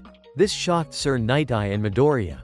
When Chisaki charged to attack Mirio, Midoriya immediately blocked him, but Chisaki countered Midoriya. Sir Night Eye also attacked him right away, and he decided to hold off Chisaki, so that Midoriya could take Mirio and Eri away. When Chisaki attacked Sir Night Eye, he dodged Chisaki's strike using his foresight quirk. It turned out that he had taught Mirio foresight earlier. Through combat experience, Mirio had learned to predict his opponent's moves. At this moment, Sir Night-Eye kept dodging Chisaki's attacks, because he could foresee all of Chisaki's strikes. Meanwhile, Midoriya broke through the wall, so Mirio and Eri could escape. But Eri was worried about Chisaki's threat, that he would kill all of them. So Eri hesitated. Suddenly, Midoriya saw that Sir Night-Eye had been injured. This made Mirio and Midoriya worried, and Sir Night-Eye saw that the future of Eri and Midoriya had vanished. Chisaki then attacked Midoriya, but Midoriya unleashed One for All, surprising Chisaki, because Midoriya's power was increasing. It turned out Midoriya was trying to release 20% of One for All. So he attacked Chisaki, and Midoriya jumped up and kicked him in the head. Unexpectedly, Chisaki dodged it, so he counterattacked Midoriya. Meanwhile, Mirio was leading Eri away. Even though he was severely injured, he remembered Sir Night-Eye's sacrifice. So Mirio forced his body to keep moving, while Eri was hesitating. At this moment, Midoriya was injured. Chisaki said, "Give up," but Midoriya refused to surrender. Suddenly, Chisaki used Shin's quirk to force Eri to return to him. This made her remember all the times he took her blood. So Eri decided to go back, surprising Midoriya. Chisaki continued to pressure Eri to return to him, but Eri begged him to spare everyone. Meanwhile, Chisaki was very pleased, because what Midoriya's team had done had become meaningless. While Sir Night-Eye saw the future, that both he and Midoriya would die. But Midoriya remained determined and said, "I won't let anyone die, and I will save you, Eri." Suddenly, the ceiling collapsed, surprising Midoriya. It turned out that earlier, Ochako's team had captured the large villain. Suddenly, Rikia used his quirk. It turned out his quirk was Energy Suck, allowing him to drain the energy from others, making him stronger, and he attacked Dragoon Hero. But she blocked the attack. Dragoon Hero realized he had drained the energy of everyone.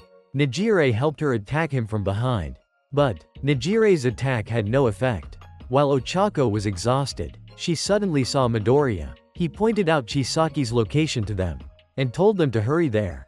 So they immediately subdued Rikia, and together they threw him to the ground.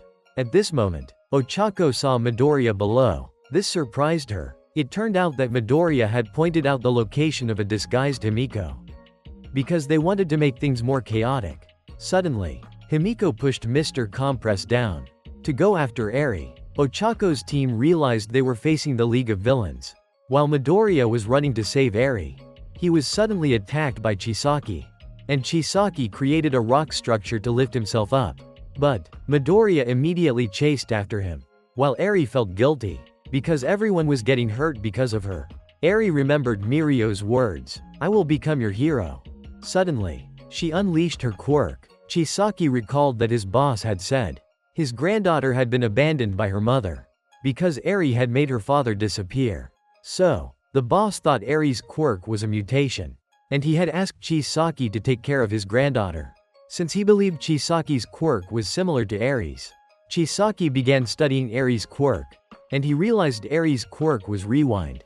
Meanwhile, Eri grabbed Mirio's cloak. Suddenly, she saw Midoriya still not giving up, because Midoriya was determined to save Eri. So, Eri jumped down. Midoriya caught her. This angered Chisaki. He attacked Midoriya to get Eri back. But Midoriya was determined not to let Eri go again, and he was resolved to win to save everyone. So, Midoriya used One for All. Unexpectedly, Midoriya moved at incredible speed, creating a massive shockwave, and he made Chisaki crash down. This surprised Midoriya. Everyone realized Midoriya had injured Chisaki. While Midoriya didn't understand why he could fly so high, Midoriya realized he had used 100% of One for All, causing him to worry, because he thought his leg might be broken. Meanwhile, Chisaki was very angry, and he continued to merge with Rikia, because he was determined to reclaim Eri. At this moment, Sir Night-Eye saw Midoriya's future. He would be killed by Chisaki. This made Ochako anxious, but she was exhausted. Sir Night-Eye said they were no longer a match for Chisaki. However, Ochako still tried to stand up. Sir Night-Eye noticed Ochako's determination, So, he told them to help lift him up. Meanwhile, Midoriya realized his leg wasn't actually broken, even though he had used 100% of One for All. In fact, all of Midoriya's injuries had healed. So, Midoriya realized this was due to Eri's quirk. Suddenly, Chisaki attacked Eri, but Midoriya managed to hold Eri and dodge his attack. At this moment, Midoriya saw that Chisaki had completely transformed. Chisaki told Midoriya that Eri's quirk was Rewind. It would reverse the body of anyone who touched her. It could even make Midoriya disappear.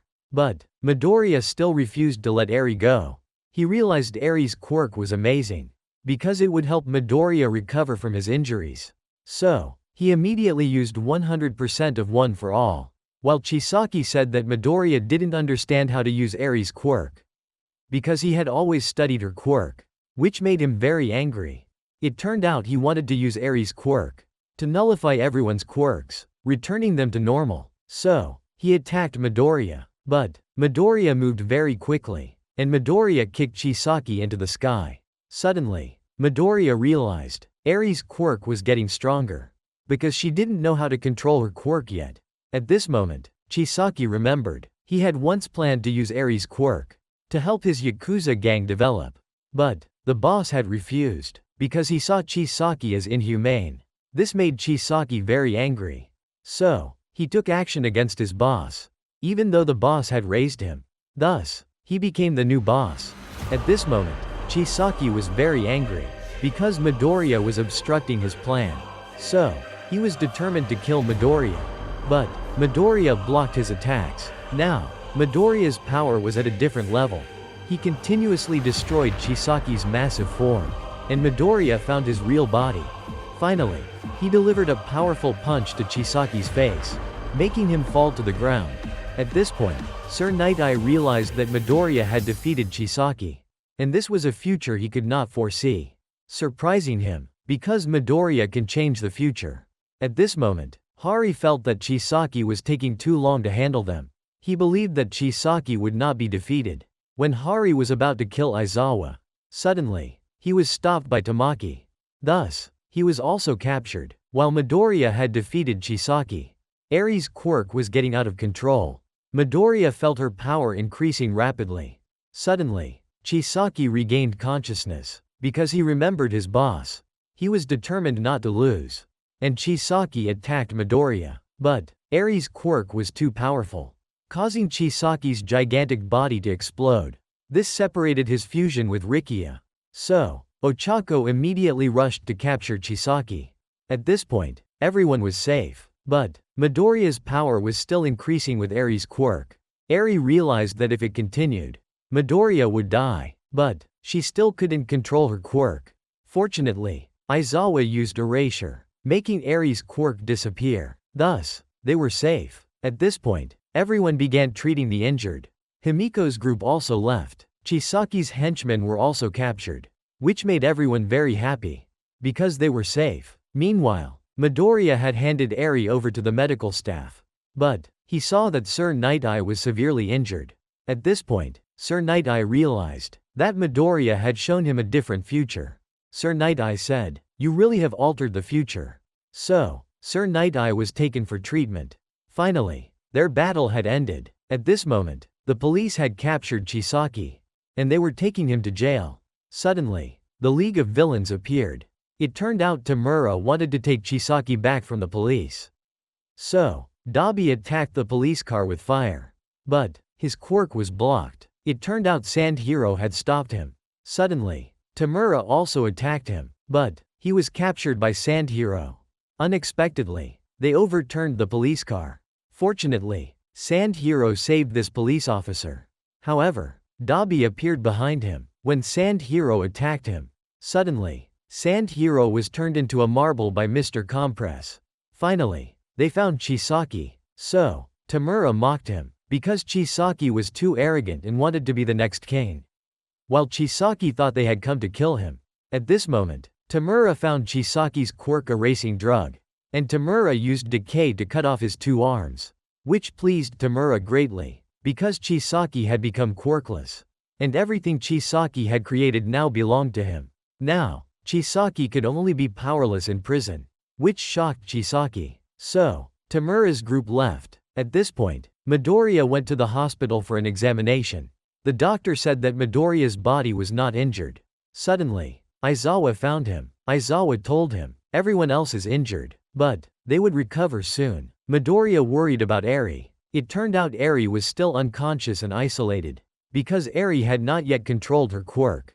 If her quirk erupted, it would harm others. At this moment, Aizawa took Midoriya to see All Might, which surprised him. It turned out they were all worried about Sir Night-Eye, because he was too severely injured. Even Chiyo's quirk was ineffective. This made Midoriya worried. At this moment, Sir Night-Eye realized he was about to die. So, Sir Night-Eye shared all his feelings with All Might. It turned out Sir Night-Eye had always tried to change the future. And Midoriya told Sir Night-Eye that his determination and dream could change the future.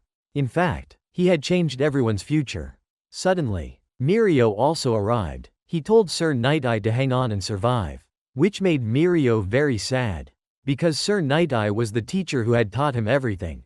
Suddenly, Sir Night-Eye used foresight and said, "You will definitely become a great hero." And he told everyone to smile. Thus, Sir Night-Eye passed away, leaving everyone very sorrowful. At this moment, Gran Torino received a notification about Kurogiri from the League of Villains. He is the one with the quirk warp gate, and he is an important member of the League of Villains. So, Gran Torino would go to capture him. Gran Torino and the police set up an ambush for him, and he discovered Kurogiri in the forest. Gran Torino captured him, but Kurogiri told him, in this forest, there were rumors about Ruffian. Suddenly, the whole forest was shaken. Kurogiri said, "He's here." It turned out earlier, All For One had instructed Kurogiri to find him to help Tamura, because he was one of All For One's loyal subordinates. His name is Gigantamakia. So, he attacked Gran Torino's group. On Midoriya's side, he sees the news that the police van transporting Chisaki has been attacked, which surprised him. Meanwhile, the others had been discharged from the hospital. Only Eri had not yet recovered, and she was still under supervision, which made Midoriya worried. Suddenly, Midoriya wanted to find Mirio. He thought Mirio would be very sad.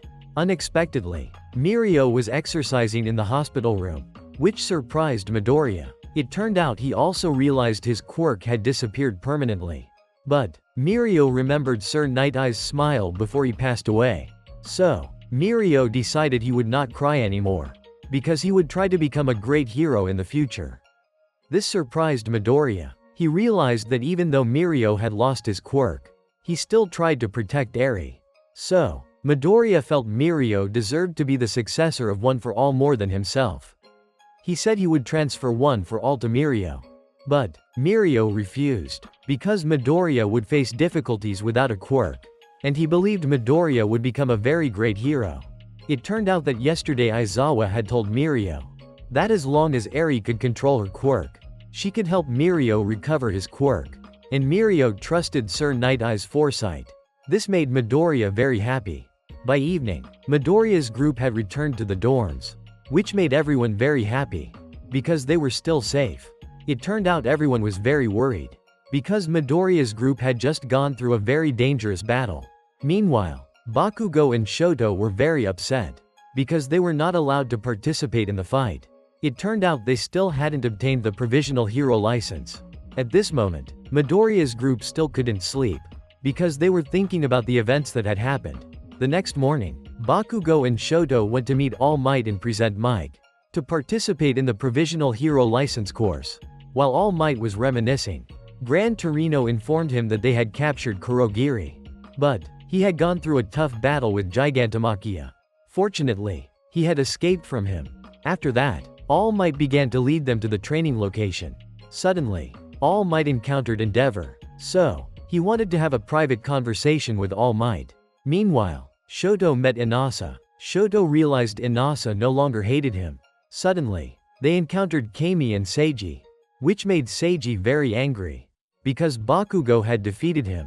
At this moment, they had changed into their hero costumes to prepare for the provisional hero license exam. Suddenly, Endeavor arrived, so he encouraged Shoto which made Inasa uncomfortable, because Endeavor had previously refused to give him an autograph. Suddenly, everyone saw All Might, which excited them, because he was their idol. At this point, Kami also had to retake the exam, because she had previously fainted and lost all memory of the Provisional Hero License exam. It turned out that Himiko had made Kami faint earlier. So, she could impersonate Kami and participate in the exam. Suddenly, Gang Orca appeared, which made the atmosphere tense. He criticized them for failing the Provisional Hero License exam, and he recognized that Bakugo, Shoto, and Inasa had the best combat skills. So, he decided to give them a special challenge, and Kami would also participate, which excited Bakugo, as he thought he would get to fight. Unexpectedly, a group of kids ran up, which shocked them. It turned out their task was to look after these kids, which made Bakugo feel frustrated.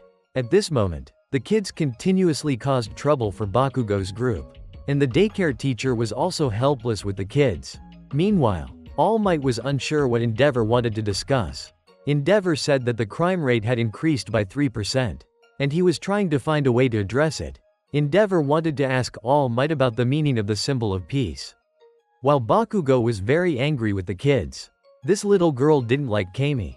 Suddenly, Bakugo realized that he would challenge the strongest kid to make them fear him. But the boy recognized Bakugo's intention, so he criticized Bakugo, which made Bakugo even angrier. Inasa then thought of a way to get along with the kids, because he realized the kids all wanted to become heroes. But Inasa also failed. It was Shoto's turn to think of another method. Meanwhile, Endeavor was talking with All Might. He had always strived to surpass All Might, but Endeavor still couldn't surpass him. At this moment, All Might told Endeavor that he didn't know what the symbol of peace was either. However, he always tried to help people. All Might told Endeavor he didn't need to follow his way, because Endeavor needed to find his own approach. It was now Shoto's turn. So, he introduced himself to the kids. But the kids found Shoto too boring, and he also failed. At this point, Kami suggested they use their quirks. Suddenly, the kids decided to use their quirks to attack them, which excited Bakugo, and they decided to show their strength to the kids. It turned out the kids were always confident that their quirks were stronger than the heroes. So, the kids began attacking Bakugo's group, which surprised everyone, because the kids' quirks were very strong. Fortunately, Bakugo managed to block the kids' attacks, which surprised the kids, because Bakugo's group was not afraid of their quirks. This girl continued to attack Shoto. Unexpectedly, the person the girl attacked was Kami in disguise. It turned out Kami's quirk was glamour, allowing her to create illusions. Suddenly, Inasa used his wind quirk to lift the kids up. Shoto and Kami used their quirks to create a beautiful slide, which delighted the kids. It turned out Bakugo had planned this earlier, because he knew the kids wouldn't back down easily. Suddenly, Bakugo pulled this boy into playing with everyone, because Bakugo realized the boy always looked down on others. So, he had trouble fitting in. The boy was very happy, because someone understood him. At this point, the teacher was also happy, because the kids were enjoying themselves and were more obedient. After Bakugo's group said goodbye to the kids, Gang Orca was very satisfied with their performance.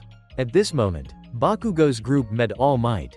It turned out that Shiketsu High School and UA High School would collaborate to prevent attacks from the League of Villains. While Endeavor was still trying to talk to Shoto, Shoto remained uninterested. Endeavor said, "I am proud of you, and I promise to become a great hero." Suddenly, Inasa punched himself in the face, helping him calm down, and he cheered for Endeavor. Unexpectedly, this time Endeavor thanked him. At this point, Shoto realized Endeavor had changed a lot. After summer ended, Midoriya's class began attending school again, and they also held a funeral for Sir Night Eye, which made everyone very sad. Meanwhile, Eri had also regained consciousness, but she still couldn't control her quirk. At this point, everyone noticed that Midoriya had been studying harder. Suddenly that night, Yuga sneaked a look into Midoriya's room, which made Midoriya anxious. He doesn't know what Yuga is planning to do, because Yuga's behavior has been very unusual lately. Unexpectedly, Yuga had arranged cheese to spell out, "I know," which shocked Midoriya. The next morning, As Midoriya entered the classroom, he saw Yuga, which made him very worried. At this moment, Midoriya's class went to the training room. Everyone needed to come up with 2 new moves. So, Kirishima was determined to try harder. Meanwhile, Bakugo asked Midoriya, "Have you made any progress?" But Midoriya hadn't made any progress, as he still couldn't defeat Chisaki with 20% of One for All's power. So, Midoriya realized he needed to unleash 100% of his power. Suddenly, Yuga showed Midoriya his new move, which gave Yuga a stomachache. Thus, Midoriya decided to ask Yuga what he had learned. Yuga said, "Your quirk doesn't suit your body." It turned out Yuga also couldn't control his quirk. So, he always had to wear a belt to prevent lasers from leaking from his navel. Yuga realized Midoriya was similar to him, because his quirk always caused him self-injury. Finally, Midoriya understood Yuga, so they began to get close to each other. The next morning, Mina was showing off her dancing skills to everyone. Midoriya realized he could incorporate dancing into combat. So, Mina taught them. At this point, Aizawa announced that the UA High School Festival was coming, which excited everyone. Aizawa said the festival was an opportunity for students from different courses to support each other. After that, Aizawa went to sleep, leaving everything to Lita. So, Lita collected everyone's ideas. Denki suggested opening a maid cafe. Ochako wanted to open a mochi shop. Midoriya wanted to do a trivia game. So, Lita recorded all the suggestions. But, the class began to become chaotic, leaving Lita helpless. Suddenly, Aizawa said that, if they couldn't come up with a plan, they will be punished with public learning. So that night, Midoriya's class continued planning for the festival. Suddenly, Shoto thought Mina's idea of dancing was great, and Mina would teach them how to dance. Kyoka would handle the music, which surprised her, because they knew Kyoka loved playing music. However, Kyoka wasn't confident in her musical abilities. Suddenly, Denki said that she was great at playing many instruments, which helped Kyoka gain more confidence. So, she decided to join them. The next morning, Midoriya and Mirio visited Eri.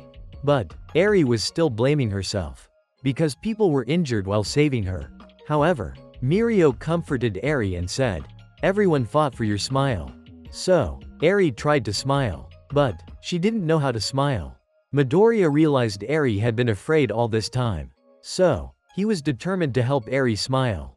Suddenly, Midoriya thought of taking Eri to the festival, so she could experience the outside world. Thus, Midoriya ran to ask Aizawa if Eri could come to the festival for a day, which made Mirio very happy, because there would be many interesting things there. So, Aizawa agreed, making Eri very curious about the festival. At this time, the police received a report about a robbery in the city. So, the heroes appeared to stop the villain. Unexpectedly, he easily defeated the heroes. But, he left the money-filled briefcase behind, because his goal was to gain fame. His name was Gentle. It turned out he had sent a video of himself to the police. At this point, Gentle's assistant, La Brava, realized that they didn't have many viewers today. So, Gentle decided to prepare for a bigger performance. Meanwhile, in Midoriya's class, they were very excited, because they would perform music at the festival. They were discussing what song to choose. So, Kyoka suggested picking an EDM song. But, she discovered that no one knew how to play drums, which made Kyoka worried, because she had only recently started learning drums and guitar. Suddenly, they discovered that Bakugo knew how to play drums, which surprised everyone. Although Bakugo realized that their class was the most disliked in the school, he was determined to use music to overcome those who disliked him, which made everyone very happy. Meanwhile, Shoto felt that Bakugo had become more responsible. At this point, Gentle was planning to disrupt the UA High School Festival, because that school is a symbol of heroes. It will help him become quickly famous, while Mina is planning their performance, and they will use their quirks together to create effects for the stage. But, they haven't found a singer yet. So, everyone performed their singing. However, they all sang very poorly. When it was Kyoka's turn to sing, she wasn't confident in her singing voice. Unexpectedly, as Kyoka sang, everyone felt that Kyoka's voice was excellent, which made them delighted. Next, they chose Denki and Fumikage to play guitar. Finally, they had divided up the roles for every class member. so they could start practicing. The next morning, Midoriya found All Might. He told All Might that, in the battle with Chisaki, he used 20% of One for All's power. But his body experienced a lot of stress. Without Eri, Midoriya wouldn't have been able to defeat Chisaki. So, he doesn't know how to use 100% of One for All's power. Suddenly, All Might suggested to Midoriya that he should learn a long-range attack, surprising Midoriya. After that, All Might and Midoriya went outside, and he told Midoriya to try using 20% of One for All. So, Midoriya released his power, causing his body to experience pressure. All Might told Midoriya to try attacking. Unexpectedly, Midoriya created a wind pressure, which surprised him. It turns out this is the skill All Might wanted to teach Midoriya, to help him create wind pressure without injuring his body. All Might said that Midoriya had made a lot of progress, because he had gradually gained control over One for All. So, Midoriya continued to practice the snap attack, and he knocked down a tree. Although Midoriya wasn't yet skilled at this move, he decided to keep practicing. At that moment, Mirio brought Eri to Ua High School, surprising her. While Midoriya's class had split up for practice, Kyoka's group would be the music group, Shoto's group would be the effects group, and Midoriya's group would be the dance group. At that moment, Mirio was sneaking a peek at them. Suddenly, he was spotted by Midoriya.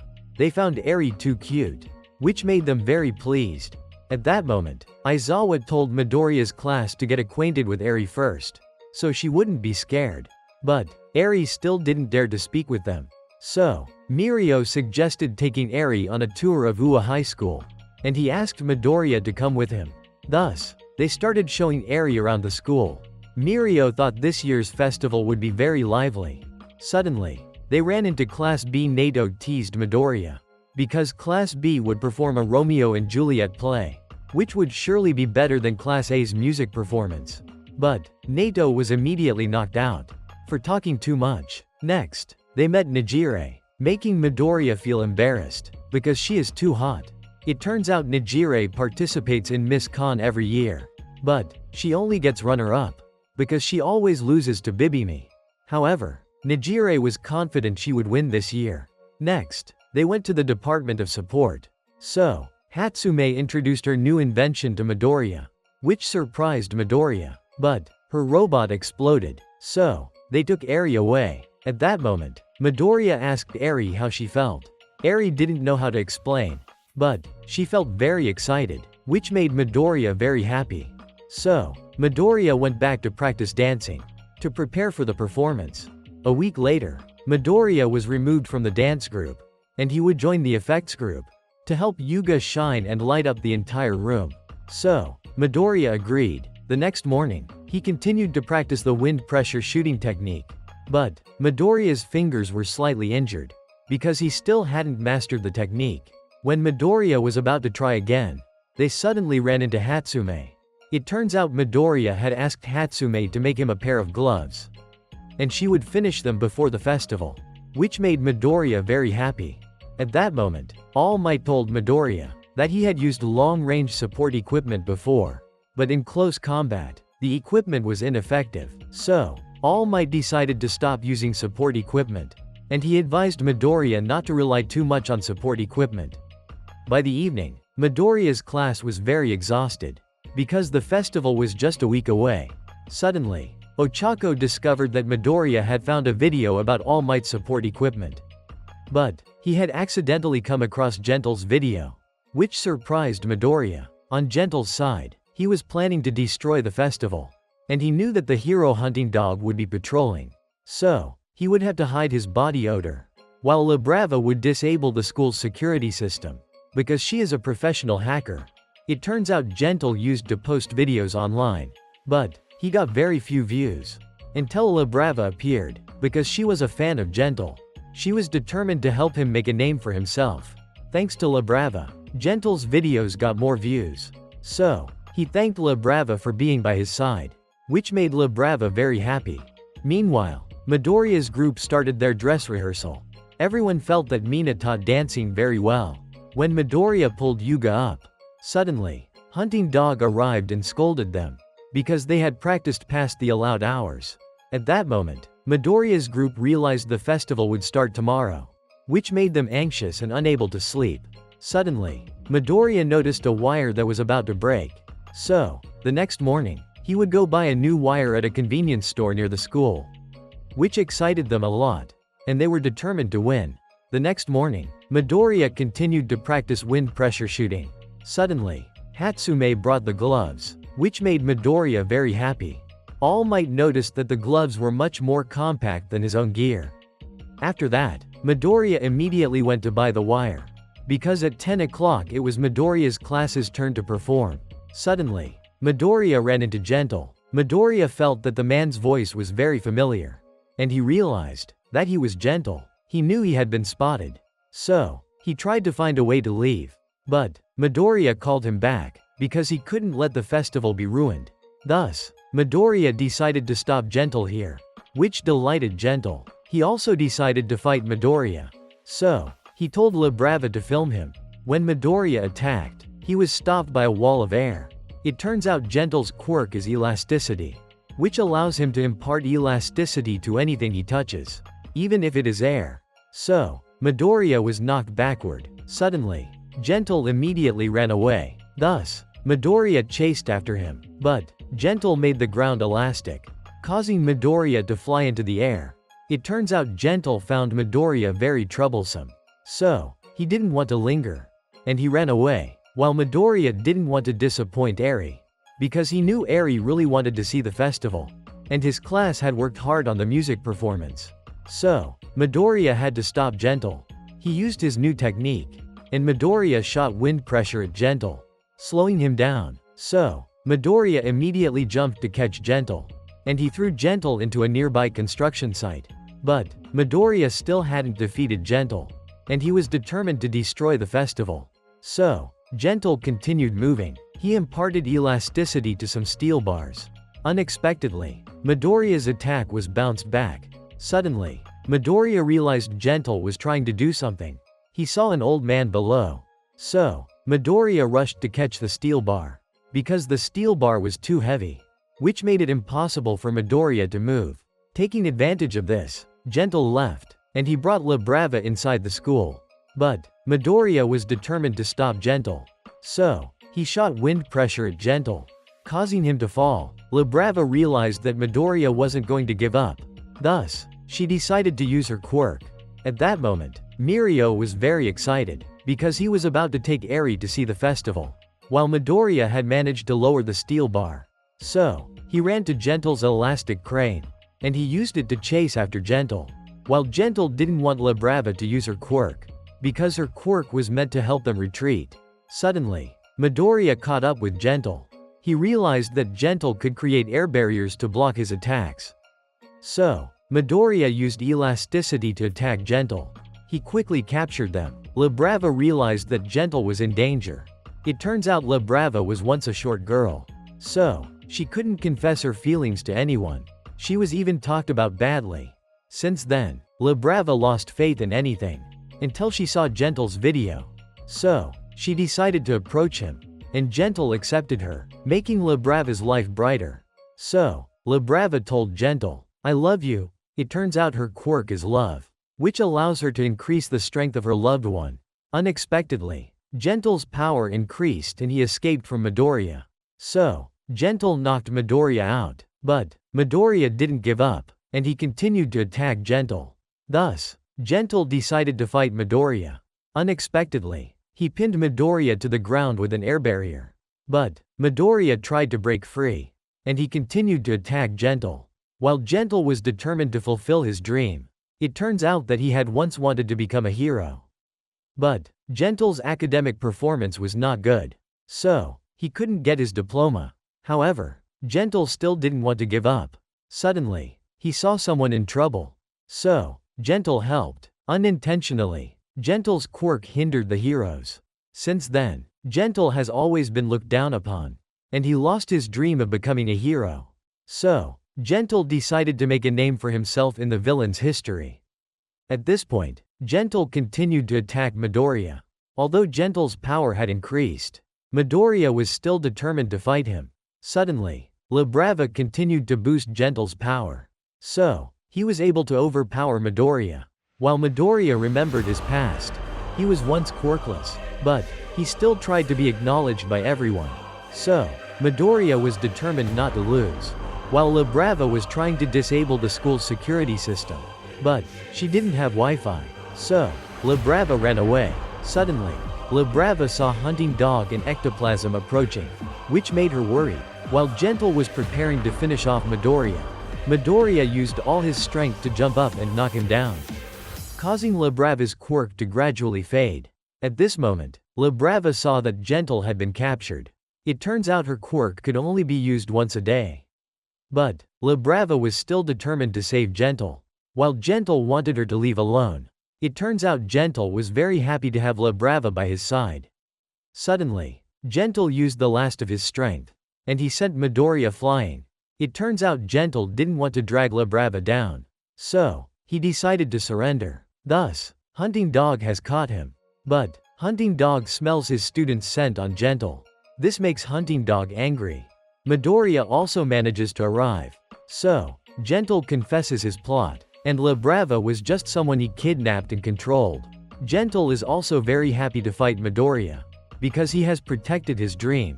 So, Hunting Dog decides to take Gentle to the police. Suddenly, Gentle tells Midoriya he was also a student in the hero course, but he could not protect his dream. Suddenly, Ectoplasm reminds Midoriya the class performance will start at 10 o'clock. This makes Midoriya worried, because he needs to quickly return, while everyone is anxious, because Midoriya has been gone too long. Finally, Midoriya returns just in time. At this point, Midoriya's class performance has started, making everyone very excited, and Eri sees Midoriya on stage. Midoriya is determined to make Eri smile. So, they start their performance, making everyone very delighted, because their performance was very beautiful. And Kyoka's singing was very good. It turns out that her parents wanted her to be a singer. But Kyoka was determined to become a hero. However, Kyoka's father said, "Do whatever you want." In the end, Eri finally smiled, making Mirio very happy. At this point, other classes also start their performances, while Midoriya is being scolded by All Might, because Midoriya didn't answer his phone. This makes All Might very worried. Fortunately, Hunting Dog told Midoriya to go back and continue enjoying the festival. At this moment, Eri is very happy, because Midoriya's class performance was very good, making Midoriya very happy. At this point, everyone praises Midoriya's class performance, making everyone very joyful. Afterward, they went together to see Miss Khan. At this point, it's Nijire's turn to perform, making everyone amazed, because Nijire is very beautiful. Afterward, they all went to play other games at the festival, making everyone very happy. By the afternoon, Midoriya gave Eri a caramel candy, and Eri was able to smile naturally, making him very happy. After some time, nearing December, Eri finally returned. Midoriya was extremely surprised, because he didn't expect to meet Eri again so soon. What was even more surprising was that everyone would take care of her at UA because Eri couldn't stay in the hospital forever. It seemed she had been abandoned by her family, so Eri no longer had a place to return to. Everyone also paid attention to the horn that Eri had used to activate her quirk, since it was getting bigger and bigger. To prevent that from becoming a problem, Aizawa decided that everyone would take care of Eri, instead of sending her to an orphanage, so the teachers could monitor Eri's condition, to see whether Eri could live a normal life with that powerful quirk of hers or not. Everyone thought Aizawa would surely have a hard time returning to the classroom. Fumikage seemed unwell at that moment, so his friends around him kept asking how he was. Luckily Fumikage was still fine. Suddenly a group of people appeared. It turned out they were the Wild Pussycats. They were one of the 4 hero teams, which made everyone extremely surprised at that moment, because it had been a long time since they last met the Wild Pussycats. Midoriya was happy at that moment, because he got to meet Izumi. Midoriya truly cherished the letter he had sent earlier. However, Izumi didn't seem interested at all. As for the Wild Pussycats, their purpose in returning was to resume their activities, which made Ragdoll very surprised. Midoriya thought that Tomoko had lost her quirk, so she wouldn't be able to participate. Unexpectedly, Tomoko would be working at the office, so she could support everyone. However, they also received a report from Tartarus prison. The person who had stolen Tomoko's quirk was currently there. His bad nature was stealing other people's quirks. He even intended to return them. But that was merely a bad habit of theirs. At present he was still imprisoned. Because Tartarus was still trying to confirm how dangerous he was. And whether it would affect the outside world. This time, thanks to the support of the citizens, the wild pussycats decided to return. Because they wanted to bring peace and happiness to the people of this world. It was thanks to that support that everyone was also eagerly looking forward to the wild pussycats. After some time, the hero ranking was finally announced. Unexpectedly, All Might was forced to retire early. Then the heroes were named one after another. This time the heroes seemed happy. Because they deserved the results that had just been announced. However, many people still felt regret. Because they wanted to see All Might save more people. And the hero most voted by the citizens was none other than Hakamata. Even though he had taken a temporary break, Hakamata was still outstanding like that, making everyone look forward to his return. With his way of always acting in his own style, yet still bringing high effectiveness. Takami excellently held second place. And finally, the hero who achieved first place was Todoroki. This result made the heroes feel very grateful for it. Everyone would do their best to be worthy of the ranking they had received. Because the work of heroes was to bring peace to the citizens. After that came Todoroki's speech. Everyone was eagerly looking forward to him. However, Todoroki didn't say much. Todoroki only wanted everyone to observe. And let's see Todoroki's actions afterwards. After it ended, Todoroki and Takami arranged to meet privately to talk. Takami was angry because Todoroki had said a lot of nonsense earlier. However, Takami believed that Todoroki needed to be more impressive. Because everyone around was saying boring things. Then Takami shared that All Might's retirement was also shocking news. Previously he had been a symbol of peace. But at the present time, they truly needed a new leader. And it was good that this person was Todoroki. When it was time to leave, many people recognized Takami on the way. It seemed he was quite beloved by everyone. Todoroki was also trying to be friendly with people. However, that only made others feel strange. Because Todoroki had never been like that before. Suddenly, a stranger suddenly attacked them. He was Fudo. Luckily Takami dodged them. It seemed that person was deliberately targeting Todoroki. He quickly used Fire Fist to counterattack. Todoroki would show Fudo his true strength. After Fudo took a powerful blow from Todoroki. But he still had some movement left. Unexpectedly Fudo was using his quirk, which was muscle enhancement, allowing Fudo to restore his muscles.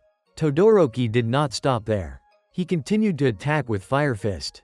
However, the surrounding citizens were also being affected, while Fudo was still unharmed. Perhaps Todoroki had underestimated his power. Meanwhile, Takami tried to rescue the citizens from the building. So Takami used his fierce wings. He was controlling his feathers with his mind, and successfully brought the citizens to safety.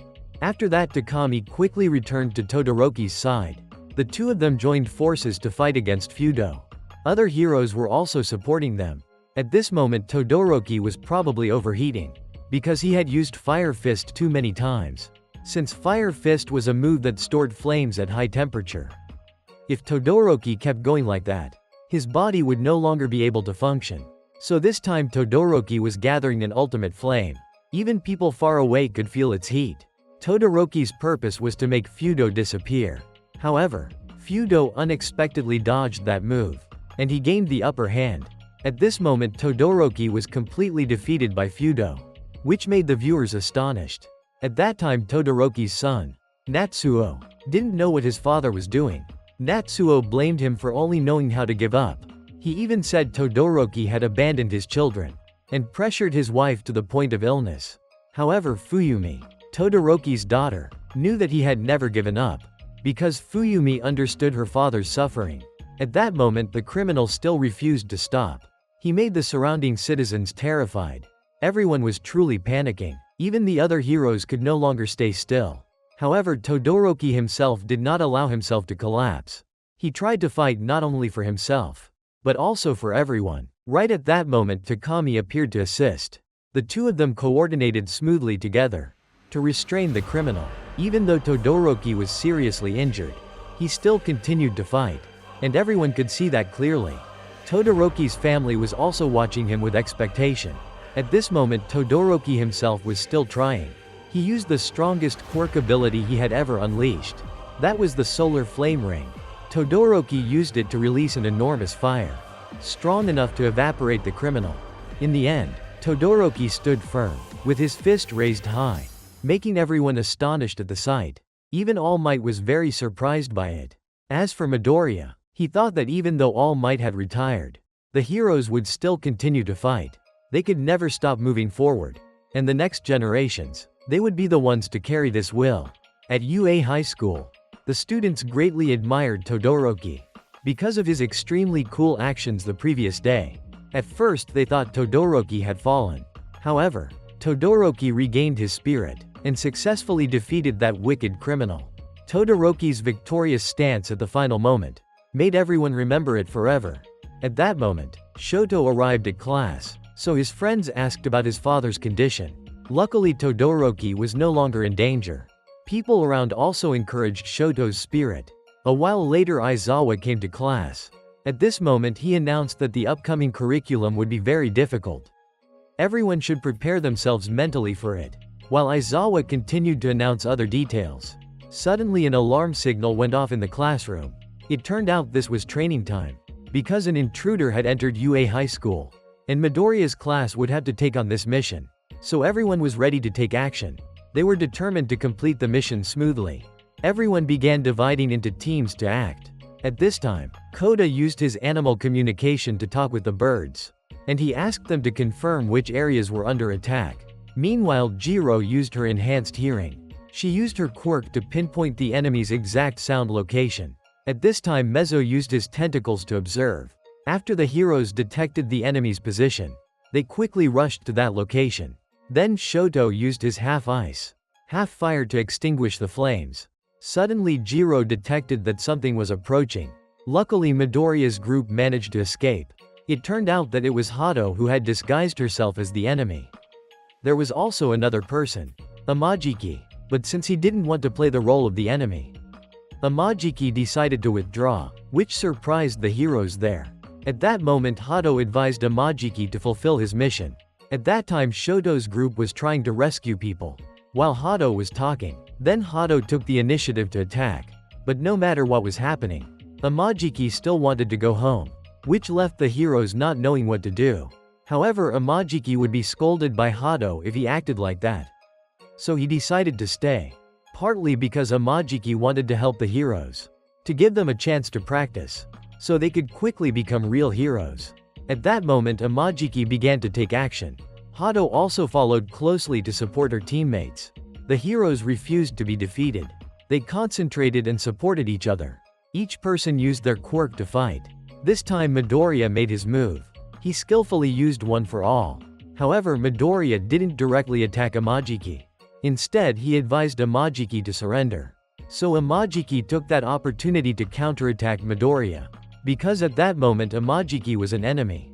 Luckily Eijiro appeared in time. His group also included Denki and Bakugo. The three of them joined forces to attack Amajiki, and thus the training session was a success. The surrounding heroes also became excited. They hoped that one day they could show off like that too. But it seemed that Bakugo was still not finished. He was still deeply immersed in his role. So Bakugo decided to create a massive explosion, because to him an enemy was still an enemy. Even All Might was helpless against that action. Aizawa ordered Bakugo to be taken to the faculty office for discipline. Returning to Todoroki's previous attack incident, after he and Takami were attacked, the members of the League of Villains also appeared. That was Dabi. He came there after hearing that Todoroki was present. Dabi saw the opportunity had arrived, so he intended to finish off Todoroki while he was covered in injuries. Fortunately, Rumi appeared. She successfully drove Dabi away. At that moment, Takami thought everything was over. However, Todoroki believed this was only the beginning.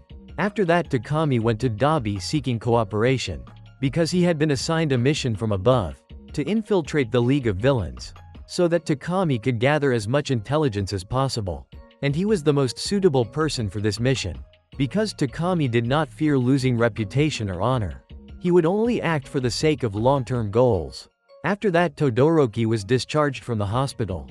However, he sensed that something was not right. But Takami still kept the secret and revealed nothing. At that moment, Todoroki wanted Takami to find support, just in case Nomu appeared.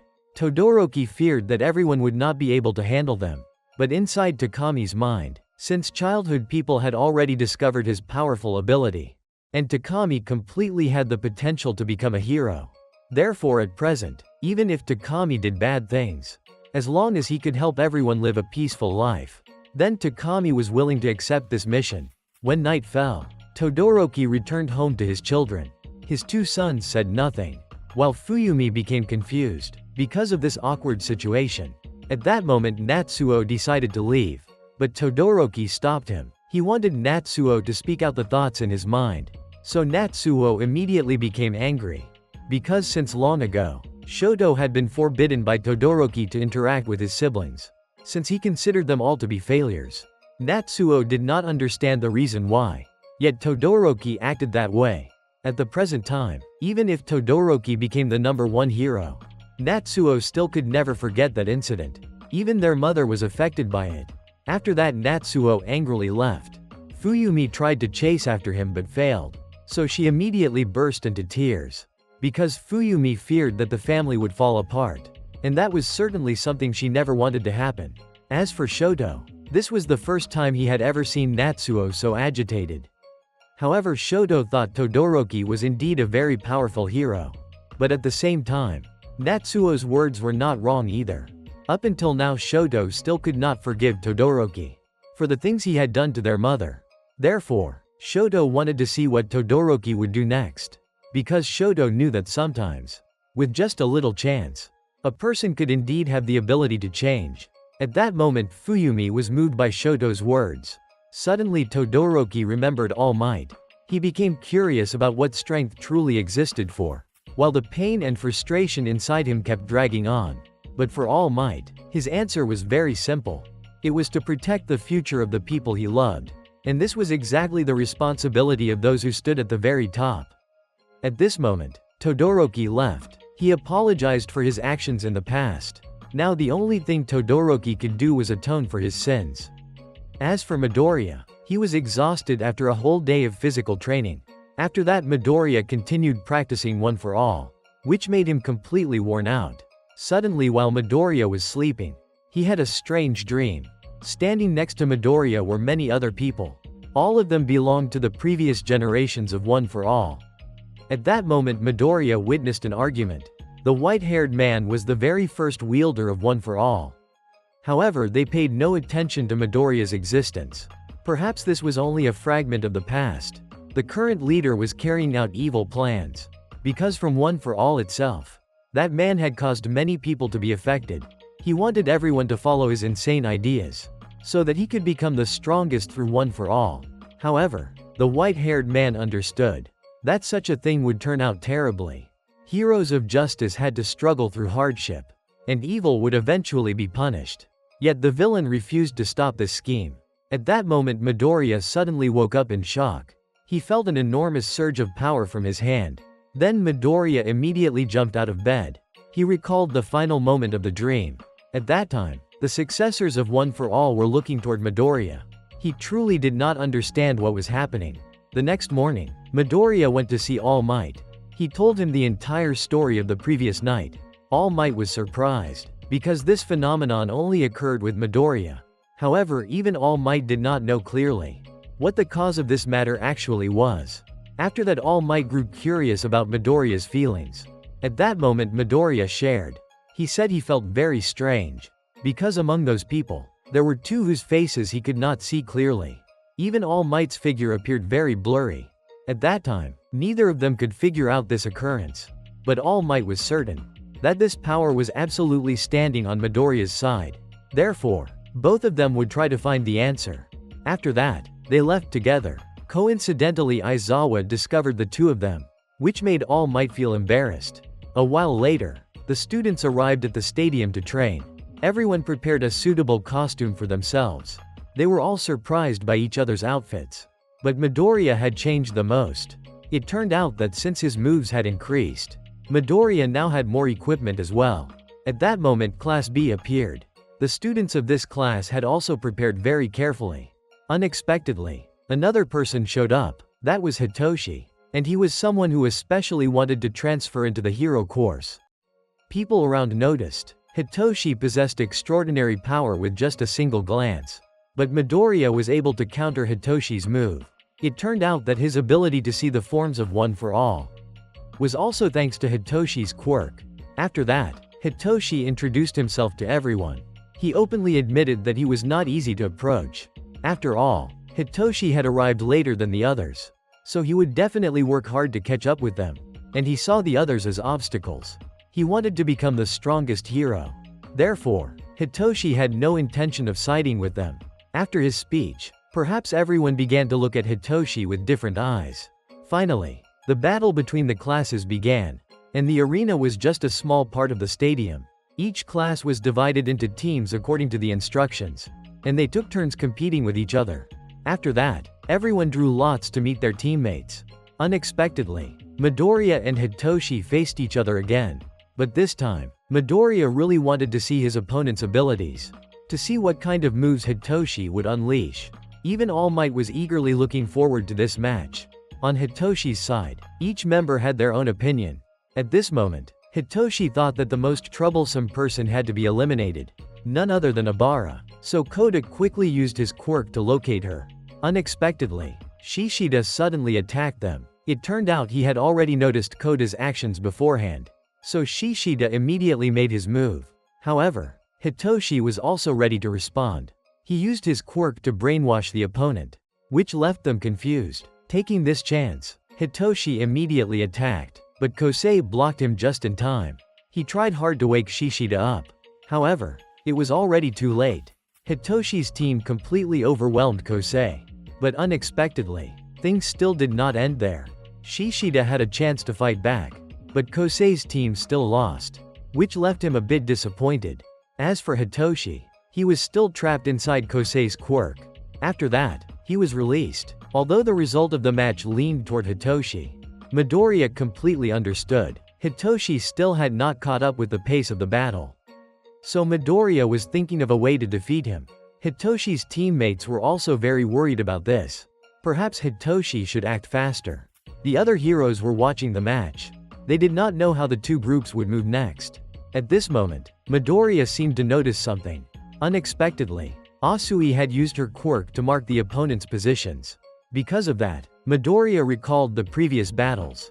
Asui had revealed this to them. But now Midoriya witnessed it with his own eyes. Even Denki was surprised at how impressive Asui was. After that, they quickly moved to the opponent's location. On the way, the three of them quickly came up with many solutions. As for Shishida's side, they would not give up either. Abara was using her quirk to cover the surroundings. Her purpose was to restrain Hitoshi's team. At that moment, Hiryu noticed something strange about Shishida. Right then, Abara managed to capture Denki. Unexpectedly, this turned out to be his plan. So Denki immediately attacked even though Abara tried to stop him. However, Hiryu noticed it, so he successfully untied Shishida's restraint. He managed to block Denki's electricity, which completely surprised Denki. However, Hitoshi was standing nearby observing everything. He took advantage of the battlefield terrain to produce sounds, which made the opponent confused for a moment. But thanks to that, Shishida figured out Hitoshi's position.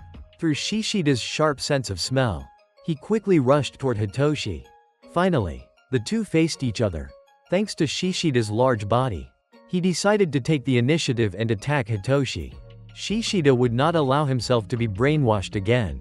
However, Asui quickly attacked Hiryu from behind, and she used it to affect Shishida, which caused both of them to collapse. The heroes watching the match were extremely excited. Midoriya could feel the cleverness of Asui and Denki. Thanks to that, Hitoshi could confidently show his ability. Midoriya recorded the entire battle, and all the smart strategies of everyone. Surely this would help Midoriya in the future. As for Hitoshi, although this was his first time participating in training, even though Hitoshi was a bit slow at the beginning, everyone was still very surprised by his strength. Afterwards, Aizawa made several comments about the winning team. Everyone has both strengths and weaknesses.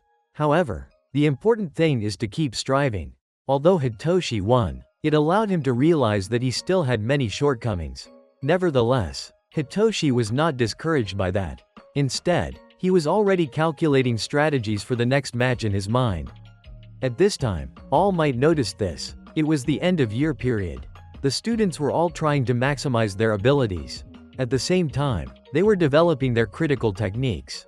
As for Midoriya, he had already mastered how to use One for All, and he had also developed several new techniques. Midoriya had gone through many hardships, but he kept moving forward relentlessly. At this moment, the teachers gathered together. They thought that the students had made remarkable progress. Then, the next match began. Both teams this time used new skills. Although basically they understood the opponent's abilities, no one knew how those abilities would evolve, and that could be a reason why someone might lose. In this match, Tokiyami successfully unleashed a new technique, and his opponent was Shitai. Shitai was hiding inside the pipes on the battlefield, making it a bit difficult for Tokiyami. He could hardly determine Shihai's exact location. At this point, Tokiyami used his quirk, combined with his clever strategy, allowing Tokiyami to fly freely, which surprised everyone watching the match. As a result, the opponent team's initial plan failed. They quickly switched to another strategy. Komori used her quirk to cover the opponent's entire body with mushrooms. At this moment, Momo felt a little flustered. Suddenly, Kendo attacked her from behind. Kendo exaggerated her hand and struck Momo directly, causing her to be thrown far away. Afterwards, Momo tried to endure Kendo's powerful attacks. However, Kendo took this opportunity to keep attacking. She didn't give Momo any time to counter. The spectators thought Kendo had the advantage, but Shoto thought otherwise. It turned out that in previous battles, Shoto had always observed how Momo devised her strategies. With her intelligence, Shoto believed that Momo could fully respond. And indeed, she did. Momo was slowly turning the tide of the battle. She had created a large cannon. However, Momo didn't use it to attack Kendo directly. Instead, she fired a lucky bag. Inside were items prepared beforehand for Tokiyami. And Momo had also prepared a bottle of disinfectant to prevent her teammates from being turned into mushrooms. With this clever strategy, Momo successfully intimidated the opposing team. But at this moment, she was knocked out by Kendo. However, Momo had tied them both together, preventing Kendo from moving. In the end, Tokiyami's team lost the match. Yet everyone greatly admired Momo's abilities. She could easily become a capable leader. Midoriya thought that all their actions were always aimed toward the future. It seemed that everyone was truly growing up. In the end, the outcome of this match was a bit harsh. Quite different from the first match. But anyway, Class B had already won, making Monoma extremely excited. However, he became too agitated, so Kendo dealt with Monoma forcefully. And everyone around felt more at ease because of that. As for Midoriya, he still maintained his old habits. He always takes notes on important things. Besides training his abilities, mental growth is also extremely important. Afterwards, All Might sneaks over to Midoriya's group, because All Might has something he wants to tell him. It turns out that after that dream, All Might is curious whether anything unusual has happened to Midoriya or not. However, nothing particularly happens. At this moment, All Might gives advice to Midoriya, urging him to be careful in the upcoming match, because his opponent is Hitoshi. Hitoshi is the one who showed Midoriya the appearance of One for All. Suddenly, Bakugo appears unexpectedly. He is angry because they were talking to each other openly, because Bakugo fears that their secret might be revealed. At the same time, he is curious about Midoriya's One for All. Bakugo thinks that Midoriya is having a problem with it. Afterwards, Midoriya recounts everything. At this moment, Bakugo is lost in thought. Bakugo does not know when Midoriya will truly be himself. Of course, Midoriya is also looking forward to that day. As for All Might, he notices Bakugo's concern for Midoriya, even though he is handling it in his own way. Afterwards, the third match begins. This time, Iida has entered the battlefield. Shoto is also present, so Midoriya thinks this is a team with strong combat abilities. At this moment, Shoto recalls his father's words, which makes Shoto feel worried.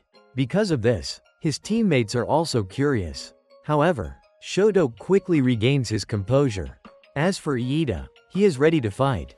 Because Iida has taken on the responsibility from his older brother and assumed the duty under the name Ingenium, Iida is fully prepared to take on the role of the successor.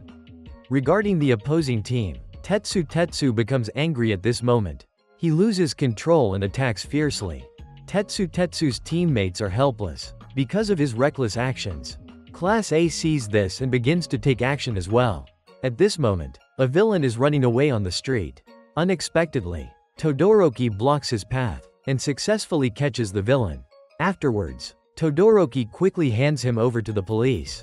The nearby children are frightened, but thanks to Todoroki, the kids can return to enjoying themselves. At this moment, Todoroki recalls events from the past. At that time, he was extremely strict with Shoto.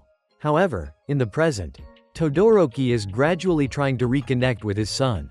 He decides to pass down techniques to Shoto.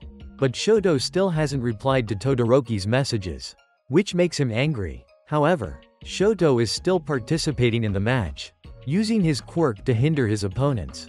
Luckily, Honanuki breaks through Shoto's technique, successfully rescuing his teammate. Everyone observing Honanuki thinks that he is a very agile hero. At this moment, both teams use their special quirks to attack each other. This makes the match even more exciting. Unexpectedly, Iida advances from afar to attack the opponents. At that moment, he recalls a familiar image. That is, his mother and older brother. Because of this, Iida gains more strength to fight. Currently, no one can stop him. Even his opponents become bewildered due to Iida's relentless attacks and his lightning-fast speed. Everyone watching the match from outside is also surprised by Iida. Midoriya admires his insane speed. People are also closely watching Ojiro. This time, Ojiro decides to attack head-on, surprising everyone. Ojiro is also not inferior to the other strong opponents. However, he seems to have a physical problem. Ojiro's chest is currently in severe pain. So Kaibara takes advantage of this and attacks Ojiro continuously to prevent Ojiro from having a chance to counterattack.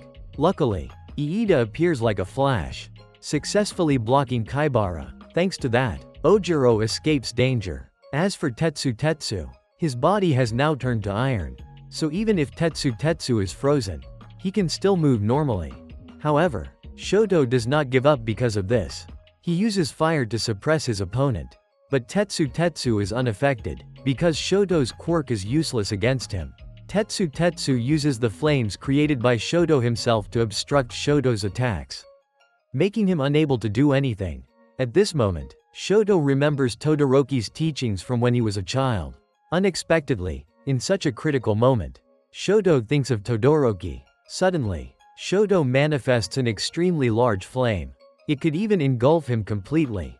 Shoto's power at this moment is unbeatable. His heat can almost destroy everything. Even Tetsu can no longer endure it. Now, Shoto has become a dreamlike version of himself. The situation for both sides is extremely tense. After a period of confrontation, they are now exhausted. Everything around them has almost melted. Luckily, Iida continues to appear in time to rescue his teammates. However, Shoto has fainted because he can't withstand it anymore. And the other three are in the same state. At this moment, Tsunotori takes her teammates to a safe place. She does not need to win. But Tsunotori also does not want to be the loser. So she decides to lift her teammates into the air, so that Shoji cannot catch Tsunotori. When the battle time ends, the final result is a draw for both teams. With this result, Iida will surely be dissatisfied. But for Midoriya, Iida was really cool today. Afterwards, the injured go to Chio.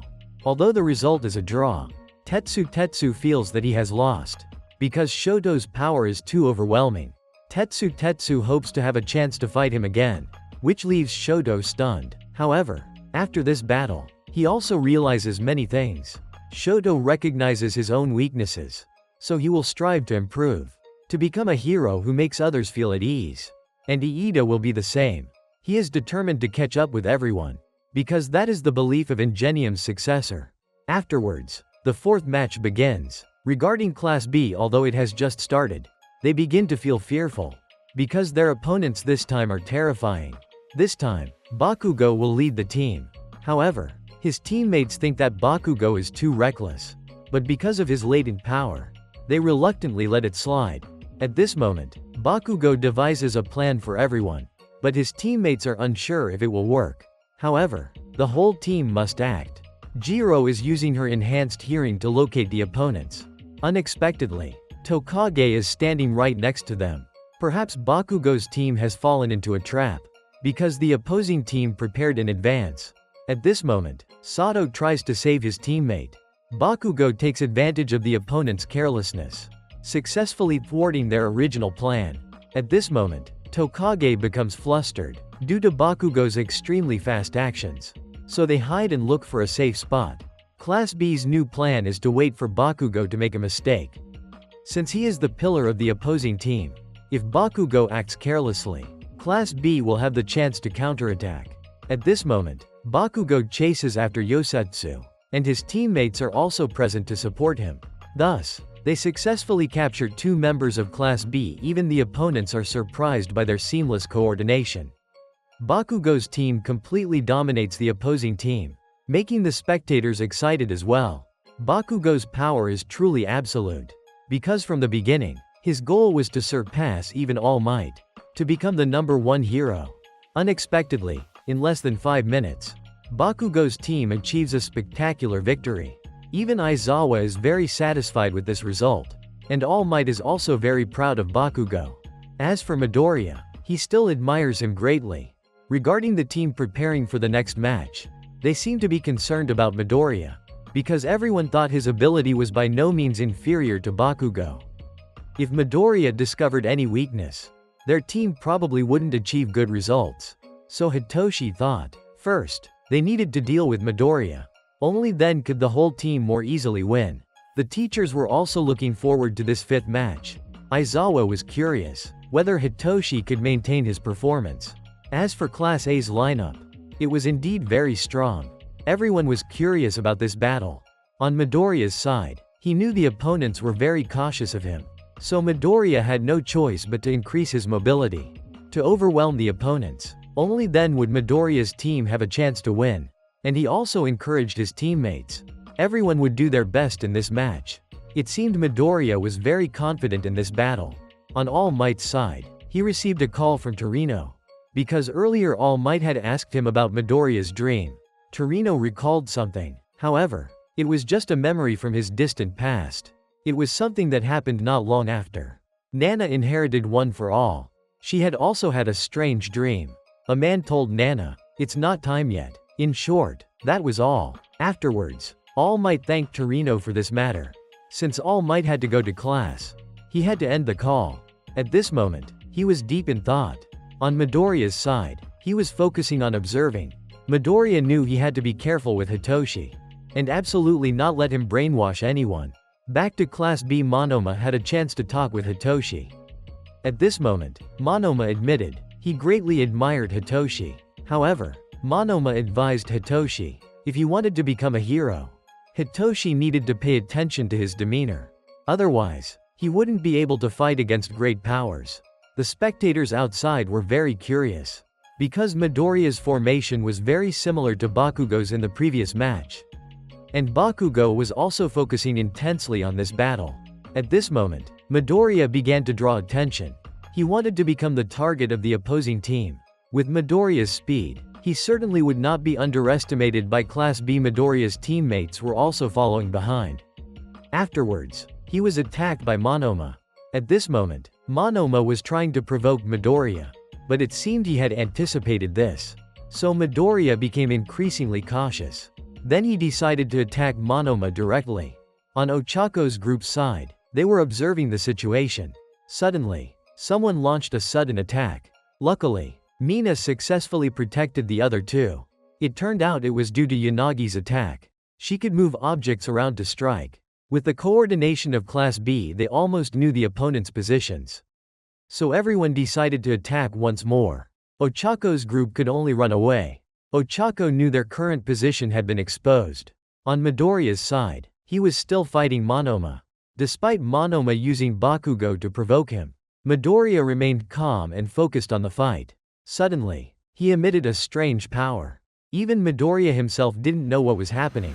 At this moment, Monoma guessed that Midoriya had gained a new move, so he had no choice but to flee. Midoriya sensed something was unusual right then. However, he was trying to control it, but it seemed to be more difficult than imagined. Midoriya could no longer control that power at all. Eventually, it erupted, making everyone extremely curious. Midoriya couldn't stop. At this moment, he recalled All Might. From the time All Might passed one for all to Midoriya, the process of being injured was something he could not understand. Midoriya had struggled greatly to control the energy before, so now he wanted to stop this immediately. It turned out Midoriya didn't want others to worry. At this moment, Ochako appeared. She hugged and encouraged Midoriya. However, it seemed things were not easy. Ochako even sought Hitoshi's help, hoping he could brainwash Midoriya to prevent this from ending badly. Suddenly, Midoriya met the man from his dream again. He was angry at Midoriya because he hadn't waited for the right time to activate the power.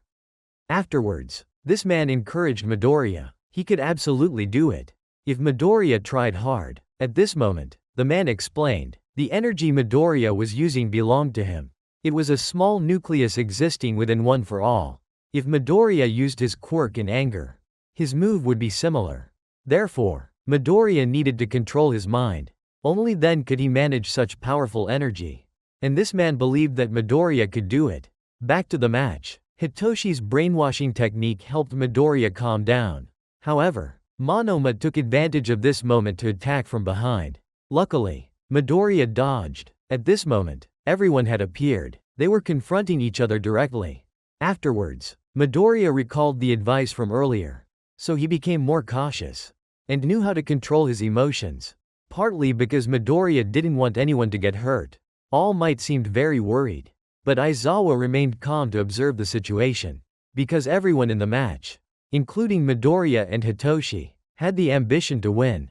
But with Midoriya's current situation, he couldn't use his quirk, because he could very likely put everyone in danger. So he intended to fight without using his quirk. Even Ochako was surprised by this decision. Suddenly, Monoma decided to copy Midoriya's quirk. However, that was very dangerous. Midoriya tried to stop Monoma, but it was probably too late. Luckily, Ochako successfully prevented this intention. At that moment, Midoriya also began to act. He faced Hitoshi directly, making Hitoshi excited, because this was their rematch. After they had confronted each other in the previous sports festival, even the teachers were eagerly anticipating Midoriya's actions. At this moment, Hitoshi was also very focused. As for Midoriya, his mind was different from before. Now Midoriya didn't feel anxious at all, so he successfully controlled the new move. Midoriya could now fully control it. There was nothing he couldn't do, even from the starting point when training with All Might. However, Midoriya's power suddenly disappeared, but that was his decision. Since Midoriya wasn't yet fully skilled, he had to use a safe move. Meanwhile, Ochako took down each opponent one by one, due to her resilient strength. As for Hitoshi, he was completely disappointed when he was defeated by Midoriya. Hitoshi had hoped very much that Midoriya could see another side of him. However, everything ended. In the end, Midoriya's team won the match.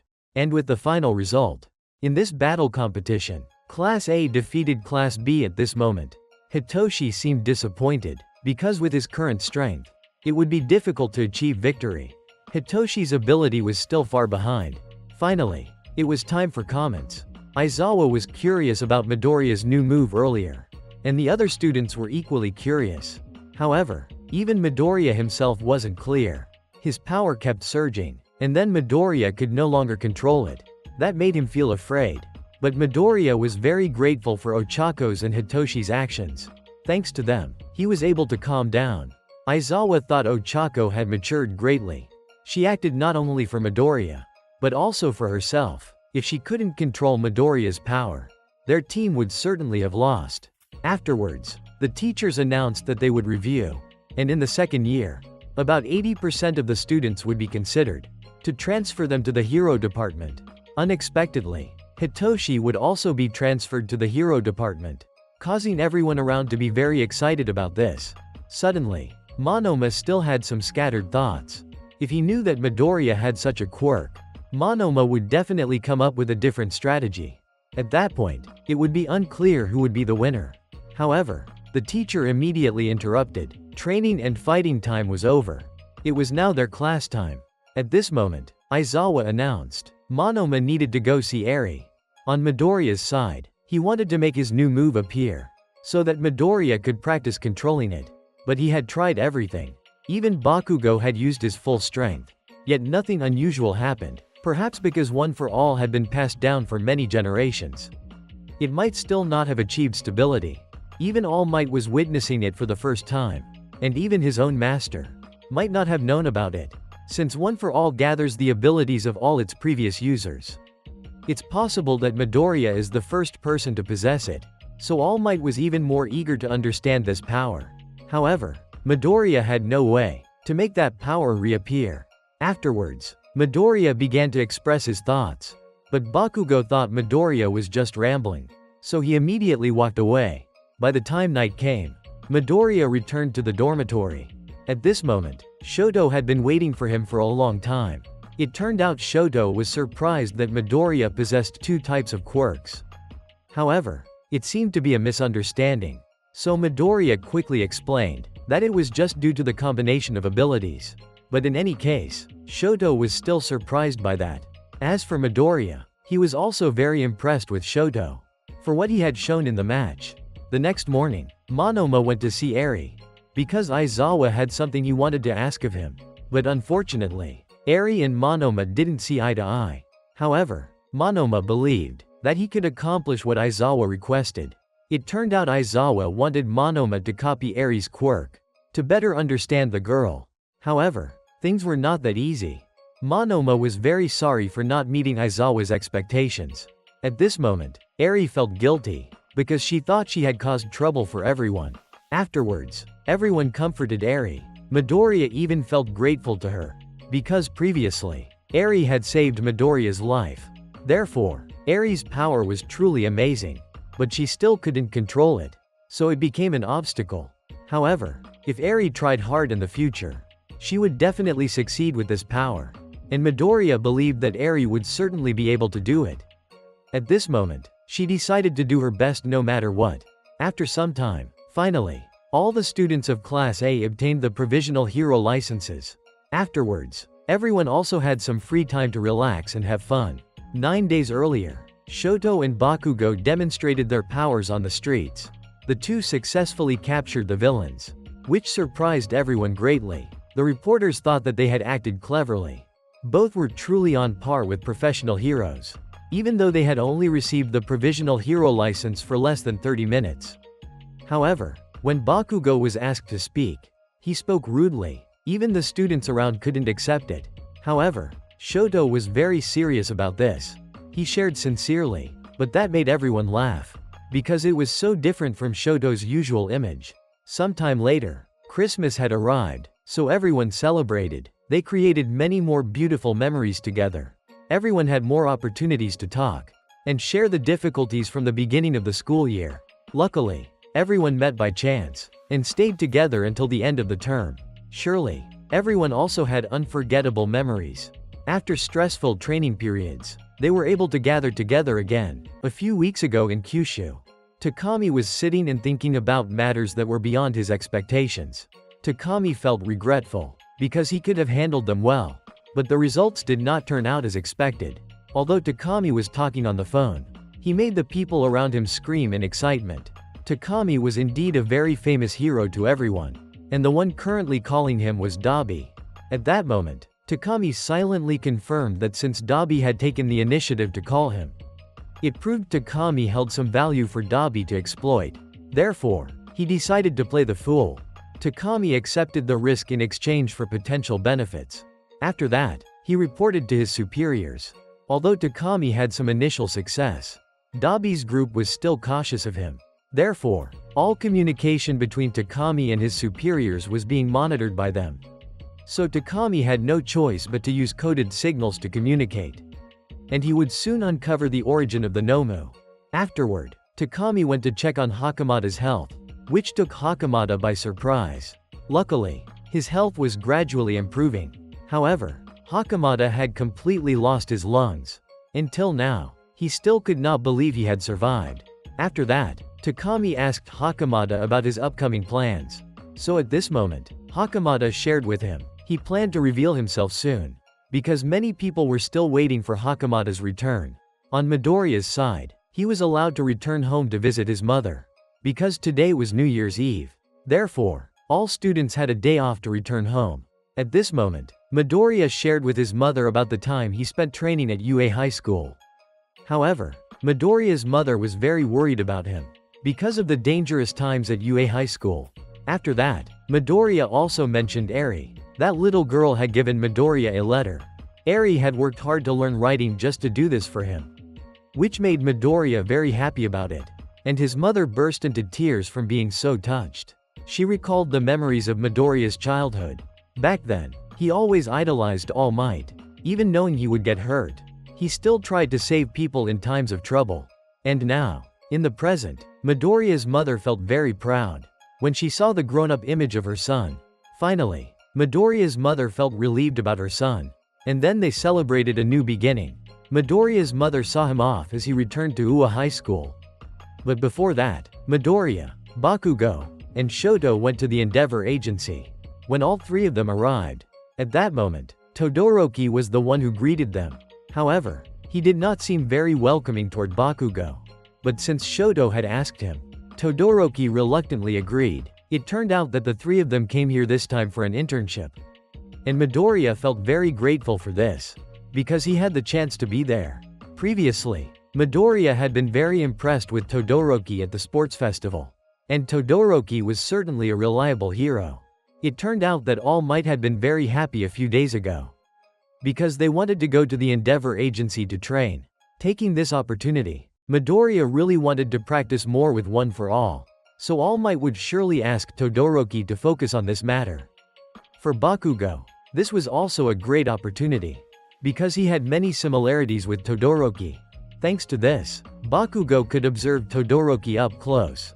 For All Might, this was truly a good chance. Returning to the present moment, Midoriya was determined to make the most of this opportunity. However, things would not be so easy. Todoroki began testing them, because Todoroki had received a signal from the universe. On the streets, a dangerous villain suddenly appeared. So Todoroki quickly headed toward them. All three of them were also following behind Todoroki. At this moment, Midoriya was very surprised by his speed.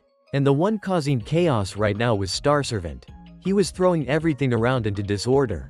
Star Servant wanted to turn this place into darkness. Luckily, Todoroki arrived in time to confront him.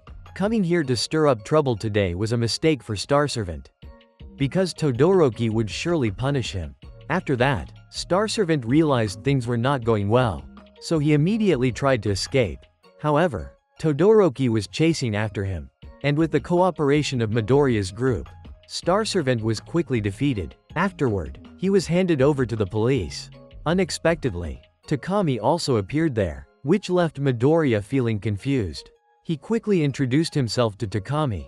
Unexpectedly, Takami already knew some information about Midoriya, which made Midoriya even more surprised. At that moment, Todoroki asked Takami why he had come there. Although Takami had nothing particularly important, he wanted to ask Todoroki about a mysterious book. However, Todoroki knew nothing about it. After that, Takami shared. Unexpectedly, this book had become very popular recently.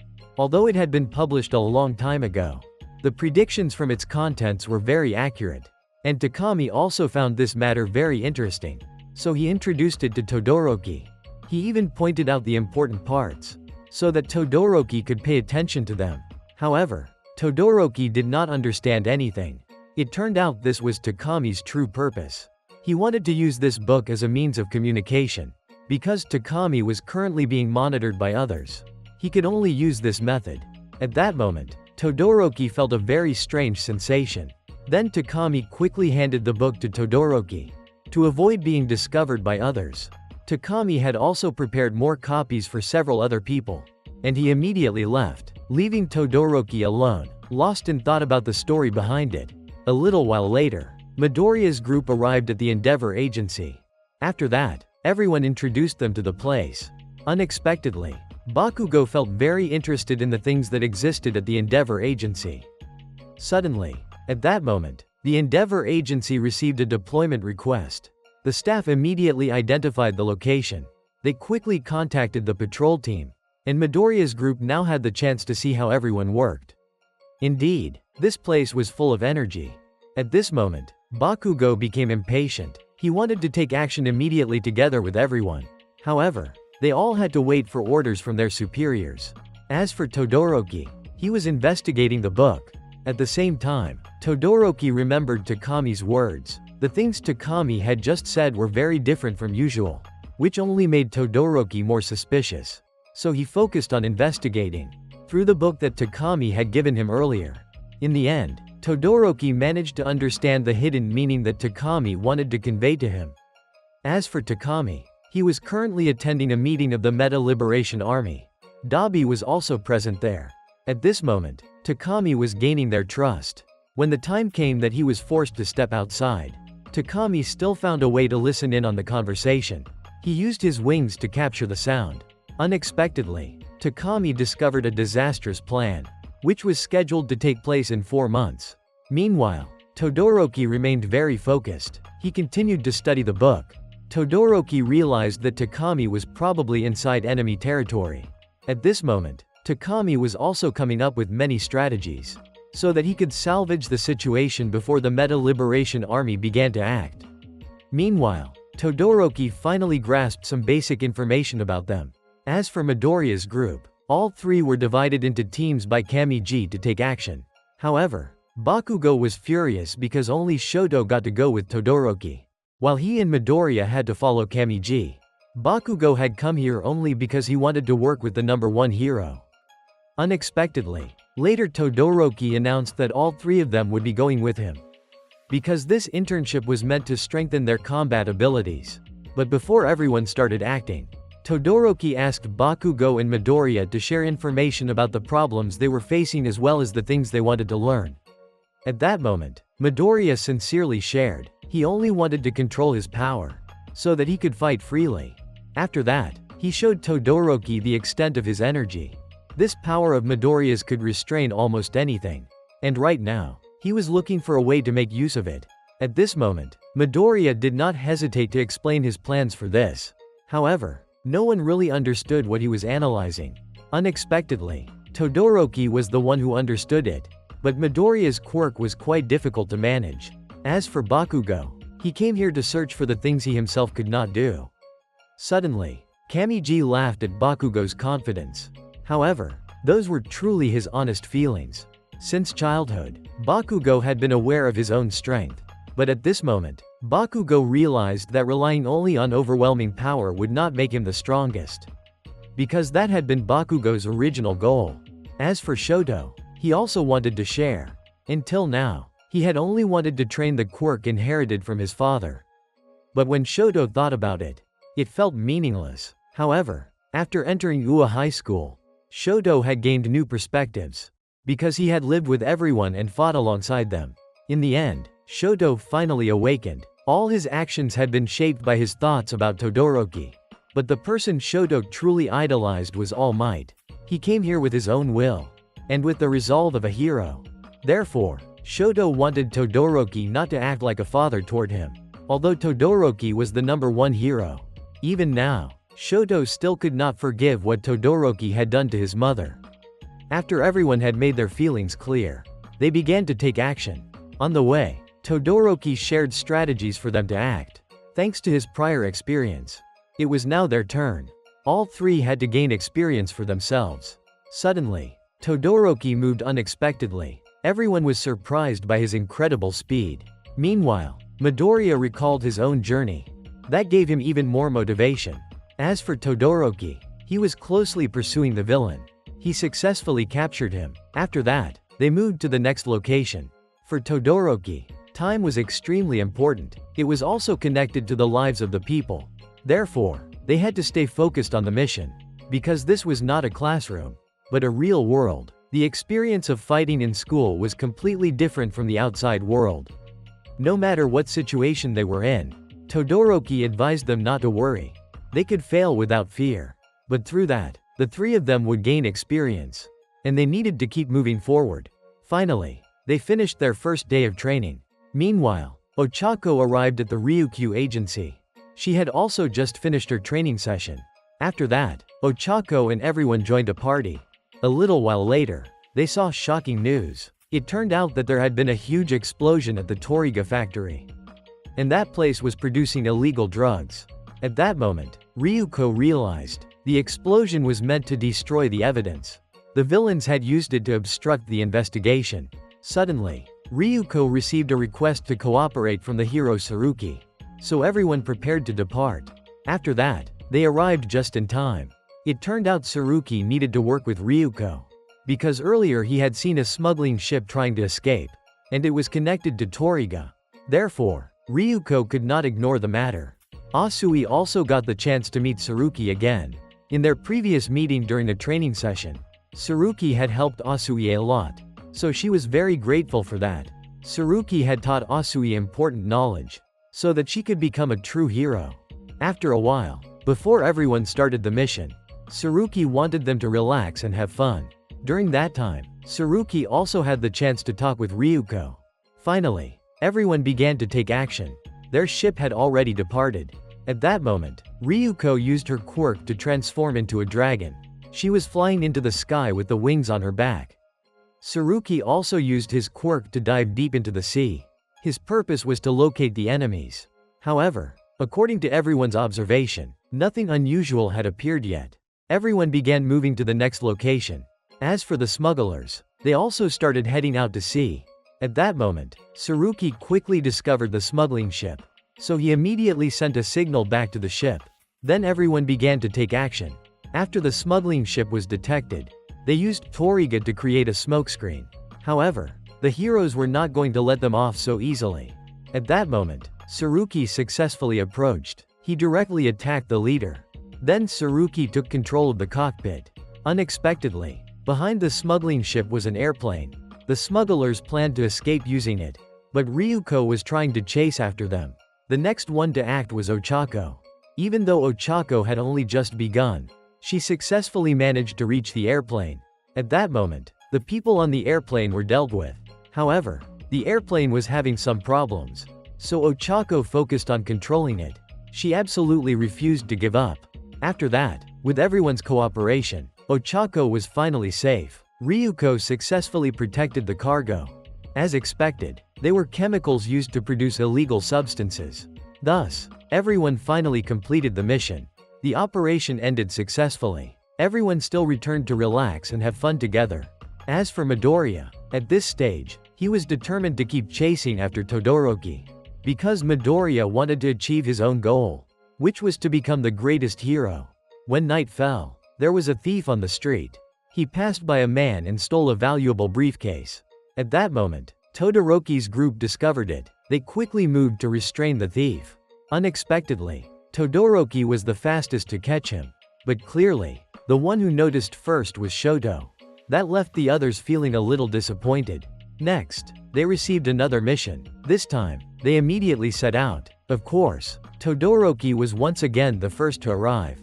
After completing the mission, everyone returned to the Endeavor agency. At that moment, Todoroki received a phone call. It turned out to be Fuyumi. She called because she knew that Shoto had gone to his father's place for training. When Fuyumi heard this news, she was deeply moved. However, Fuyumi didn't understand why Todoroki kept this a secret. But he couldn't answer her at all. Even every night, Todoroki thought about his family. Although he himself didn't often return home. In the past, Todoroki had made many mistakes with his family. And he had hurt his own wife. That caused Todoroki's children to be unable to forgive him. Although he gradually came to understand the seriousness of the problem. Even up to now, Todoroki didn't know how to mend things. Once, he had asked All Might a question. What exactly was the symbol of peace? It turned out that for All Might, it was someone who could move forward with strong confidence. That person was both hope and also a wake-up call. And All Might worked very hard to become such a person. That was his definition of the symbol of peace. However, Todoroki needed to find his own way, so that he could find its meaning for himself. The next morning, an emergency suddenly occurred at the Endeavor agency. so everyone had to prepare for action. Today, Shoto was determined to surpass Todoroki. And Bakugo felt the same way. It was time for everyone to go. They were focusing on controlling their power. Unexpectedly, Todoroki arrived very quickly. He successfully rescued the civilians in an instant. Indeed, Todoroki was the #1 hero, which made Midoriya's group unable to deny it. For Todoroki, being able to act like that immediately was impossible. They needed to build up experience day by day. Even though everyone tried their best today, Midoriya's group still couldn't catch up to Todoroki. However, Shoto felt that they had improved much more compared to the day before. This was truly something to look forward to. When night came, Fuyumi invited everyone to her house for dinner. At that moment, she was very happy to see them, especially because they were Shoto's friends. And Midoriya truly cherished this. However, Bakugo was the opposite. He had no interest in staying here at all. A little later, when it was time for dinner, Fuyumi took the initiative to introduce herself. And she also introduced everyone to Natsuo. After that, they all happily enjoyed dinner together. Midoriya was surprised by Fuyumi's cooking skills. As for Natsuo, he felt uncomfortable eating together with Todoroki. So Natsuo chose to leave. Even Midoriya and Bakugo could feel that tension. When it was time for Fuyumi and Shoto to clean up, Fuyumi was very happy, because Shoto had gone to his father's office for training. So Fuyumi thought that perhaps he had forgiven Todoroki. Suddenly, Shoto shared something. He had always believed that the burn on his face was caused by his father. But in truth, it wasn't. It turned out that it was his mother who caused it. But the reason behind it was that her emotions had exploded because of Todoroki's actions before that. Therefore, Shoto couldn't simply forgive him for the things that Todoroki had done. In reality, Shoto didn't even know how to deal with it. That made him extremely troubled. Suddenly, Bakugo appeared outside the room. He was angry because he had accidentally overheard their conversation. But Midoriya knew this was an awkward situation, so he tried to comfort Shoto, partly to help Shoto have a more objective perspective, so that he could wisely make his own choice. As for Todoroki, he was now deeply regretful for his past actions. At this moment, Todoroki went to Toya's altar. Toya was his first son.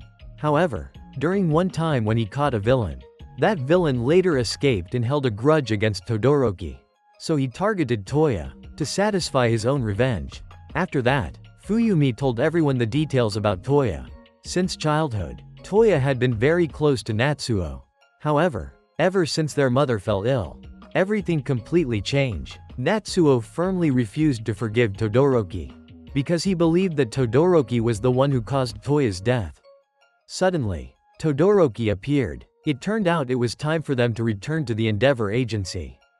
Before everyone left, Fuyumi suddenly thanked Midoriya for being willing to be Shoto's friend. After that, on the way back, Shoto suddenly saw Natsuo in danger. At that moment, Todoroki frantically rushed toward the villain because he wanted to save his son. It turned out that this man was Ending. Todoroki recognized his identity, so he demanded that Ending release Natsuo. But things weren't that simple. This villain had twisted thoughts. The reason Ending approached Todoroki was because he wanted Todoroki to burn him alive, just like Todoroki once did to Nomu. At that moment, Midoriya's group began to take action. However, since Ending couldn't achieve his original goal, he completely lost his mind. He even caused chaos in the surrounding area. Suddenly, at this moment, Midoriya was able to fully control his own power, thanks to the guidance Todoroki had given him earlier. Then Midoriya used a new technique of one for all to save the lives of civilians. Even Todoroki was surprised by Midoriya's improvement. As for Bakugo, he successfully rescued Natsuo. Suddenly, Todoroki rushed forward to embrace his son. Meanwhile, Shoto captured the villain. In the end, everything was over. At that moment, Todoroki felt guilty toward his children. In fact, he didn't intentionally distance himself from them. But it's true that Todoroki avoided his responsibility. He simply chose to run away. At this moment, Natsuo didn't believe his father's words. And he couldn't possibly forgive Todoroki, because Natsuo wasn't as warm as Shoto. Suddenly, he burst into tears after expressing his feelings. At this time, Todoroki had no choice but to accept it. He didn't beg them for forgiveness. Instead, Todoroki only wanted to make up for his children in the present. Natsuo's tears couldn't stop flowing. After he heard those words from his father, their relationship gradually began to change. After that, the police arrived at the scene to deal with the villain.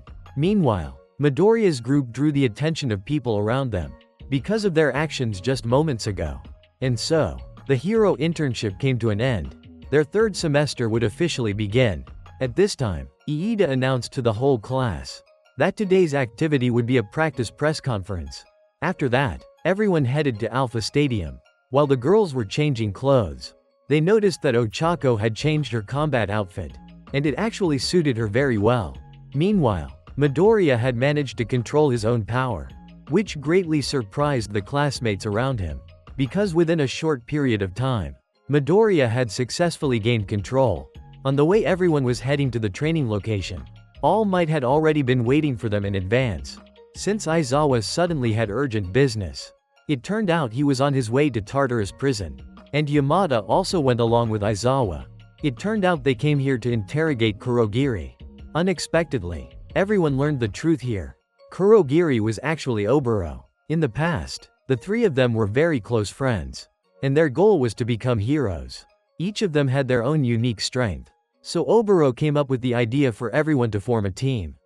However, he later died during his hero internship. That was such a sudden death. Even Aizawa at that time could not accept it. Returning to the present, Kurogiri was actually a Nomu, and Oboro's body had been used as the foundation.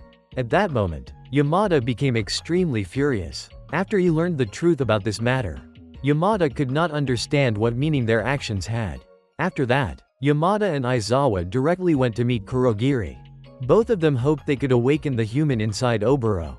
At that moment, Kurogiri awoke. He was very excited to meet the heroes again. Since the day Kurogiri attacked Ua High School until now, he had never faced them directly. After a few words from Kurogiri, Yamada felt that he was nothing like Oboro. Suddenly, Aizawa noticed something in Kurogiri. At that moment, he remembered their old memories. When they first met in the classroom, although Aizawa was a bit distant, Kurogiri always took the initiative to talk to him. Because Kurogiri was a cheerful person, he only knew how to look forward. However, when death came to Kurogiri, everything almost came to an end. At that moment, Aizawa revealed, both he and Yamada were now working as teachers. They had always been very strict with their students. Sometimes the students even felt terrified whenever they looked into Aizawa's eyes. However, that was exactly his intention. Aizawa did not want his students to become heroes for the sake of justice. While disregarding their own lives, Aizawa wanted everyone to be like Oboro. He could become a hero and help others move forward. Aizawa hoped that all three of them could return to become heroes in the most complete way. Suddenly, Kurogiri's brainwaves showed some abnormalities. Perhaps he was shaken by Aizawa's words. However, under that pressure, Kurogiri completely did not understand what everyone was saying. Even though Aizawa was so helpless that he shed tears, things did not go as they had hoped. Aizawa felt guilty because he could not help any further with the investigation. Torino also felt guilty. Because of him, Aizawa and Yamada had to recall those painful memories. However, Torino would try his best to uncover the truth behind this matter. And so, the story ended there. About 2 months earlier, this giant was called Gigantomachia. He possessed extraordinary strength. Not only that, Gigantomachia was also very skilled at adapting to quirks. Unexpectedly, this being had once been an assistant to All for One. However, he had been hidden away by All for One for unknown reasons. At that time, due to orders from above, Dabi wanted to subdue Gigantomachia. Thus, the two had an intense confrontation. However, Dabi eventually failed and returned. Because of Gigantomachia's overwhelming power, Dabi simply could not match him. By the time he went back, then Dabi discovered that Garaki was deeply focused on his research. He was also a loyal assistant of All for One. In this research, Garaki wanted to create a new, more advanced Nomu. At that moment, Garaki turned his attention to Tamura. Garaki immediately asked about his father's health. Because aside from Tamura, compared to the others, this was Garaki's first time meeting them. Suddenly, Garaki began to question Tamura regarding his recent weak actions. Garaki wanted to re-evaluate Tamura, because he wanted to see whether Tamura was truly worthy of all the efforts Garaki had put in. However, up until now, Tamura still had not accomplished anything. As for him, ever since childhood, Tamura had been abandoned. It was all for one who saved his soul. After Tamura was embraced by him, Tamura finally realized. Before that, he had only been a walking corpse. From the day All for One started teaching Tamura, that was also the chance for Garaki to meet him. At that time, he gave Tamura many hands. Those were exactly the hands of his own family. In Tamura's mind at that moment, there were only shattered images. Perhaps it had haunted him too deeply. All for One even used those hands, placing them all over Tamura's body. However, he then became strangely calm. Now Tamura no longer had any emotions controlling him. And that was exactly All for One's original intention. As time went on, the only thought left in Tamura's mind was to destroy everything. Even living things made Tamura feel disgusted. And that made Garaki feel excited. At this moment, Tamura also needed his assistance. He would make everything disappear. Suddenly, Garaki burst into gleeful laughter. Although he had some doubts about Tamura's abilities, when he saw Tamura's serious expression, Garaki decided to help. He had always intended to support Tamura. Garaki had even already prepared a compilation of power for him. But Garaki had not acted yet, because he believed Tamura's power was still too weak. Garaki wanted him to meet the standards that he had set with a simple goal. As long as Tamura could find a way to make Gigantomachia submit, Garaki would be ready to devote everything to him. However, Dabi would not participate in this mission. He still had many other matters to deal with. After that, Garaki led everyone to Gigantomachia's location.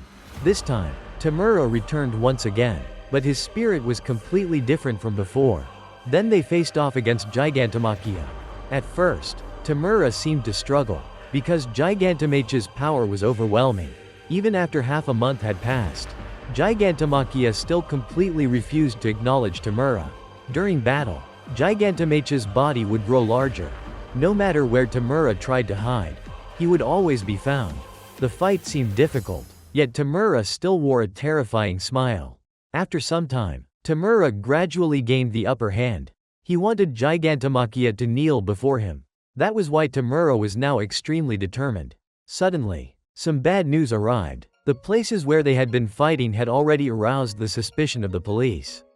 Because the scene had many suspicious traces. It turned out this was all caused by Rikiya's actions. He was a commander of the Meta Liberation Army. And at that moment, he was holding Okuda captive. Rikiya's goal was to liberate quirks, so that everyone in the world could unleash 100% of their abilities. However, Tamura was currently very busy. He did not have time for Rikiya. Because of that, Rikiya kept Okuda as a hostage. He would hold him until his original plan was completed. At this moment, Rikiya set a condition. If Tamura's group came to his designated meeting place, then Tamura would definitely release Okuda. Therefore, they all became confused. Everyone wanted to act quickly. After that, Tamura informed Garaki about everything. He did not expect that the Meta Liberation Army still existed. As for Tamura, he prepared to continue fighting Gigantomachia. But now Tamura had already figured out his weakness. His plan was to use Gigantomachia, and led him straight to the Meta Liberation Army. Both sides would fight and massacre each other. And Tamura would be the one to end this battle. At that moment, they were keeping track of the time, to make sure it coincided with Gigantomachia waking up. As long as he chased after Tamura, Gigantomachia would surely clash with the Meta Liberation Army. Meanwhile, Dabi did not want to get involved in this troublesome matter. Suddenly, someone arrived. It turned out to be Tokaname. He was the one who guided the way to reach the Meta Liberation Army's base. Everyone followed behind Tokaname. At that moment, Hanabata was already waiting for them. He was the leader of the Meta Liberation Army. Then Hanabata suddenly ordered his men to start the battle, which left Tamura's group a bit confused. At this time, two girls were also facing each other. They were Kazuki and Himiko. In this battle, Rikiya was extremely confident, because he knew there were no Nomu with them. To Rikiya, the League of Villains without Nomu was nothing more than a bunch of failures. As for Kazuki, under her verbal provocations, Himiko seemed unable to hold back. She began attacking everyone. At that moment, Himiko used her quirk to suck people's blood, so she could transform into their appearance. But Himiko's plan failed, because Kazuki caused the things she wanted to explode. Her purpose was to stop Himiko's attacks. However, it did not affect Himiko at all. Since childhood, Himiko had been a strange girl.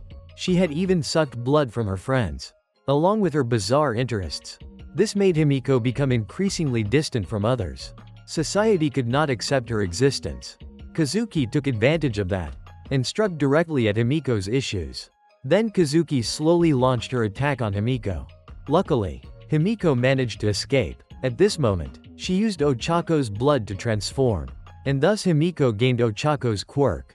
She successfully took the initiative, which greatly surprised Kazuki's group. Perhaps Kazuki had not foreseen this. But in the end, Himiko collapsed, because of the earlier damage from her opponent's attacks. Meanwhile, Dabi was also fighting. His opponent at that moment was Jiden. Jiden attacked Dabi from behind, but luckily, he managed to dodge it. Jiden did not stop there. He used his Ice Ply quirk to face Dabi. After observing the situation, Dabi immediately unleashed Blue Flame to melt his opponent's ice. That created an obstacle for Jiden. However, due to his intense training in the past, Jiden successfully countered Dabi's attack. As for Himiko, she was fortunately discovered by her comrade, Bubaigawara. He became anxious when he saw Himiko in a dangerous situation. However, even Bubaigawara himself was in trouble, because he had the quirk, Double, and that was also his obstacle. Since Bubaigawara almost got killed by his own self, he gradually lost his sense of identity. And this time, Bubaigawara was the same. Bubaigawara's clones were restraining him. It turned out that the one controlling them was Tomoyasu. His goal was to use Bubaigawara's clones to have them kill Himiko. That was like doubling the cruelty. In the past, Bubaigawara's eyes always frightened others. He stumbled repeatedly because of life's cruelty. Bubaigawara's parents had died when he was young, so from then on, he was drawn into criminal activities. There was no one around Bubaigawara, which made him extremely lonely. At that time, Bubaigawara could only talk to himself. And then he gradually went astray. When he hit rock bottom, Bubaigawara realized he truly could no longer trust himself. And from there, Bubaigawara met Okuta. They had the chance to work together up until now. Returning to the present, at this moment, Bubaigawara became anxious, because his own clones were attacking Himiko. Unexpectedly, it was that very anxiety of Bubaigawara that caused him to multiply into many copies. Now, Bubaigawara would make the Meta Liberation Army tremble. He created a huge explosion. Bubaigawara's spirit was extremely exhilarated at this moment. It turned out he did it to save his comrades. Even Rikiya was surprised, because he rarely saw Tomoyasu fail like this. However, Tomoyasu immediately denied it. He claimed this was only preparation for the next step. After that, the Meta Liberation Army's forces kept attacking fiercely. They used overwhelming numbers to suppress the League of Villains. At this moment, Dabi and Jiden continued their battle. Meanwhile, Tamura's group was observing the situation. He noticed something. The closer everyone got to the Meta Liberation Army's base, the more densely enemies appeared to protect it. Suddenly, Hanabata appeared. He wanted to use words to provoke the citizens. As a result, they became even more enthusiastic in their attacks. At this moment, Bubaigawara had reached Rikiya. Then he multiplied into many copies. Bubaigawara wanted to make Rikiya beg for mercy. But Rikiya still remained very calm. A moment later, everyone had already gathered here. However, Rikiya refused to be subdued. It was time for him to counterattack. With just one punch, Rikiya could settle the problem. Suddenly, Tamura attacked him from behind. Unexpectedly, Rikiya easily dodged that move. He insulted Tamura with words, while also focusing on the fight. Their battle began to grow tense. At this moment, under Bubaigawara's influence, he caused the Meta Liberation Army's base to collapse. And this plan was actually Tamura's idea. This was the only way for them to win this war. A few minutes earlier, at that time, Himiko was in a dangerous situation. So Bubaigawara immediately sought a way to save her life. As for Hanabata, he used his quirk, Insight, to encourage the people to fight. Because of the special electromagnetic waves in Hanabata's voice, he could boost the soldiers' physical and mental strength. So at this point, everything gradually became chaotic. Because of that, Iguchi could do nothing. However, he had nothing left to lose. Iguchi was determined to fight, to help lighten Tamura's burden. Meanwhile, Tamura himself was gradually becoming more tense. After the Meta Liberation Army's base collapsed, because of Rikiya's quirk, he had now become gigantic. At this moment, Rikiya was gradually losing control. This man directly attacked Tamura. It turned out Rikiya was the type to bottle up his anger. The more stressed he became, the stronger his power grew. That was one of the manifestations caused by Rikiya's quirk. For Tamura right now, his strength could not possibly match Rikiya's. Suddenly, Tamura saw Hana's hands, which reminded him of his sister. At this moment, Tamura's mind was spinning, because memories were resurfacing inside his head. Suddenly, Tamura might have been entering an awakening stage. And then he quickly rushed toward Rikiya. Rikiya noticed that something was off with Tamura, because his power this time was completely different from before. Even Tamura's unnecessary movements were minimized. Rikiya seemed too quick to underestimate him. At this point, the two of them faced each other seriously. Meanwhile, Tamura's memories became clearer and clearer. Suddenly, Rikiya received a call from Tomoyasu. He was warning Rikiya to be careful, because someone terrifying was approaching his location. It turned out to be Gigantomachia. At that moment, he was running at an unimaginable speed, and Tamura was the same. Suddenly, his original purpose began to resurface. It turned out Tamura wanted to destroy everything. His senses now felt as if they had been trained long ago. Returning to Tamura's childhood, since young, Tamura had always been forced by his father. That was because he and the whole family were forbidden to mention heroes. Even though Tamura never understood why. From then on, he thought his father truly hated him. Although Tamura's mother comforted him actively, Tamura still could not change that belief. It turned out his grandmother had once been a hero. Hana ignored their father's prohibitions, and she was determined to support Tamura's dream of becoming a hero. After that, his spirit gradually improved. Suddenly, one day, his father discovered Tamura still kept the intention of becoming a hero. He even found out about the photo of Tamura's grandmother. So his father became furious. He ended up beating Tamura to vent his anger.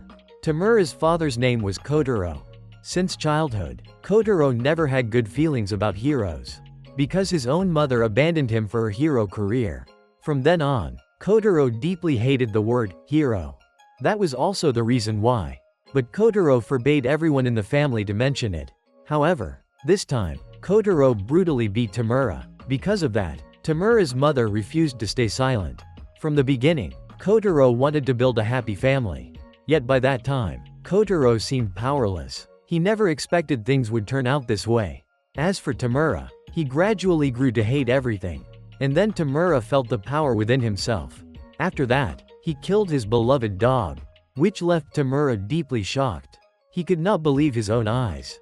And then Hana witnessed this terrible event. So she immediately ran away.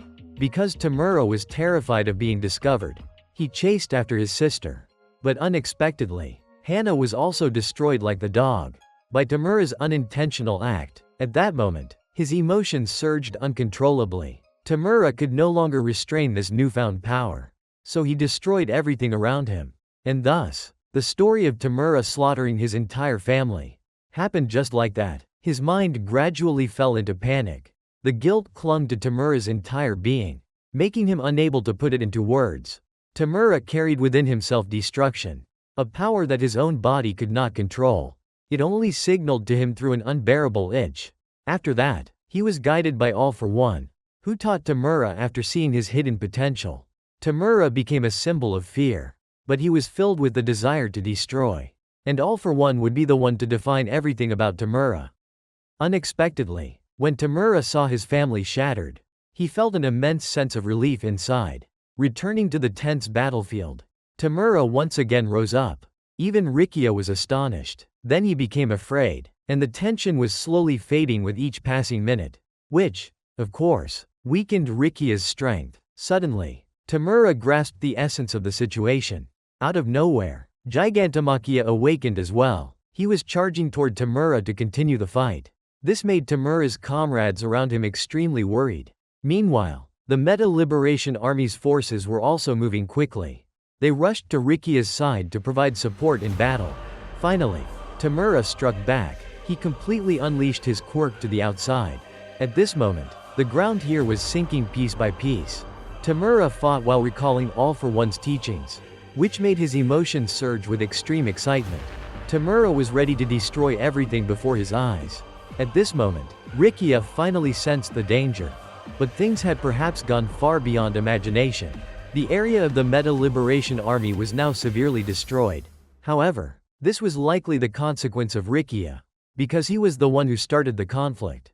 The surrounding citizens were shocked by Rikia's state. This time, he accepted defeat before everyone, because if it continued, things would only get worse.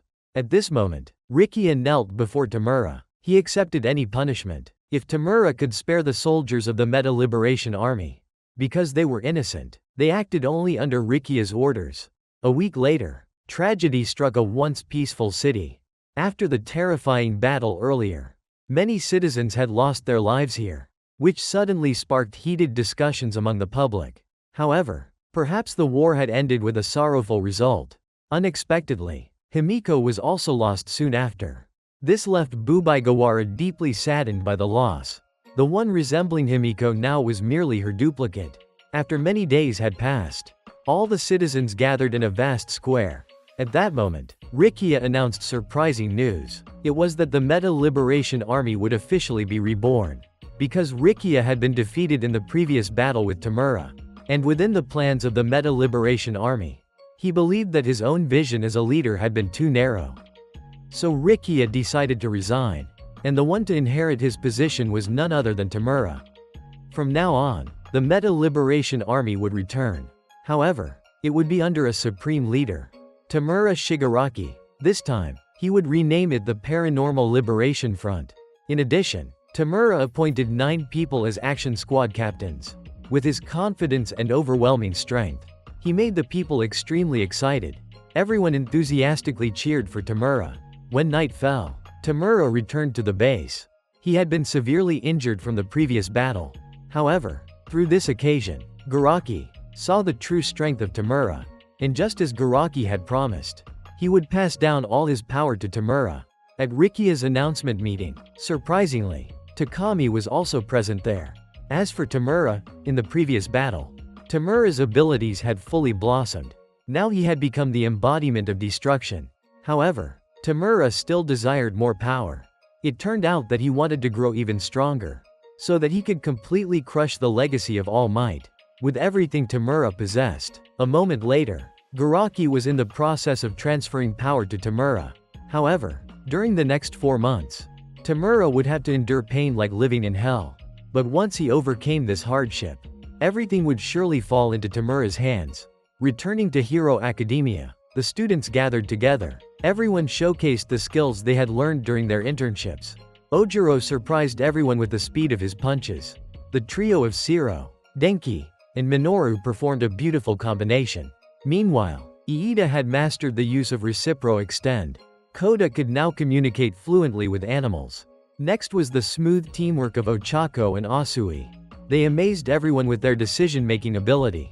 As for Midoriya, he successfully showed everyone the results of his hard work. Even All Might, this time, was very proud of Midoriya, and his friends deeply admired his effort. At that moment, Midoriya ran to Ochako to tell her he was now fully able to control his own power. And he also thanked Ochako for her actions before. Their bond grew stronger at that moment. As for Aizawa, while he was resting, Eri also encountered another serious problem, because her horn was causing her discomfort. At that moment, Aizawa gently comforted Eri. Meanwhile, Midoriya and Bakugo were with All Might. He handed Midoriya a notebook. It turned out that it contained information about the previous holders of One for All. All Might had recorded in detail the abilities of the past generations.